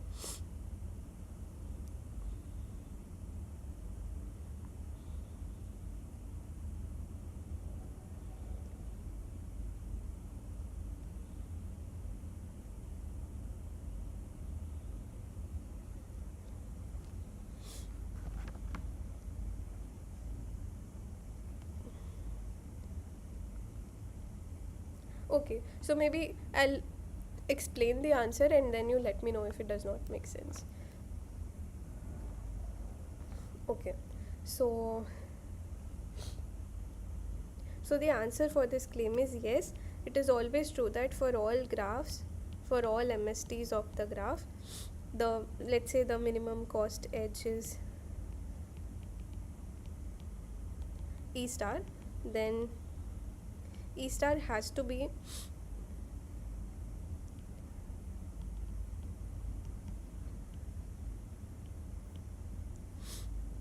it has to be in the minimum spanning tree. So how do we prove this? Okay, so we can prove this by contradiction. Okay, so let's say suppose not. Okay, suppose this is so is everybody familiar with proof by contradiction? Have you seen it sometime, or if not, then please let me know. No, ma'am. Okay, so okay, so this is called proof by contradiction, and what you do is you want to prove something, right? So generally what you do is you do direct proof. You assume this is true, hence something else is true, hence something else is true, and you conclude what you want to do. So if you do something like that, it's called a direct proof, because you're just making direct conclusions from series of statements. But what does proof by contradiction say? It says that uh, you want to prove something. In this case, I want to show that every minimum spanning tree in every graph must contain the minimum cost edge. So I'll assume that it is not true. Okay, so which sounds weird if you're thinking about it for the first time, but let's see how it works. Okay, so you assume this is not the case. So what does that mean? That means suppose there is some there is an MST T which does not contain E star. Okay, using this fact, I will arrive at a contradiction. By contradiction, we mean something which is, something you assumed earlier, but now you are saying that is not true. So that can't be, you can't say this happens and this does not happen at the same time, right? So that is what a contradiction is, which we will see in a few steps now. Okay, so let's say this T does not contain E star. What you do is you look at all the edges of this tree. So you have given me some tree, these are the edges E1, E2, E3 and so on. There are some edges. Okay, what you do is you sort the edges in the ascending order and you give it to me. So for this tree, let's say E1 is greater than E2 greater than E3, or ascending order maybe. So, and let's say En. Okay, so okay, so notice that there cannot be any equalities here because we assumed that all the edge weights are distinct. You can't have two edges that are of the same weight, so they have strictly ascending order. Okay, so now I'll construct one more tree. Okay, I'll modify this tree. This is the tree that you gave me, and I will add this edge E star. So okay, so now is this a tree anymore? No. No, right? So then what I'll do is I have added this E star, I'll remove one more edge. So why am I doing that? Because this is creating a cycle, right? So I'll remove some other edge. So let's say I remove E3 from this. So what does it look like now? There is E1, there is E2, there is E star, but there is no E3. This is what we deleted and the rest of the edges are the same. Okay, now is this a tree?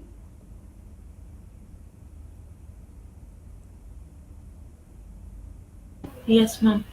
This is right. You can also prove this using the exercises that we did last time, that the number of edges in a tree is if it's n minus 1 and so on. You can use those to prove formally, but we'll not do this right now. Intuitively you are convinced that this is a tree.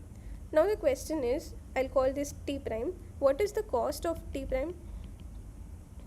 What is the cost? It is cost of T plus I added E star to it, so I am paying E star, but I also removed E3.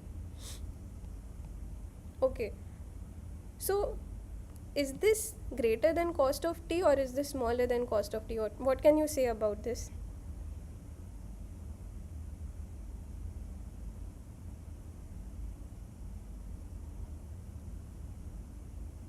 Less than cost of T. Exactly, Less this than is cost of.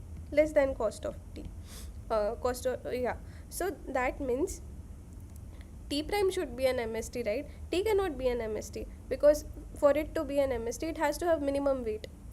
But there is some other tree T prime which has weight smaller than that T, then T cannot be an MST. Is this fine?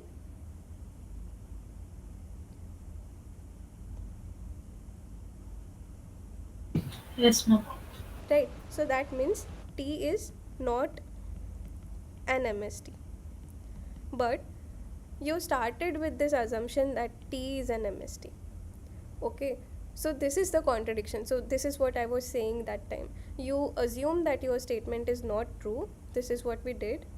And then eventually you make some series of arguments. Eventually what you will end up with is a statement like this, which is contradicting some statement that you have made in the past. In this case, the statement which is being contradicted is, first you started by saying T is MST, then you did some jugglery here and said that oh, T is not an MST, which cannot be true at the same time. So then you arrived at a contradiction, and hence you say that your assumption was false. So why did this happen? Because what you assumed was not true at all, and therefore this assumption is not true. Hence, for all graphs G, for every MST, the minimum weight edge E star must always be in it. So for those of you who are seeing this kind of proof for the first time, is this clear?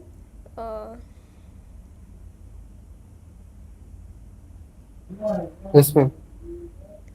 Okay, good. So yeah, so you can think about what will happen when I allow equality.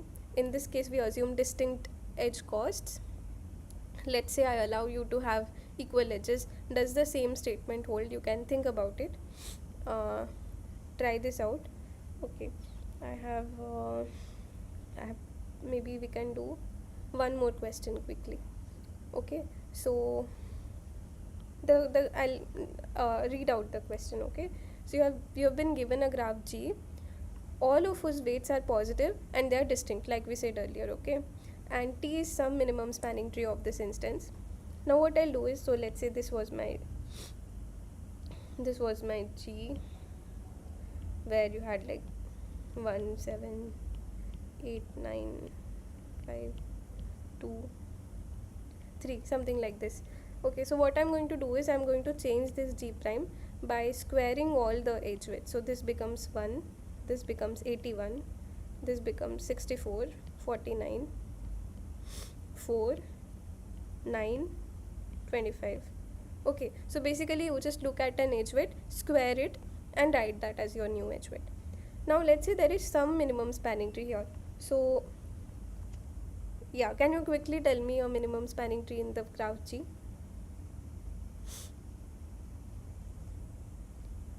You can use Prim's algorithm or Kruskal's algorithm, whichever is easy for you. So you take this minimum weight edge, you take the next minimum, next minimum, next minimum, and next minimum. So is everybody convinced this is an MST? Okay, so what is the cost of this? Cost of MST here is 18. 18. Okay, so now what I'm saying is I'll take the same edges. Okay, I'll not apply any algorithm on G prime, I'll just blindly take the same edges. Sorry, this edge, this edge, this one, and this one.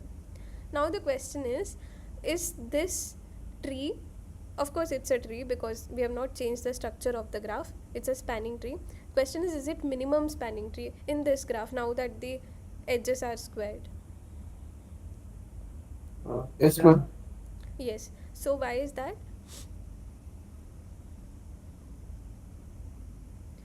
Can you like come up with the argument or some kind of proof?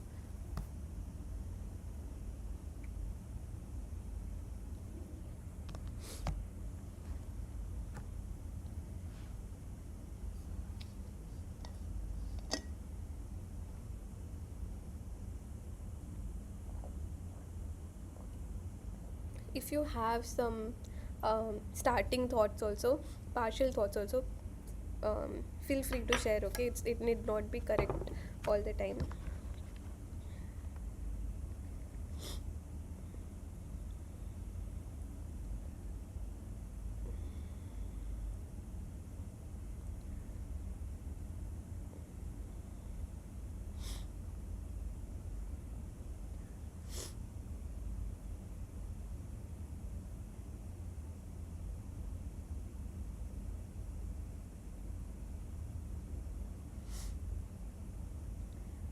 Okay, we'll come to the proof of this, we will prove this, but before that let's ask the same question for shortest paths also. Okay, so instead of minimum spanning tree, what you do is you have a graph, you have some shortest ST path, you take a G prime where the weights of edges are squared again. Okay, and now the question is that shortest path still a shortest path in the graph, in the new graph?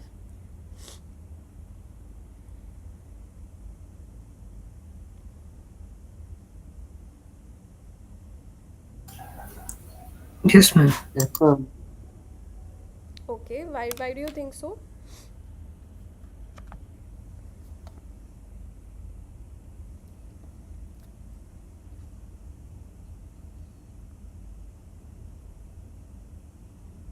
Okay, so my answer is I disagree with you on the second answer. So for the first one I'm saying yes, this is correct. For the second one I'm saying this is no. And when you understand why it is true for A but not for B, you'll see the how the structure of one algorithm is different from the other. You'll see uh, some details, some intricate details inside it. Okay, so let me first show you why B is not correct, because for to do that I just need to give you a counter example. I'll just give you one. Okay, so for B we are saying this is not true. So how do I convince you? I'll give you a counter example. So what is my example? It's a simple graph. Say A to B. I have okay, I have a path of length 4 5 D, and let's say I have 7.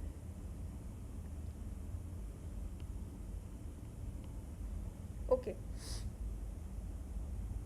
so what is the shortest path from A to D in this graph?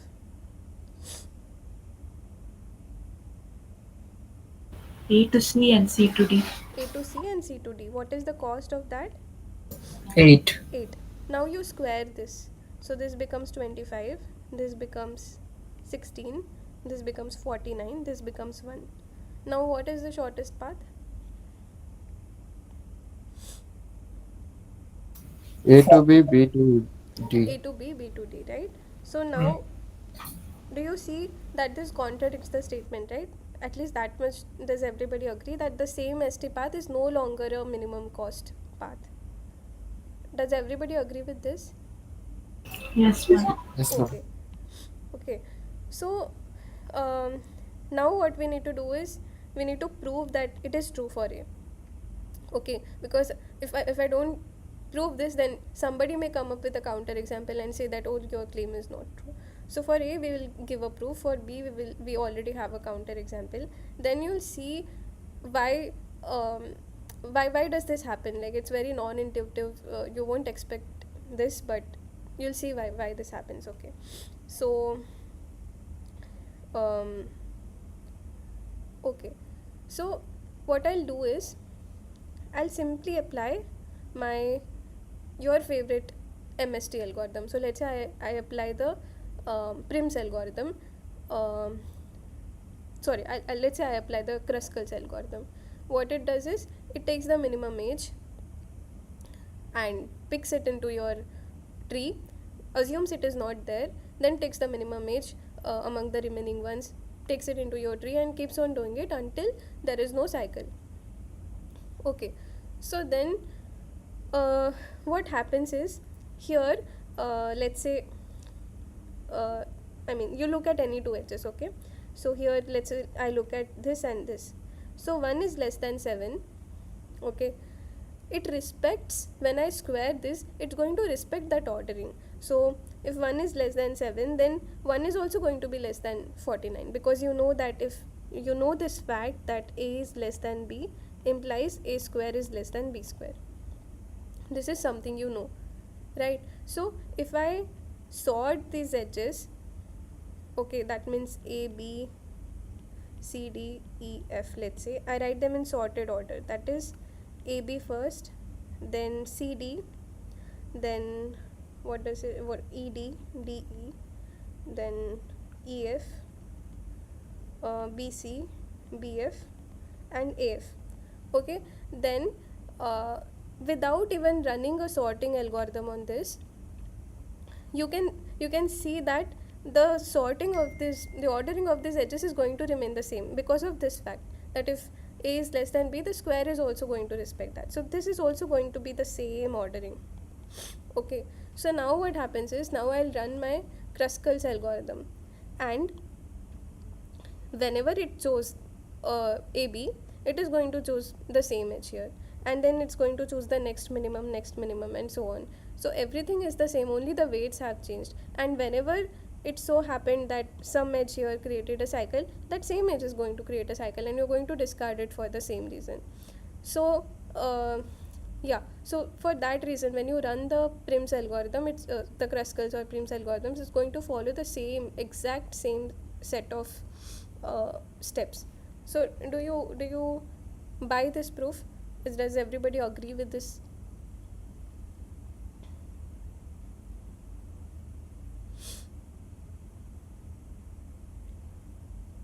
Okay, so now you're convinced that it is true for A, it is not true for B. So can you see what is that one step which made this not work in the algorithm, the Dijkstra's algorithm? Let's say if you analyze what happens.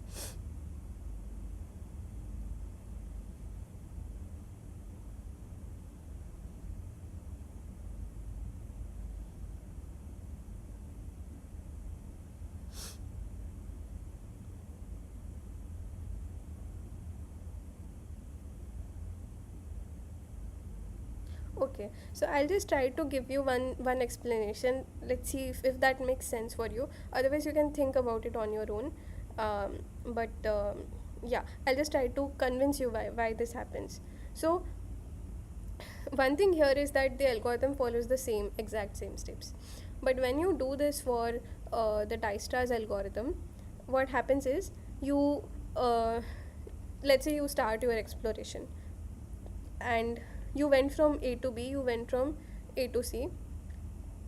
Okay, and then uh, yeah, and then what you are actually doing is you are checking if the AC square plus CD square is greater than or equal to AB square plus BD square. That is what you're doing, right? So you are basically checking if the weight of this plus new weight of this plus new weight of this is greater than or equal to the new weight of this or new weight of this.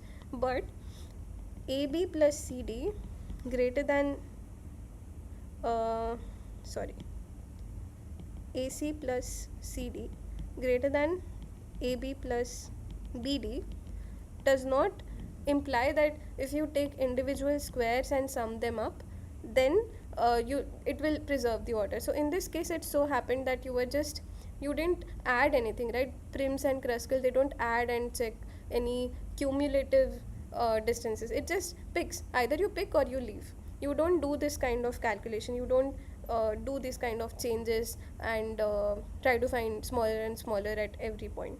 So it is because of this fact. So earlier you were checking whether the sum of these two distances is greater than these two distances. Now you're checking whether squares of and sum of squares is greater or not. So yeah, so it's because it fails here, this is not true. That's why you can come up with a counter example like this. So I don't know if that makes sense, but does it make sense to you?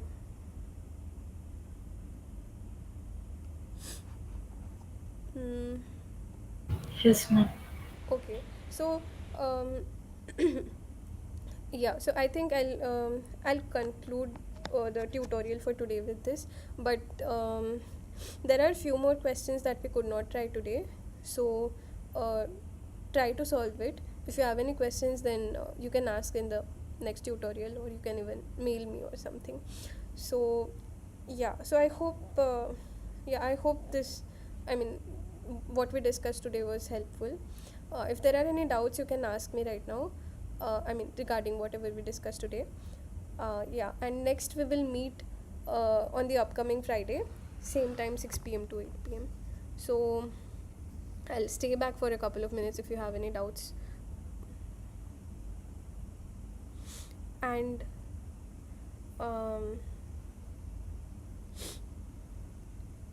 okay, do you have any homeworks?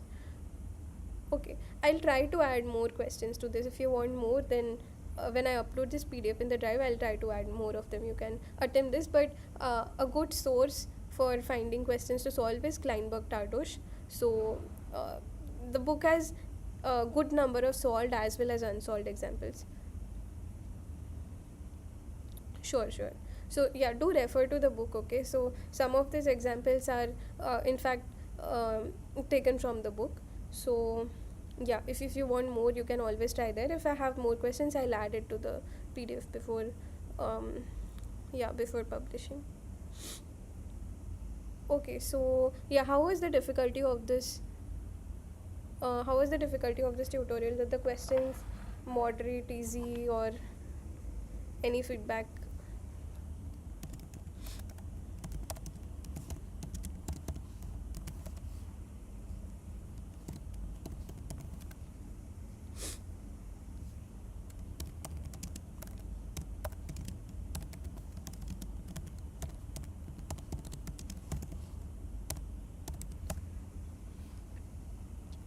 Okay.